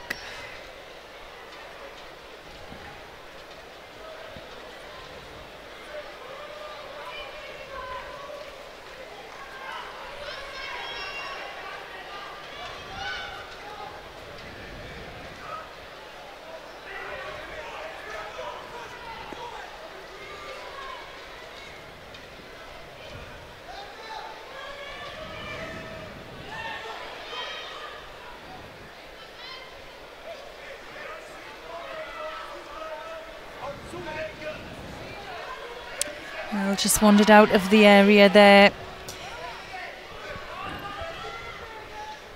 And, well, she picks up the first penalty for that. Just needs to be aware of the mat edge, just rotating. But Powell again taking her back into that edge now. She'll want to get a reaction from there. And Ramirez, well, puts in one of her own.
Well, Powell there, working hard there to come forward for the grip, and we see Ramirez there just stepping back out of the area to avoid it. Well, she can't make one more mistake or she's going to be out of this bronze medal fight.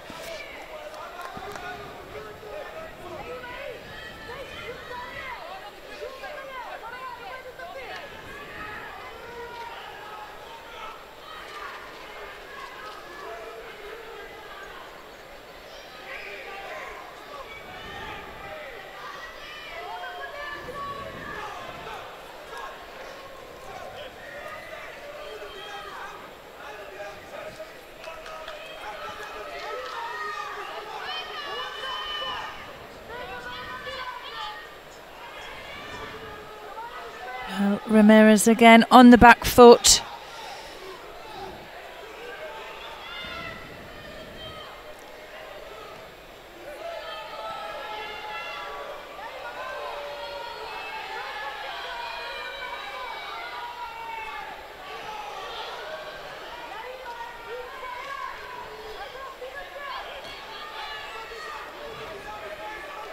Well, Ramirez can't make that mistake again.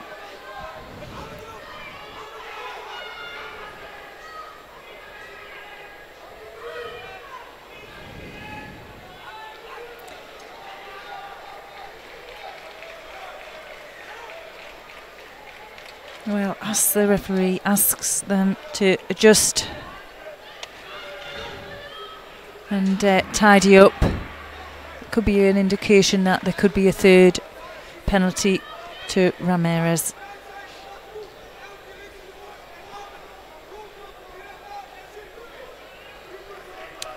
And there we go.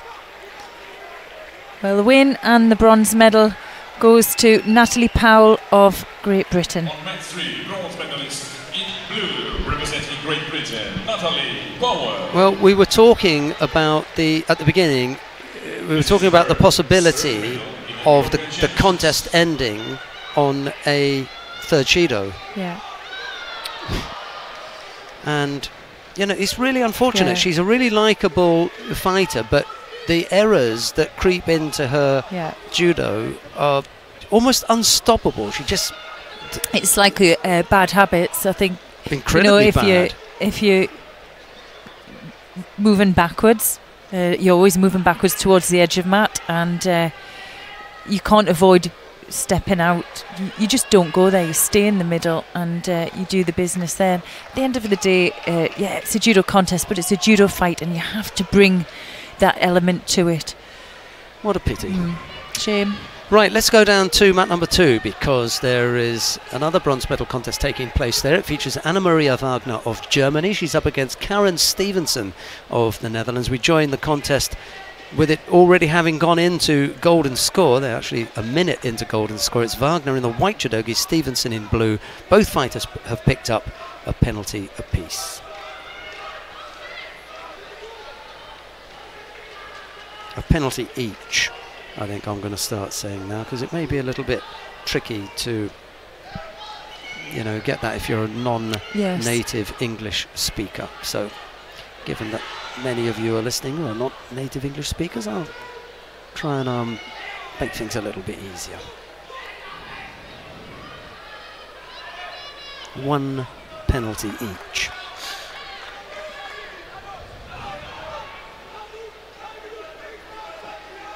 Well, we missed the beginning of this contest. We just caught it a minute into golden score, but both athletes here are looking tired. Big effort there by Wagner.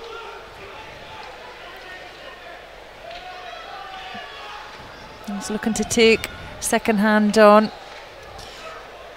Switches it into the left now. Stevenson looking for an opening in Nuwaza, and well, just runs out of steam.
Well, they've had another minute and a half of, at least they've been putting in some action. Yes. It was close, but yeah, it was close. Lands on a front. So not quite enough to come up with a score. Good effort. Yeah, it was a good effort. What is nice, even though they are nearly 3 minutes into golden score, both athletes here really are trying to throw.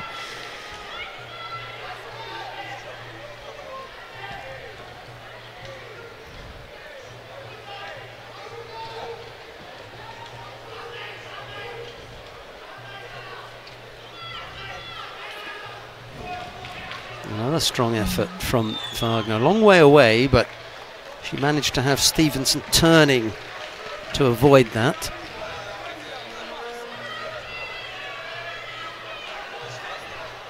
She'll want to try and be first again here. Well, that pressure has built up and Stevenson has picked up a second Shido.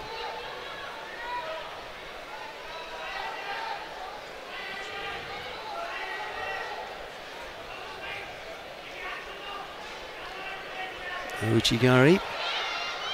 Yeah, and there it is. She gets the rotation.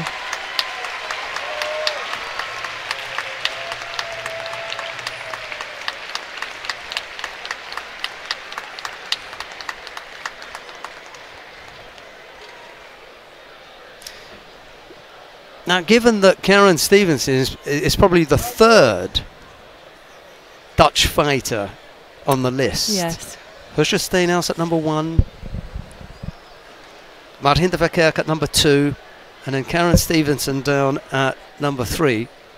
To come up with a 5th place finish at the European Championships is not a bad effort, is it? No, it's not a bad effort. You can't be, disappointed at a 5th place finish. She's disappointed not to have taken the bronze medal. Yes. That's one thing. But I finished 5th at the European Championships. That's not bad. Yeah. Anna-Maria Wagner, however, doesn't have any of those concerns. She comes away with the bronze medal And she's probably, well, sort of arguably the number 2 in Germany behind Luisa Malzahn. Yes. So, happiness all round.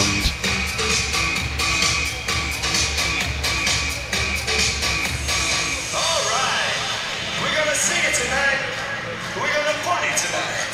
I've got a new song. Dear friends, you can see the highlights on the screen. That's right. Oh, like a truck. Oh, like it, I do it like a truck with me. Oh, like it, I do it like a truck. One more time. Oh, like it, I do it like a truck. Once again. Oh, like it, I do it like a truck. Just you. Oh, like it, come on, rock the music. Everybody rock it.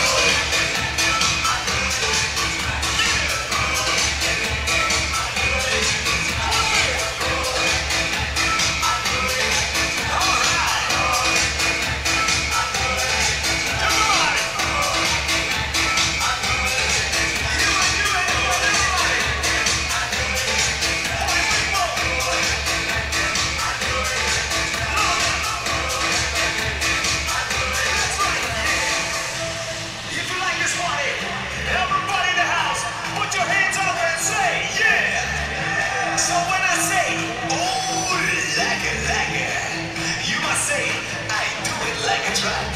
Once again, oh, like it, I do it like a truck. Once again, oh, like it, I do it like a truck. One more time, oh, like it, I do it like a truck. With me, oh, And now, dear spectators, welcome to the final for... We come now to the final of the under 78 kilo category for women. Madeleine Malonga of France faces teammate Audrey Chermio.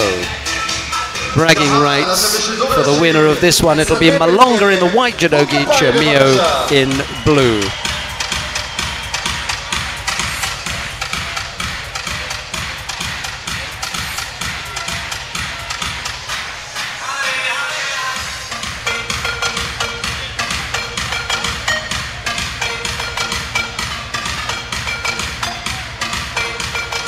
The referee of this final is from Germany, Mr. Frank Wolf.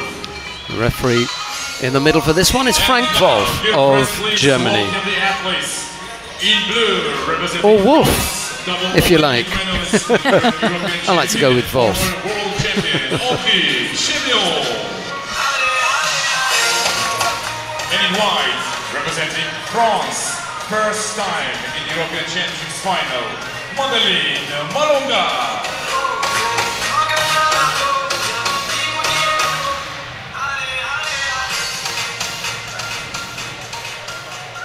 Well, this is going to be a tough one for both of these athletes. They'll know each other very well, work in the same team now.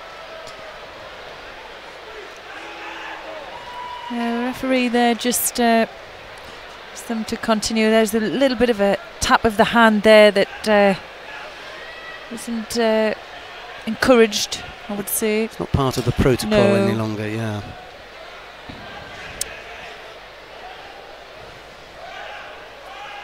That's a push Oh, well, it was a bit of a push. Kasha, yeah.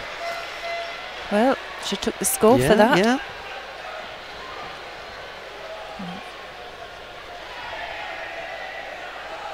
No harm done as far as Malonga's concerned. She said, okay, I'll accept it. Well, she's going to work to get that back. Chermio stepped off there. Yes.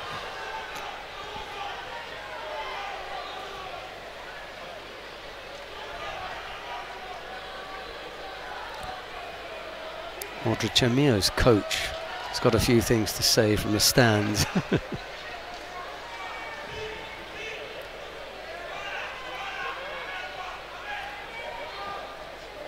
Chermio there controlling Malonga's right sleeve.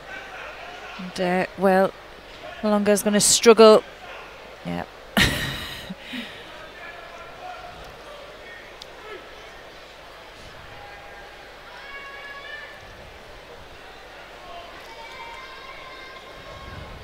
Plenty of time left on the clock here. Yeah. Chermio's being a little bit loose with the area here. That was careless.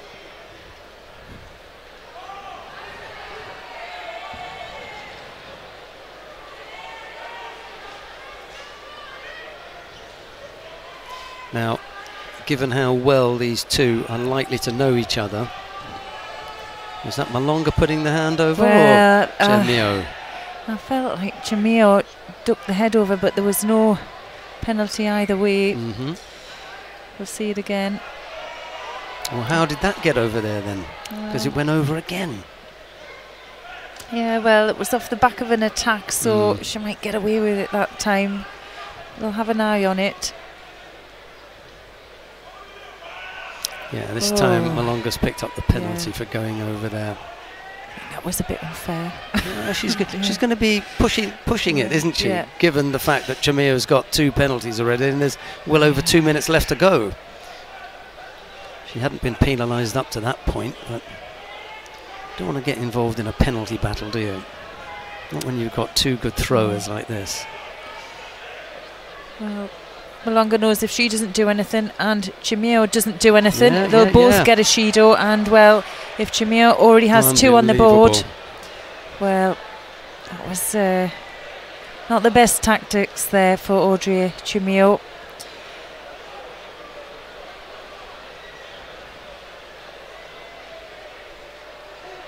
Yeah, both, yeah. Well, it's unfortunate, isn't it, when we saw the thrown skills of Chemio. But, well, Malonga kept her cool, kept the tactics, and, well, she's the winner there in the under 78 kilogram category here at the European Championships. Yeah, you called that one, didn't you, Sheldon? Well, my only question would be this. Chemio could have an argument if she wasn't pushing the hands down. Was she? Yeah. Well, she was. You know, well, you know when you've got 2 Shidos on the board, you do not make a mistake. You've got to stay positive all the way. Chemio takes silver medal.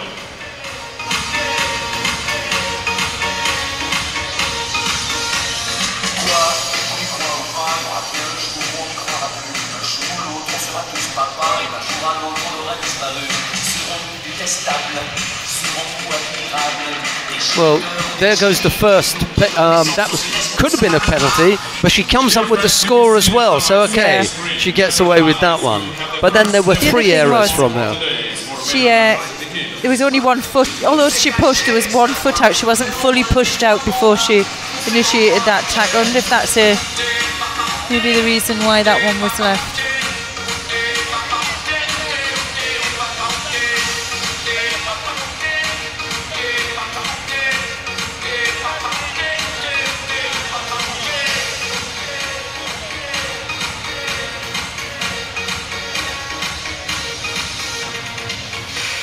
So it's Madeleine Malonga who ends up taking the battle of the French under 78 kilo fighters.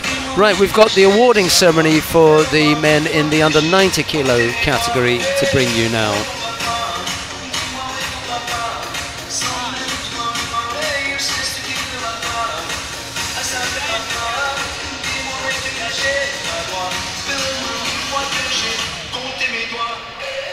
Ladies and gentlemen, now we start the awarding ceremony for men under 90 kilos.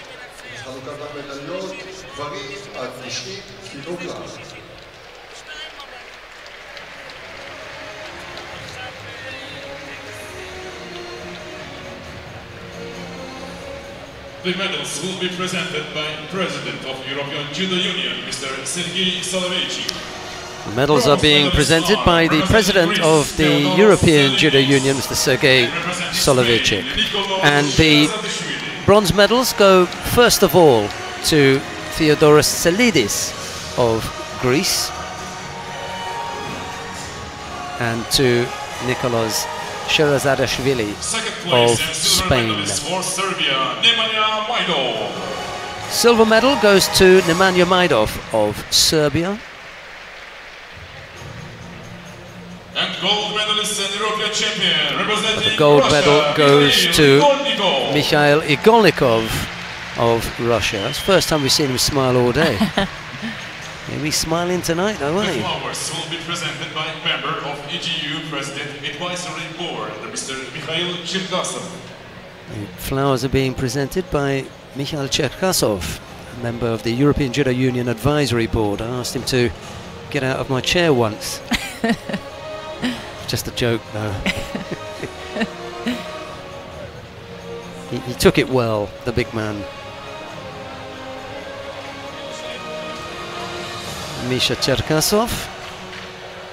Ladies and gentlemen, please stand for the national anthem of Russian Federation. And now the national anthem of Russia.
Thank you very much.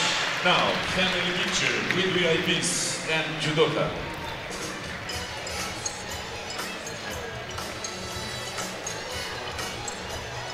Salidis and Sherazadashvili were the bronze medalists.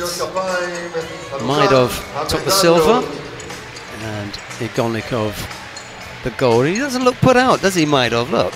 I've seen unhappier silver medalists this past couple of days. Handshakes, a little bit of a back slap, and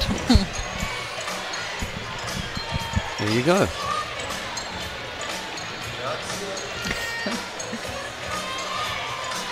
Maybe the press wanted a few more photographs. They're going to have to catch that some other time. Look at it's just so funny, isn't it? Irina Dolgova there in the crowd a couple of days ago on the podium herself, but just enjoying it. Yeah, having a good time.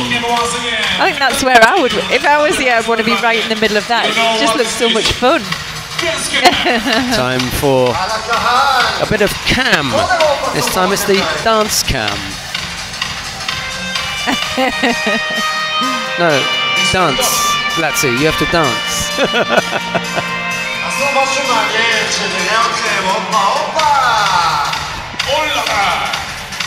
Oh, come on, let's go, man. Thank you.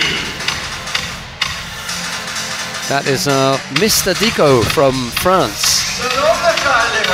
He's waiting for his daughter's final, which is coming up soon. Thank you, dear friends. Thank you very much. Thanks for coming, guys. You are great.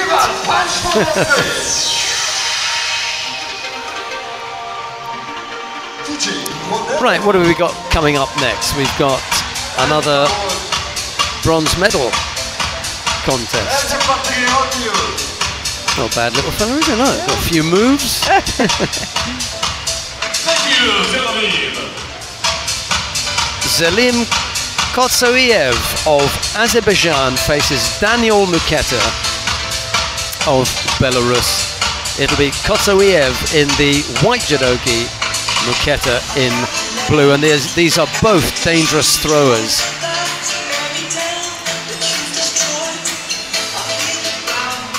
Muketa put out the #1 seed from Georgia this morning, Valem Lipatiliani. Dear spectators, now we start. Bronze medal. Vincent Drouot of France is the referee in the middle for this one.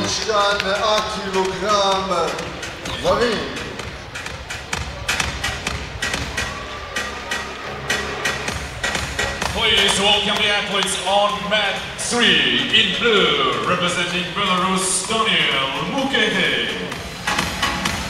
And in white, representing Azerbaijan, Zelim Kotsouiev. הקהל מספר 2 בחליפה הכחולה, מישראל פיטר פלצ'י. בחליפה הלבנה, מרוסיה, מילה ספילאלו. על הקהל. The athletes here coming to the mat.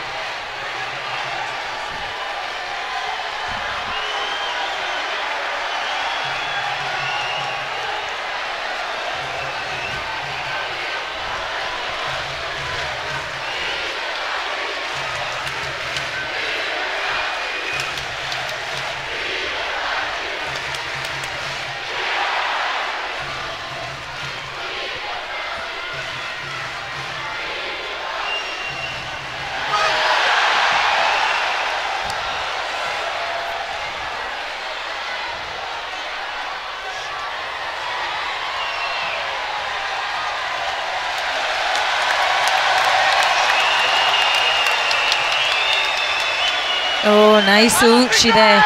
Swiftly rotation though from Kotsiov.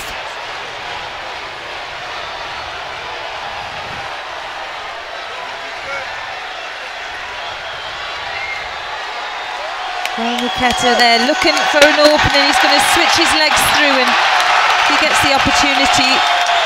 Well, he didn't get it that time. He just tie off his opponent's legs with his own and get the rotation.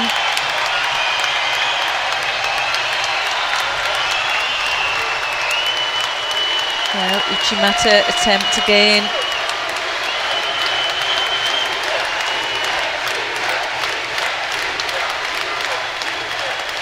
Good defence there from Muketa. Just blocking with the legs, making it difficult for Kotsouiev to come through.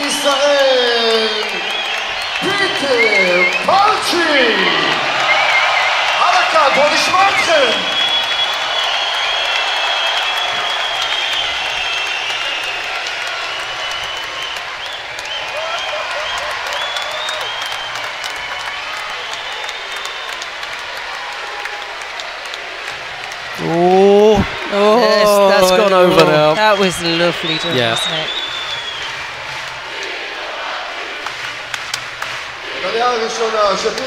Oh, what a shame for Muketa. He's shown so much earlier on, but you know, he came into that knowing that he was up against a big thrower as well.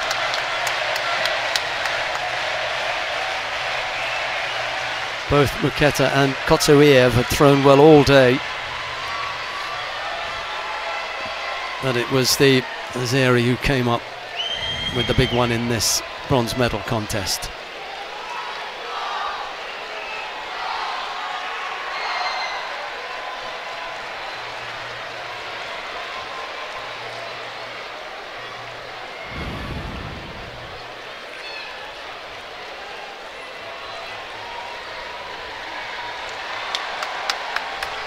Bronze medalist in white, representing Azerbaijan, Selim Kosoyev.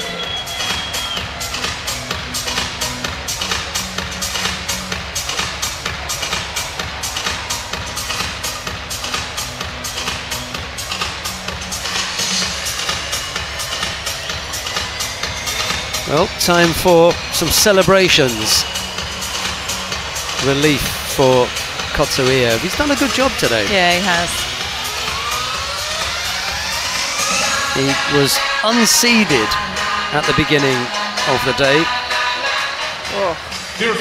Beat Milan Randall, and then he saw off the number 2, Kirill Denisov. Lost out to Peter Palchik. And then it was down in the repechage to fight his way back through, eventually winning out over Daniel Muketa.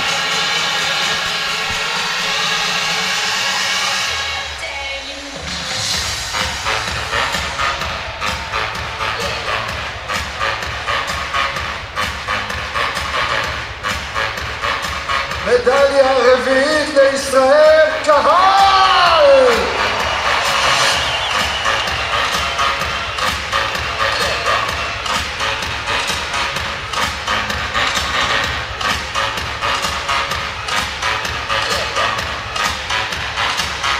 We come now to the final of the under 100 kilo category. Thomas Nikiforov of Belgium faces Cyril Marais of France. It'll be Nikiforov in the white judogi, Marais in blue. And the referee in the middle for this one is Friedrich Anna Maria of Hungary. Dear spectators, now we start the final for men under 100 kilos.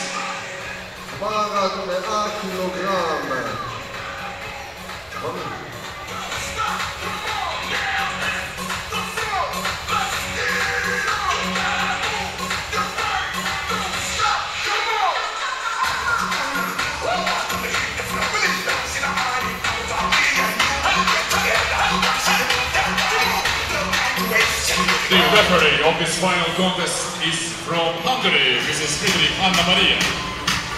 And now, ladies and gentlemen, please welcome the athletes in blue judogi representing France, the Olympic bronze medalist Cyril Marais.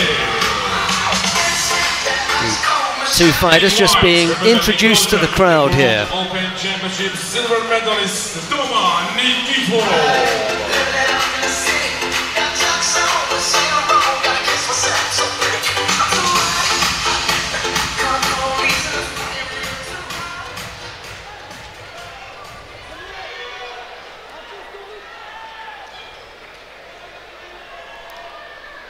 Both these fighters really, really difficult. This is a hard one to call.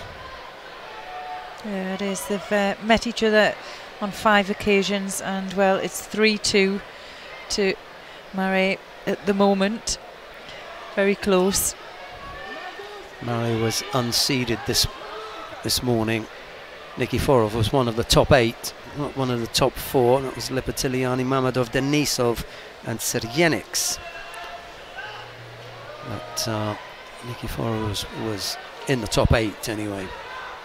Marais out of it and out of the under 100 kilo category for a while. That's why his stock has dropped a little bit. But here he is in the final of the European Championships.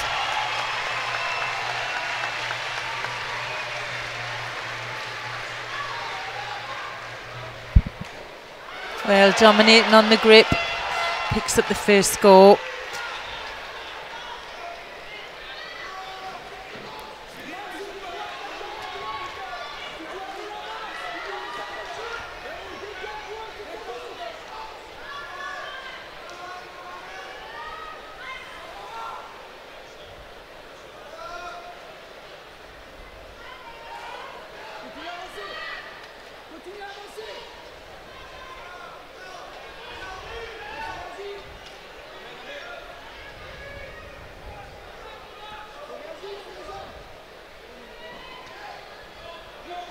You can see there.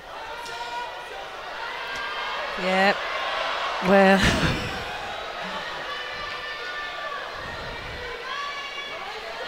People may ask about, you know, why is there no score there, especially given that Cyril Marais put his elbows down. But it won't matter now, because when they went to ground, Nikiforov followed up with the shimmy. He was very, very sharp, and Cyril Marais himself has dished that out to someone else today. But this time round he was on the receiving end. It was Nikiforov who managed to apply that shimiwaza very, very sharply. Yeah. Look at him, he's absolutely over the moon, isn't he? Yeah. Well, Marais just looked in control, and with that sleeve grip, he just looked like he was edging away, and we could see Nikiforov just waiting and biding his time. And well, he may have not got the score from that throw, but he certainly used it to his advantage, didn't he? Well. And instead of going back, he was going across. He rolled on one to the other, so there was no pressure there. Yeah. That's what they're trying to avoid. The pressure on his arm, though. Yes. So I thought it was the shimiwaza. I thought it was. He was hanging his arm there, and he was rubbing his arm. So, but we'll see it on the replay anyway. Nikiforov, whatever it was, down on the ground, takes the gold medal.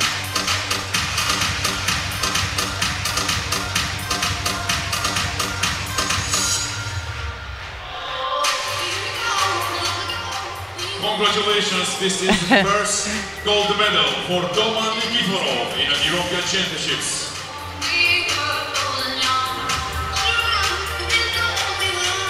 Rather over-enthusiastic fan.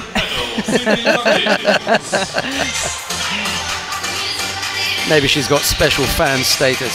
Cedric Taymans there jumps in to say hello. Here's the highlights. Battle of the Beards, wasn't it? Right, here we have a look.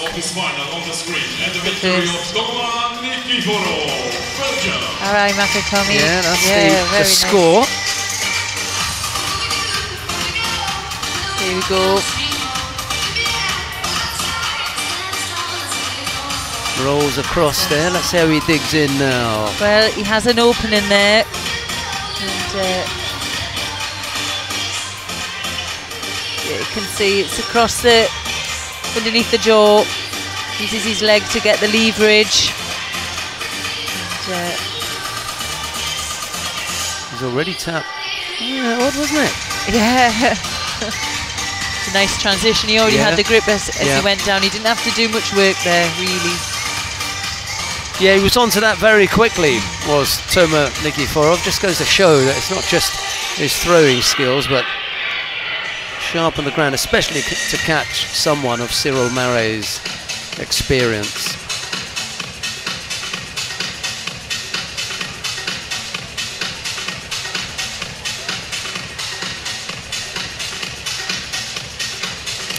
We've got the awarding ceremony for the women in the under 78 kilo category coming up next. Ceremony for women under 78 kilos.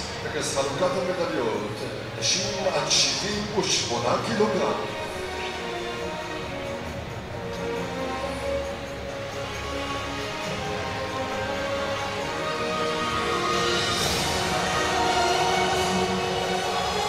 The medals will be presented by Sport Director. The medals are being presented by EJU Sport Director, Miss Catarina Rodriguez of Portugal. And the bronze medals go first of all to Natalie Powell of Great Britain, and to Anna Maria Wagner of Germany. Second place and silver medalist representing France, Audrey Chemiot. Silver medal goes to Audrey Chemiot of France. And gold medalist. The gold medal goes to Madeleine Malonga of France. She, see how she threw her hands up there? It's like Sweet. A little bit shy, yeah. Flowers will be presented by Deputy Manager, Bank of Yerushalayim, Mr. Judo Levy.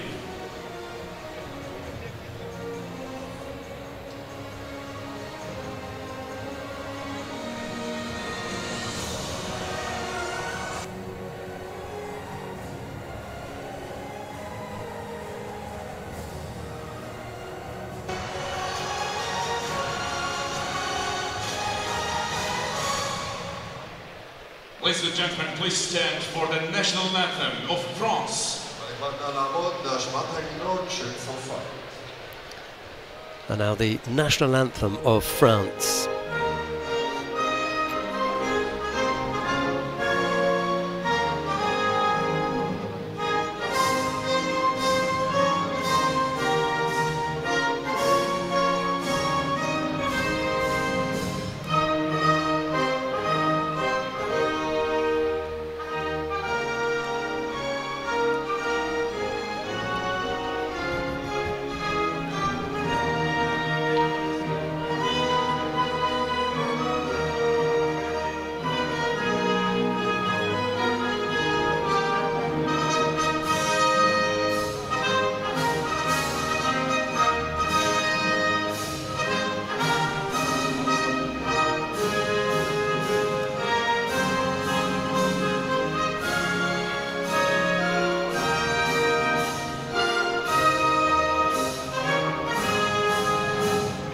Thank you very much.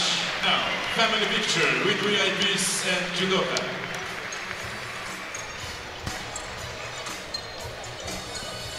They all look reasonably happy up there, don't they? Yeah. Powell and Wagner, the bronze medalist. Chamio, the silver medal winner. She can still manage a little bit of a grimace or smile. And Malonga, well, there you go.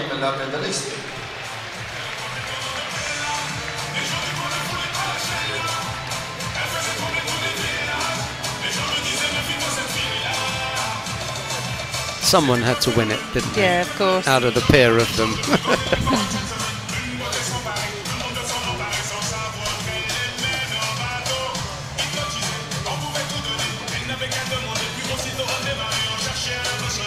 She's up there. Yeah. Again, you know, bronze medal. Natalie Powell, she was the #1 seed. Well, she's consistently up with the medals, like you say. Irina Dolgova and Anastasia Konkina, 2 medalists for Russia.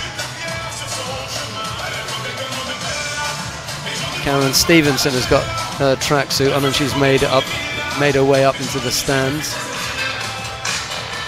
Just watching the rest of the judo. Women over 78 kilos. Right, we've got the bronze medal contest in the plus 78 kilo category now. We're going to see the contest between Galina Tarasova of Ukraine. She's up against teammate Yelisaveta Kalanina. It'll be Tarasova in the white judogi, Kalanina in blue.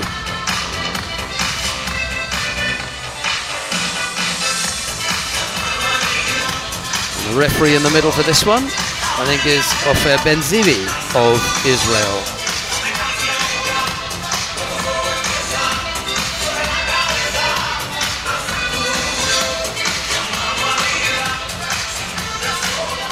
Welcome on match 3.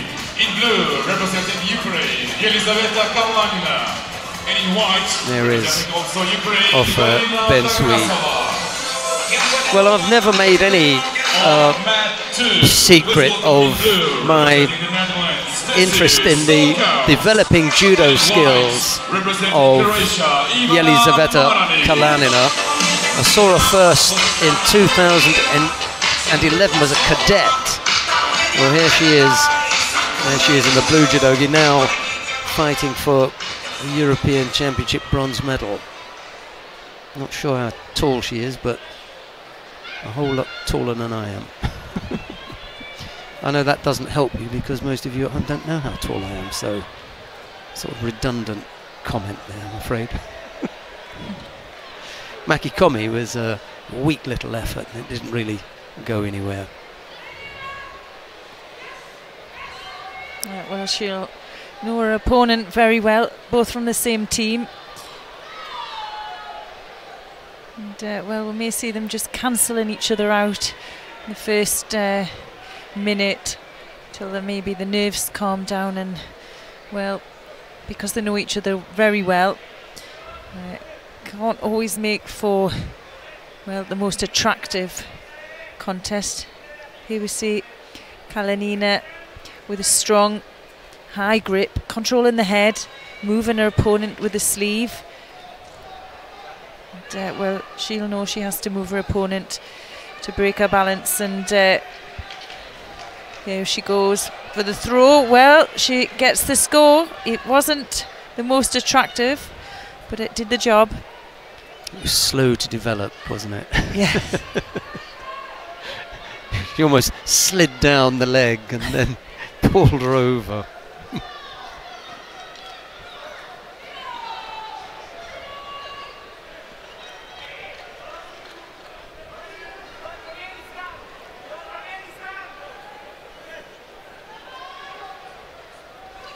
Kalanina has already defeated one, well, former teammate when she beat Irina Kinzerska, who's moved over from Ukraine to Azerbaijan. Yeah. I think she picked up an injury, didn't she? Knee injury, yeah. At the time there was no score there. The effort or the attempted technique was initiated by Tarasova, so no score.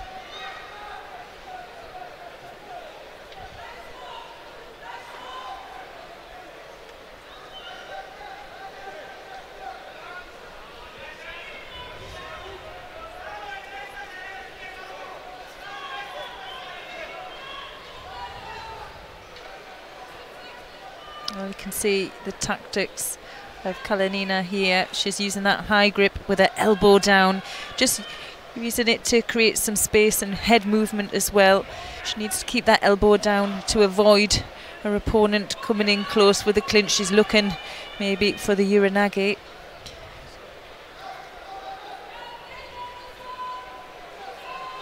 Just like to see Kalinina a little bit more determined and serious about trying to get the right leg across for Haraigoshi maybe, or Uchimata inside there. Yeah, well, she definitely needs to create a little bit more movement if she wants to score in that direction, and she could do it with a stab on that forward leg, and that'll start that rotation off. Well,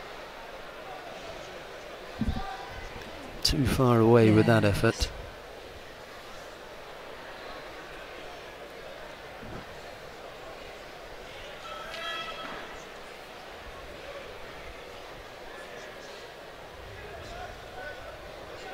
Tarasova there picking up the second penalty for that. Well, it was a poor drop attack. Bronze medalist in blue, representing the Netherlands, Tessie Selkos.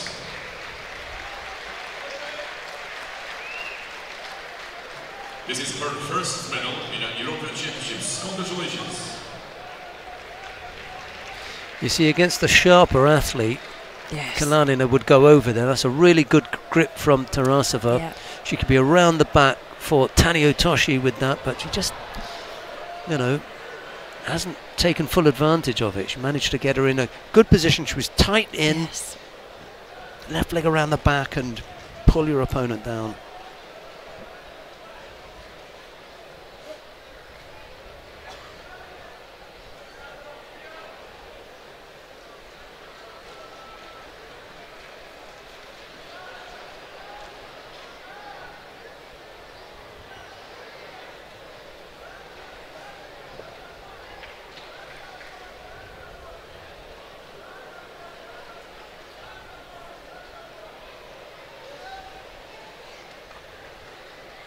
Well, you can see why she's not committing now. She doesn't want to make a mistake. She'll look at the clock and see, well, there's not much time left. I can pick up one more penalty. And so will my opponent. Yeah.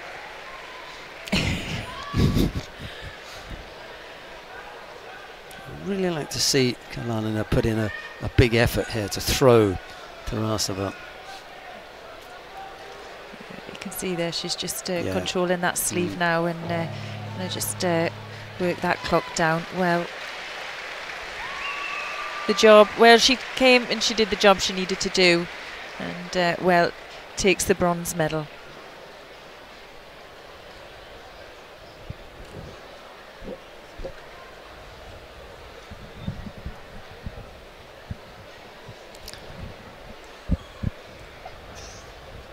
Teammates having to go head to head, and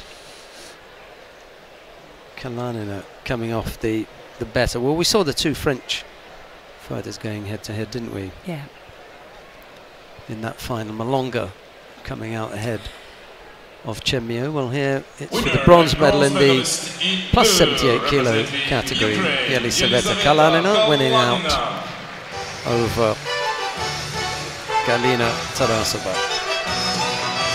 We'll be back in a moment with the final of the plus 78 kilo category. Dear friends, this is first medal for Yelisaveta Kalinina in European Championships. Congratulations!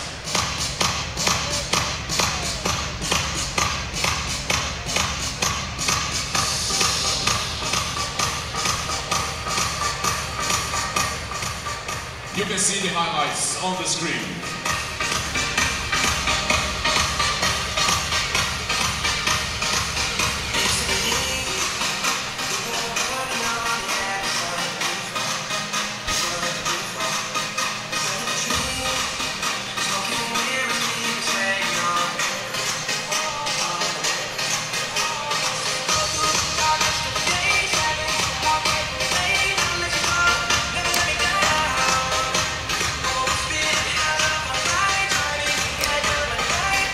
We come now to the final of the the plus 78 kilo category. Larissa Ceric of Bosnia-Herzegovina faces Roman Diko of France.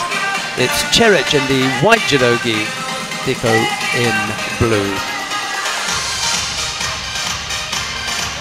Well, Ceric came in as the #1 seed, made her way through the upper half of this weight category, but for Roman Diko, well, she was unseeded. Let's have a look.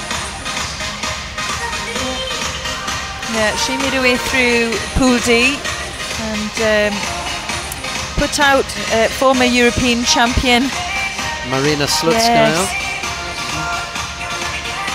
And Kyra Sayat and then Tessie Savalcools.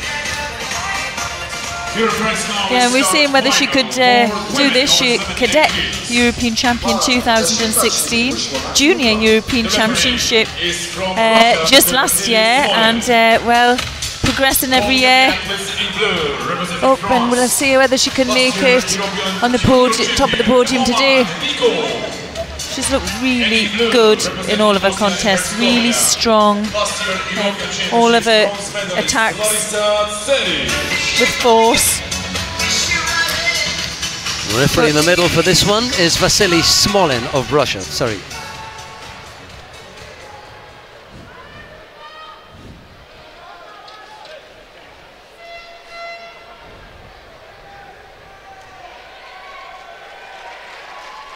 She hasn't been fazed by fighting the senior heavyweights, despite the fact that she's still a junior, Roman Diko, and she's been a really nice addition to the World Judo Tour, seeing a youngster and someone fresh in the heavyweight division.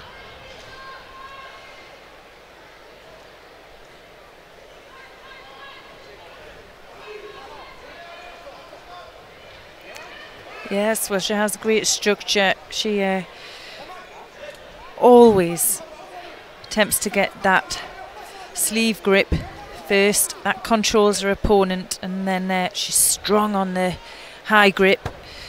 And she's always looking across to the left side for either Osoto or Harai or Wyndon Makakomi. Well, she has the experience. Ceric now herself bronze and silver medalist at the European Championships. Oh, well, just getting some resistance there from Ceric. Tries to switch it back. Doesn't quite get the control to pick up the score.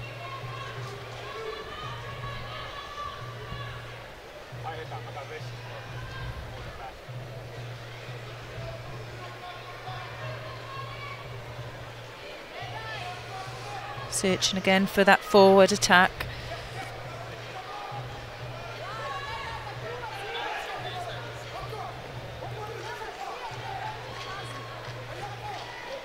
Passivity there for Ceric.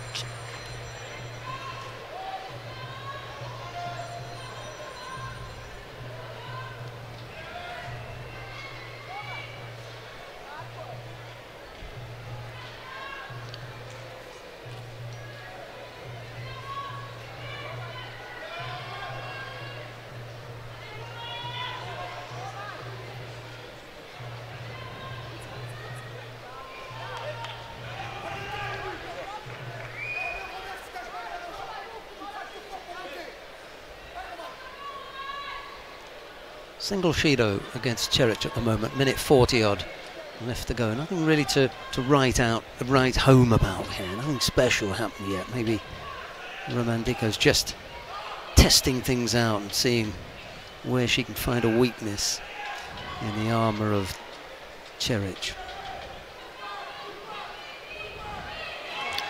Well, there it was. Yeah. She does get the rotation and gets the first score. And, well, she secures the hold as well. Now she just needs to hold on to that for the 10 seconds. Try and make that as strong as possible. 10 seconds. There you go.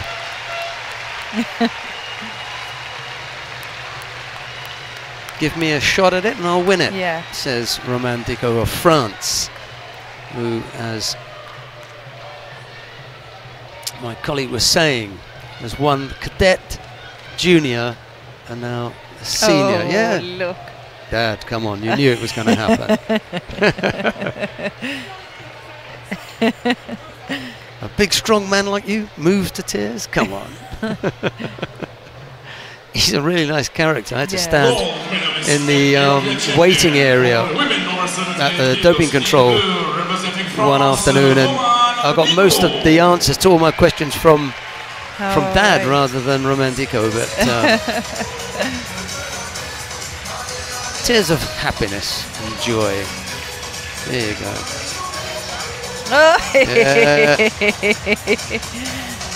That's my girl. Congratulations, this is the first gold medal. Dad, put me down. Another embarrassing dad You're embarrassing moment. me, yeah. Also, congratulations for the silver medal, Larisa Ceric, Bosnia and Herzegovina. 18 years old. Little Haramaki Komi there from Romain Dicot. What do you think then, Chloe? 2 years out from Tokyo. Well, she's made a massive progression, hasn't she, in this weight category, and it is open. It's open, and she's going to develop. That's the thing. She's only 18.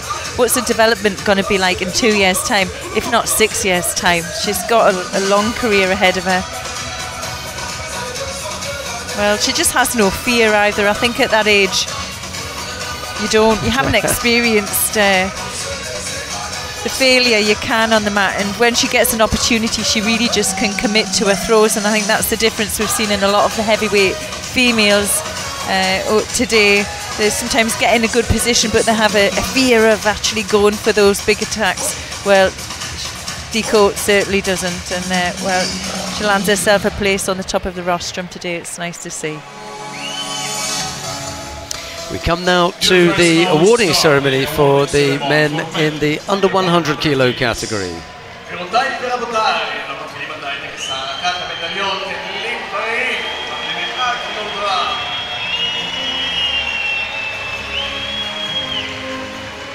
The medals will be presented by CEO of Ministry of Culture and Sport of Israel, Mr.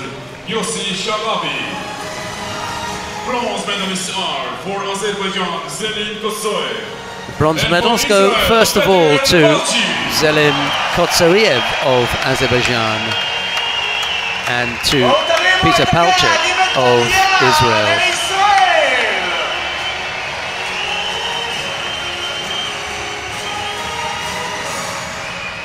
Second place and silver medalist representing France, Cyril Marais. Silver medal goes to Cyril Marais of France.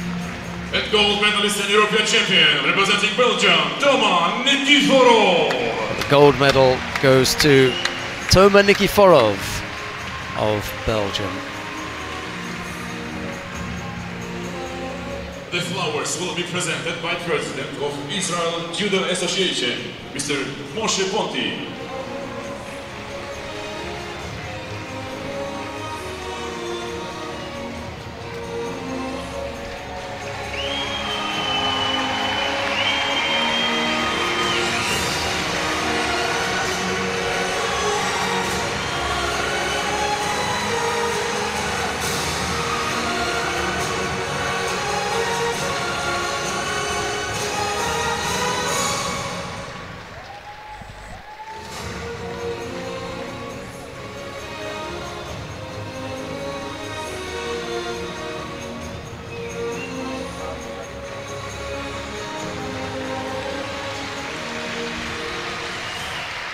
Ladies and gentlemen, please stand for the national anthem of Belgium. And now the national anthem of Belgium.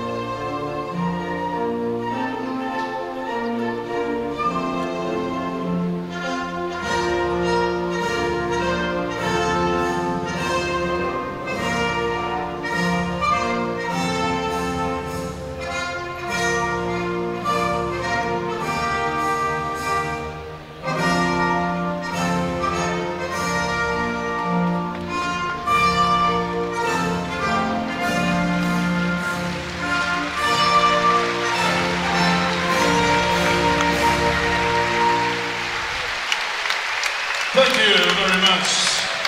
Now, family picture with VIPs and judoka. Yeah, the closer he came to tears, the more the crowd clapped. They decided to bring it on. Kotsouiev and Palchik were the bronze medalists. Mare took the silver. It was Nikiforov who took the gold medal.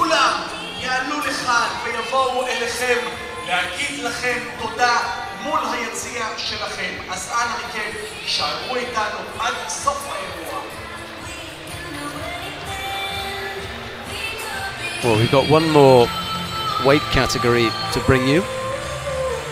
It's the plus 100 kilo category.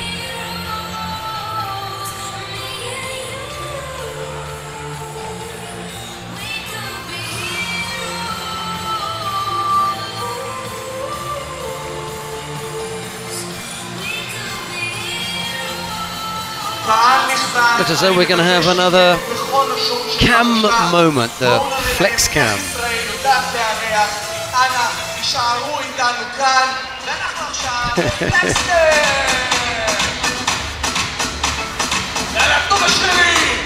Okay, yeah. Not bad. Okay. Oh yeah. Might be a bit early for you.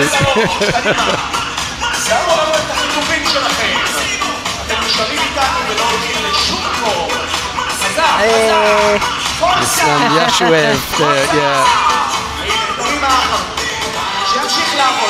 Someone's been working out. He may have previously worked out.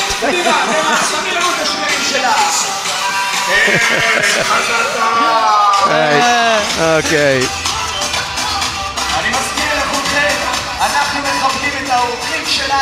Some of the Israeli cadet team that Emily Rosino is coaching.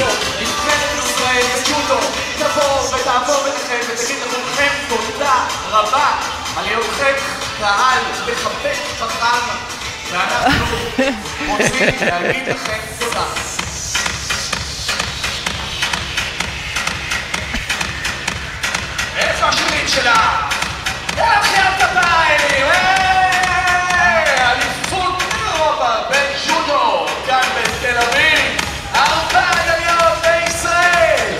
כל הכבוד לכם כאן, כל הכבוד לנבחרת ישראל בג'ודו.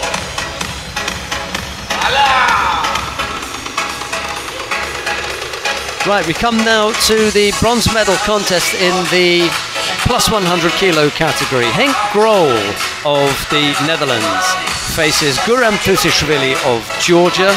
It'll be Grol in the white judogi, Tusishvili in blue. This is the last chance saloon for the Georgian team. Can you believe it? If Grol defeats Tusishvili, there will be no medal for Georgia at these European Championships. Yeah, quite unbelievable, really. How many of them came in as top 9 seeds? Well, I don't know how many came in as top seeds. They sent a team of 9. And just beyond belief that Georgia could leave here without any medal at all. A 7th place for Bekov Gviniashvili, a 5th place for Amiran Papinashvili, and after that it's a tale of woe, I'm afraid. Okay, dear friends, now we continue with the bronze medal contest. You'd never think that it could happen with the list of names that the Georgians sent.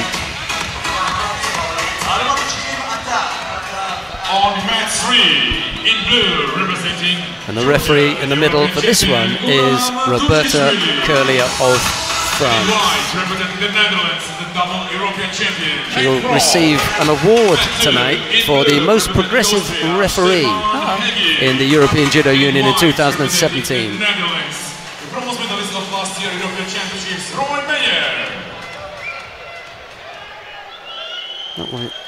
Well, no, why did they ask Tusishvili to go off? Anyway, he's back now.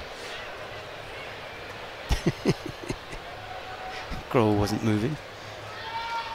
Okay, here we go.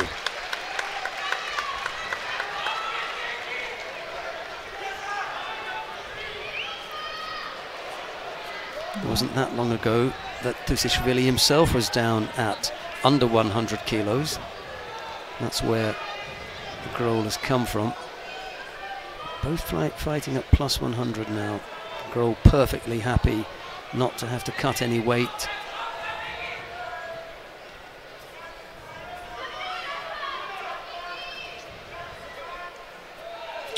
Left or right, but not backwards. Yeah.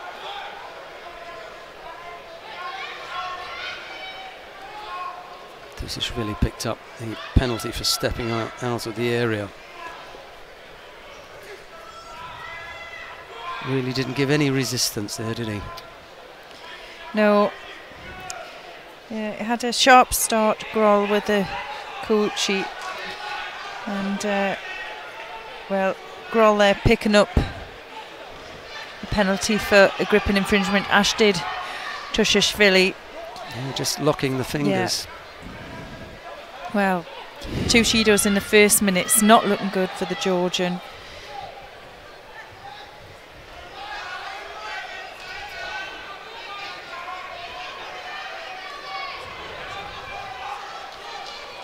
I wonder if he's aware of just how precarious their position is. You know, Yeah. I mean, he knows he knows what he's got to do. But, you know, a European Championships without a medal for Georgia would be an absolute disaster for them. He did it there, he turned and came back in. Couldn't afford a third penalty. Maybe he thought he could afford 2, but not third. Well, strong attack there. And still a long time on that clock with 2 Judos. Trying to keep a clean sheet now. It's going to be a tough ask.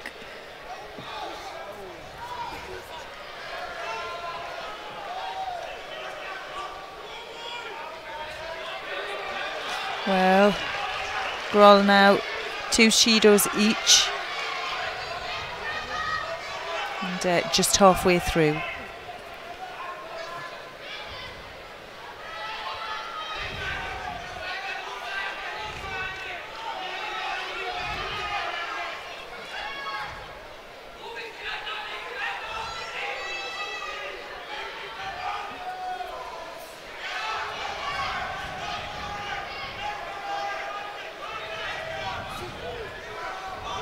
It's a real strength battle on here. Pressure again on the edge from Grohl.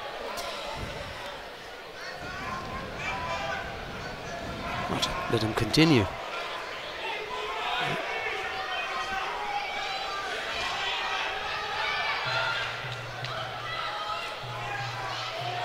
A little bit too far away, slightly desperate.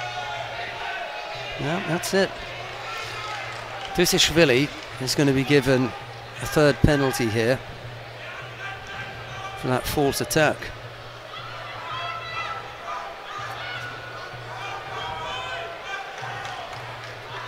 So could of course give Grohl a penalty for passivity and the false attack and say there'll be no medal. Yeah. False attack. Yeah, thanks a lot. Rather sarcastically from Tusiashvili, if anything. He's having a laugh, isn't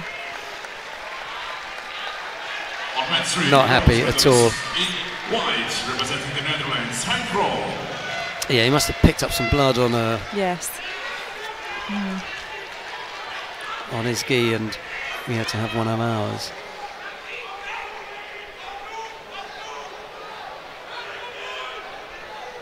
Well, Henk Grohl made it to the medal podium. It was just a real strength battle. I mean, the last few attempts there was just no real movement and connection. It was a shame because I generally thought he was trying to throw, but that's how it goes. Well, Grohl's teammate Roy Meyer is also involved in a bronze medal contest. That's on the adjoining mat. He's up against Stefan Hegi of Austria. There's no score in this contest.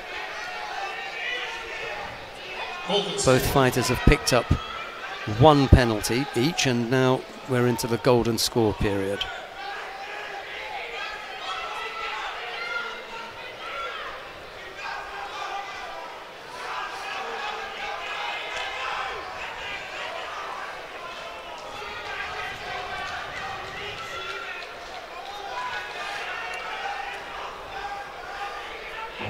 Well, Mia there just picking up second penalty.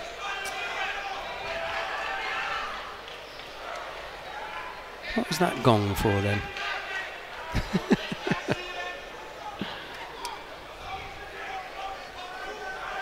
Random gong.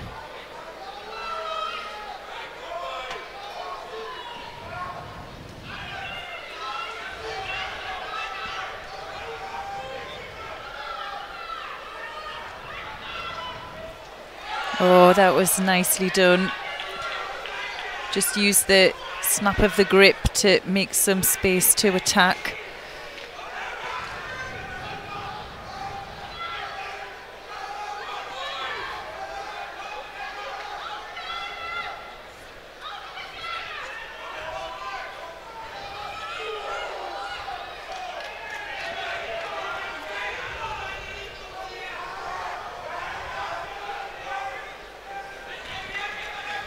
This is taking Roy Meyer into a place that he doesn't normally like to be. Yes. Well into the golden score period now. Oh, a nice attempt there. He's lost his grip. Yep. Reggie picks up Yeah. the penalty, as was being indicated by Chloe Cowan-Vickers next to me.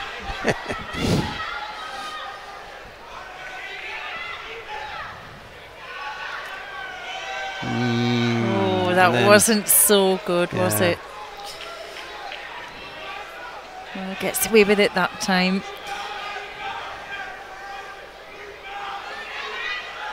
Maggie just looking that bit more in control. Pressure on. Nice attack.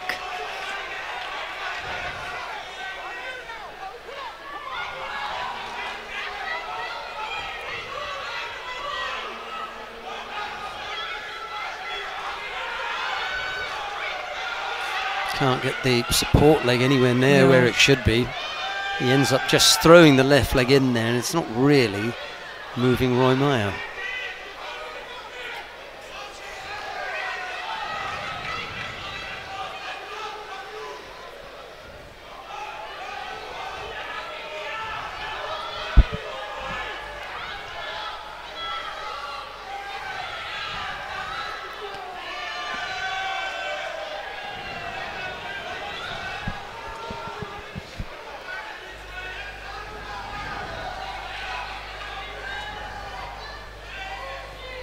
Oh, he needs to be really careful with that low CO. Just needs to keep hold. Keeps hold and brings his opponent down with him. It looks a lot more positive than let go.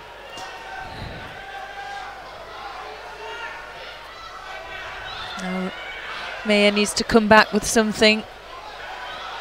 Needs to get his head up as well. Yeah. Oh, well. Well, attempt from Heggie was there, and well, it was rotated off by Meyer. Lost control in the fall.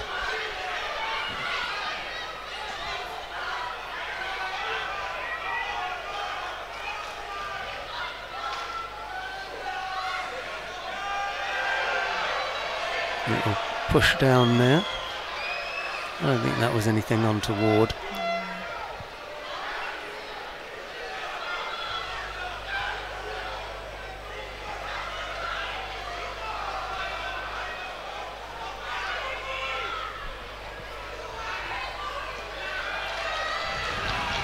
Yeah.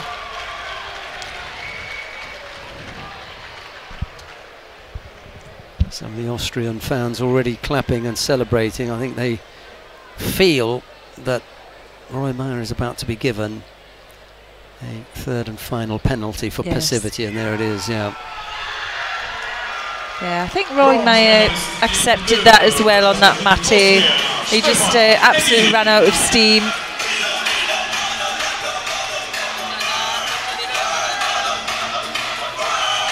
Congratulations, this is first medal for Stefan Heggie in the European Championships.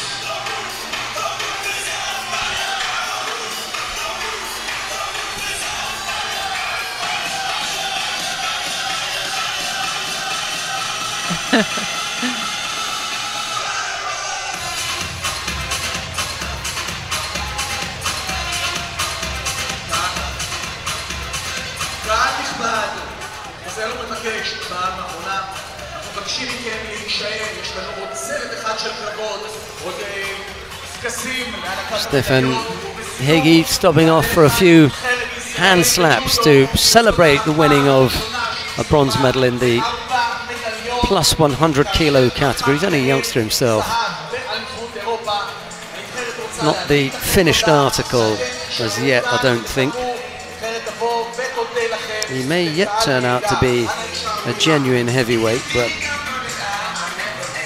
not quite there yet, I don't think.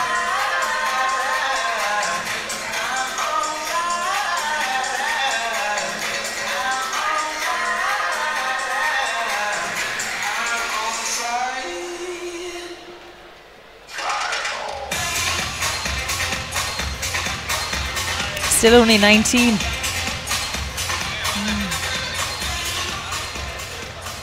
Now, dear spectators, we come now to the final of the plus 100 kilo category. Tamerlan Bashayev of Russia faces Lukas Kopalek of the Czech Republic.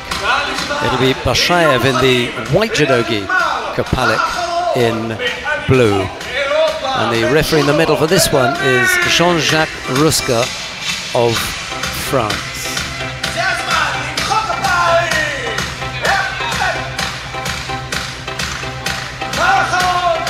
There's a look at Bashayev.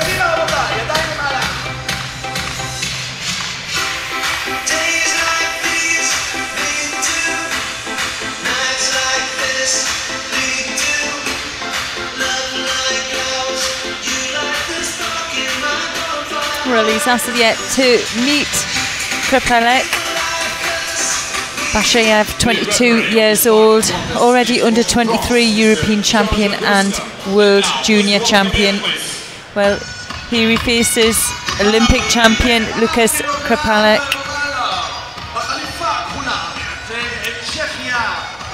Yeah, Kopalek moved up from under 100 kilos to fight at plus 100 kilos.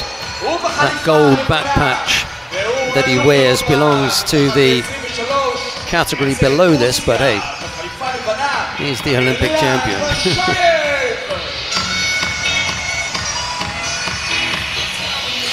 Bashayev probably the number 4, maybe even 5 in Russia, behind Andrei Volkov, Anton Krybavokov, definitely behind Inal Tasoyev. But here he is. He moves well for a heavy man. He's only short and stocky, but he's got good movement. 22 years old.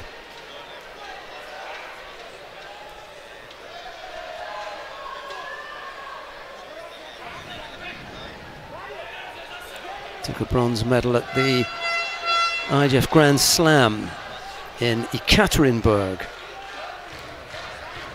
a couple of months ago.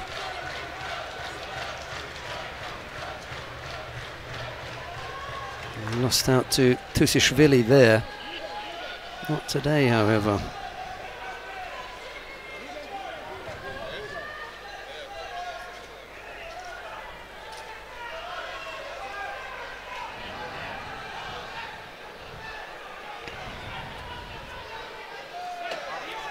He defeated Tusishvili in that semi-final where right at the bell. Yes, that's right. On the buzzer.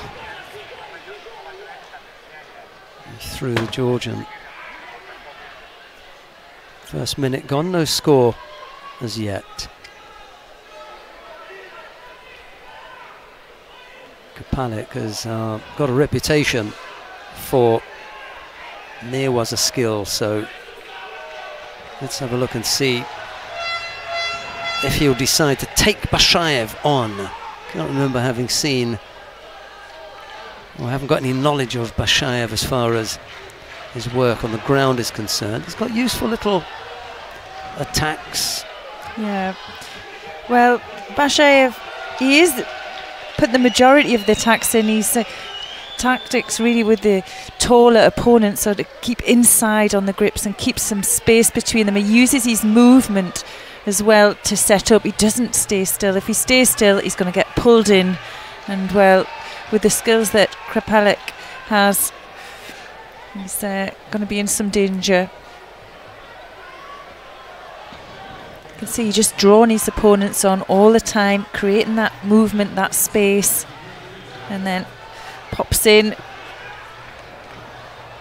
We know he can switch both sides. It's a really low centre of gravity, and he has a really low Tayatoshi as well. Well, not the best attack. Well, halfway now.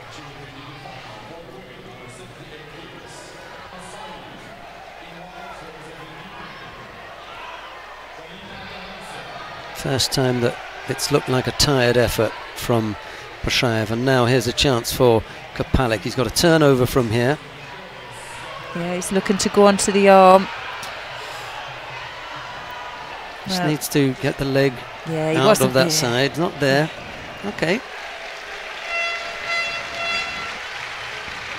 So Bashaev is, well, he was forewarned anyway. He knew that that was a possibility. Bashaev picked up a penalty for a false attack there, and it looks to me now as though Krapalik is warming to his task. Good turn, he picks up Wazari there, and Bashaev is finished as far as the energy levels are concerned. All of a sudden he began to look drained. That last attack over there didn't look strong. He didn't have the power to finish off defending. He ended up getting turned. Yeah, it was looking that way, wasn't it? Yeah. With the attacks being so far away, and especially with the new rules, there was an opportunity to throw from that space. Well, he knows there's no way out there. He gives the submission, and Lucas Krapalik there giving him a hand up.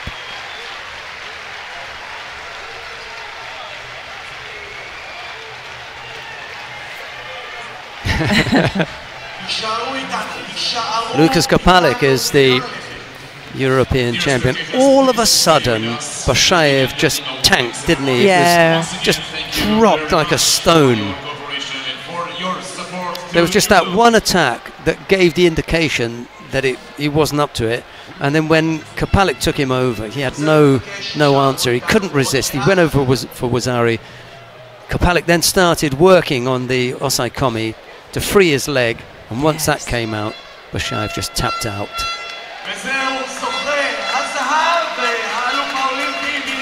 Okay, so Bashaev gets found out here. 3 minutes. The power game of Krapalik swept over him. Gold medal, European champion to Lucas Krapalik. Dear spectators, this is gold medal number 3 for Olympic champion Lucas Krapalik in the European Championships. Congratulations, and also congratulations to the silver medal, Tamerlan Bashaev, Russia.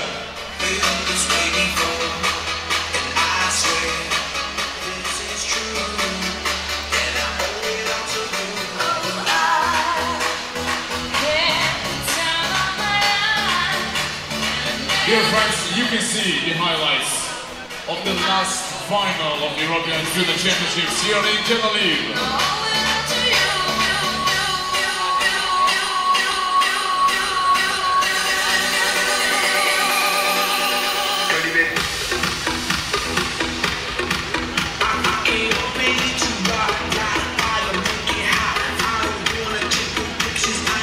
You can see the left hand, it's not looking to defend and push him off, it's just limp, and it's like, oh no.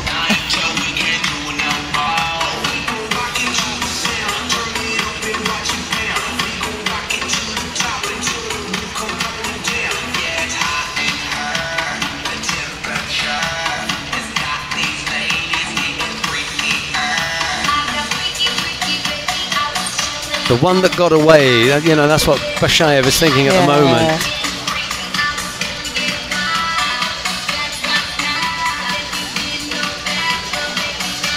Right, we've got the awarding ceremony for the women in the plus 78 kilo category coming up now. Now we start the awarding ceremony for women over 78 kilos. חתימתה את המדליות לנשים מעל 78 קילוגרם.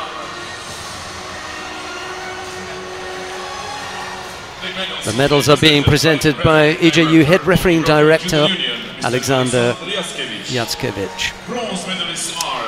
And the bronze medals go first of all to Yelisaveta Kalanina of Ukraine.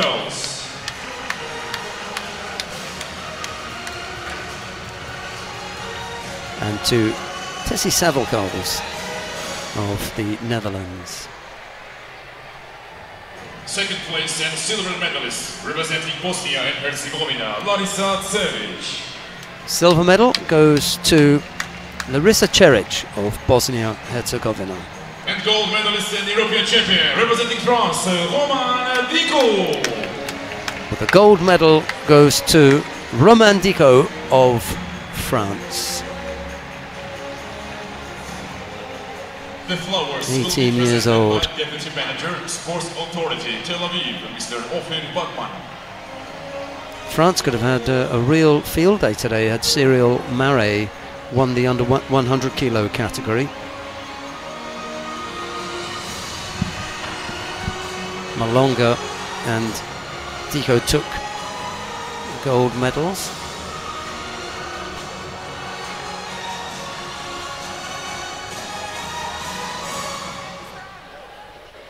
Ladies and gentlemen, please stand for the national anthem of France. And now the national anthem of France.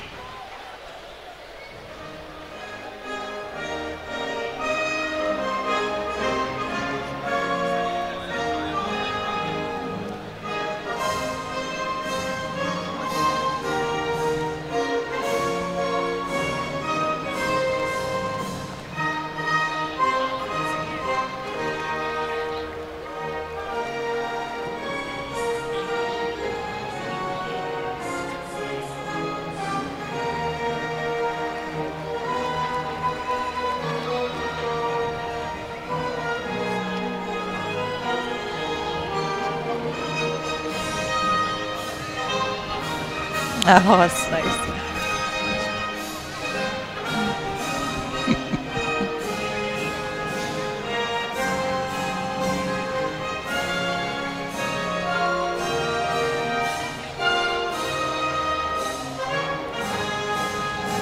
Thank you very much. Merci beaucoup.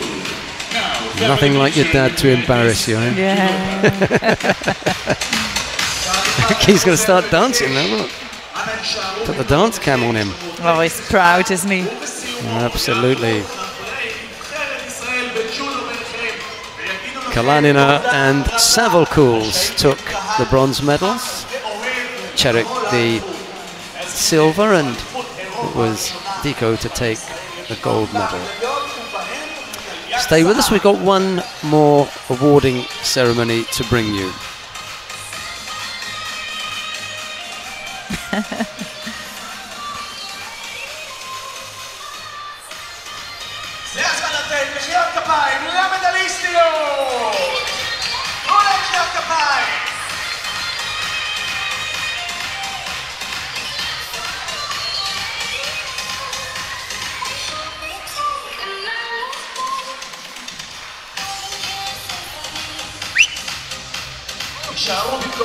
Right, the turnaround was pretty quick. They've got them all lined up resplendent in their clean white judogi.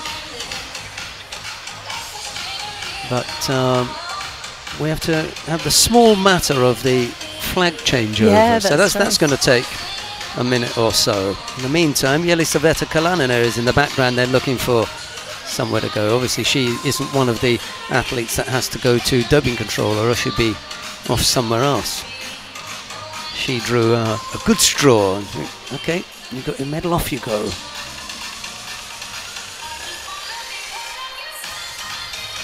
Hank Grohl there at the front, Stefan Hedgie, the Austrian Kapalik, just wiping the sweat from his brow. He still hasn't recovered from his exertions in that final. And then hidden in the back there somewhere, the diminutive figure of Tamerlan, well, Bashaev, you can just see the top of his head.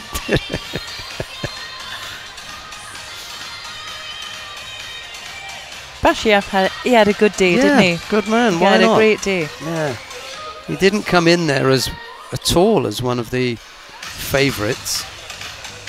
Yeah, it's just hard to pull yourself around when you've lost that last contest. You might have the medal round your neck, but it can be painful. He had a good win against Ushangi Kokauri of Azerbaijan in round 1. Round 2 he had to get past Or Sasson, the Olympic bronze medalist from Israel, and then he defeated Roy Meyer of the Netherlands in the quarter-final. Semi-final was against Goran Tusishvili, who we all know what happened there. Put the Georgian out, and then that put him in the final against Lukas Kapalik, the Olympic champion at under 100 kilos. It's been a really good day for Henk Grol, to be honest. He's moved up to the plus 100 kilo category, and if he keeps going like he did today and just bring back in a little bit of, you know, those throwing skills that he's known for, I think he'll be in there with a shout. The medals are being presented by the EJU marketing director, Mr. Alexander Nagibin of the Ukraine.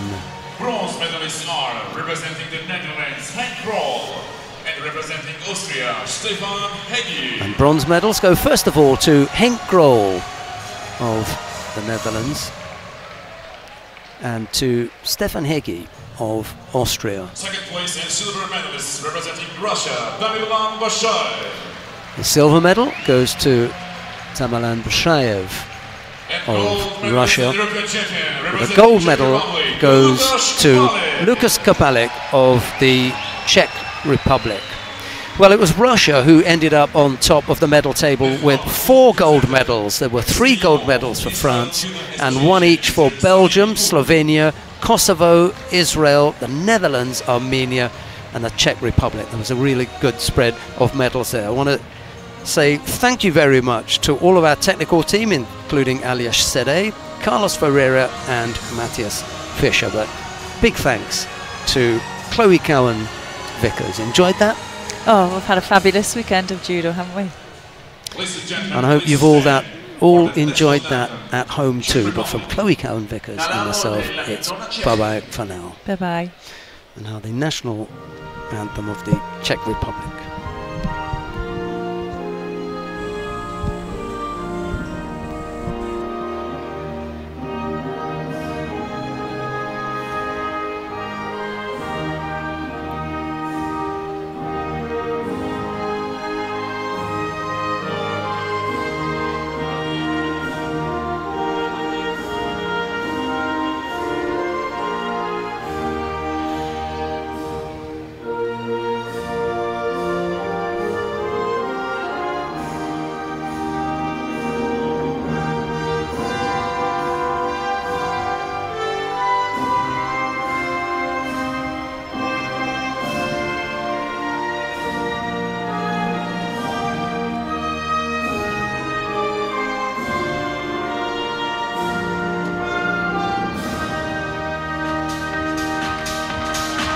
Thank you very much. Now the last family picture with VIPs and the Joker.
Łukasz Krpalek, and I will fight in Ipongir.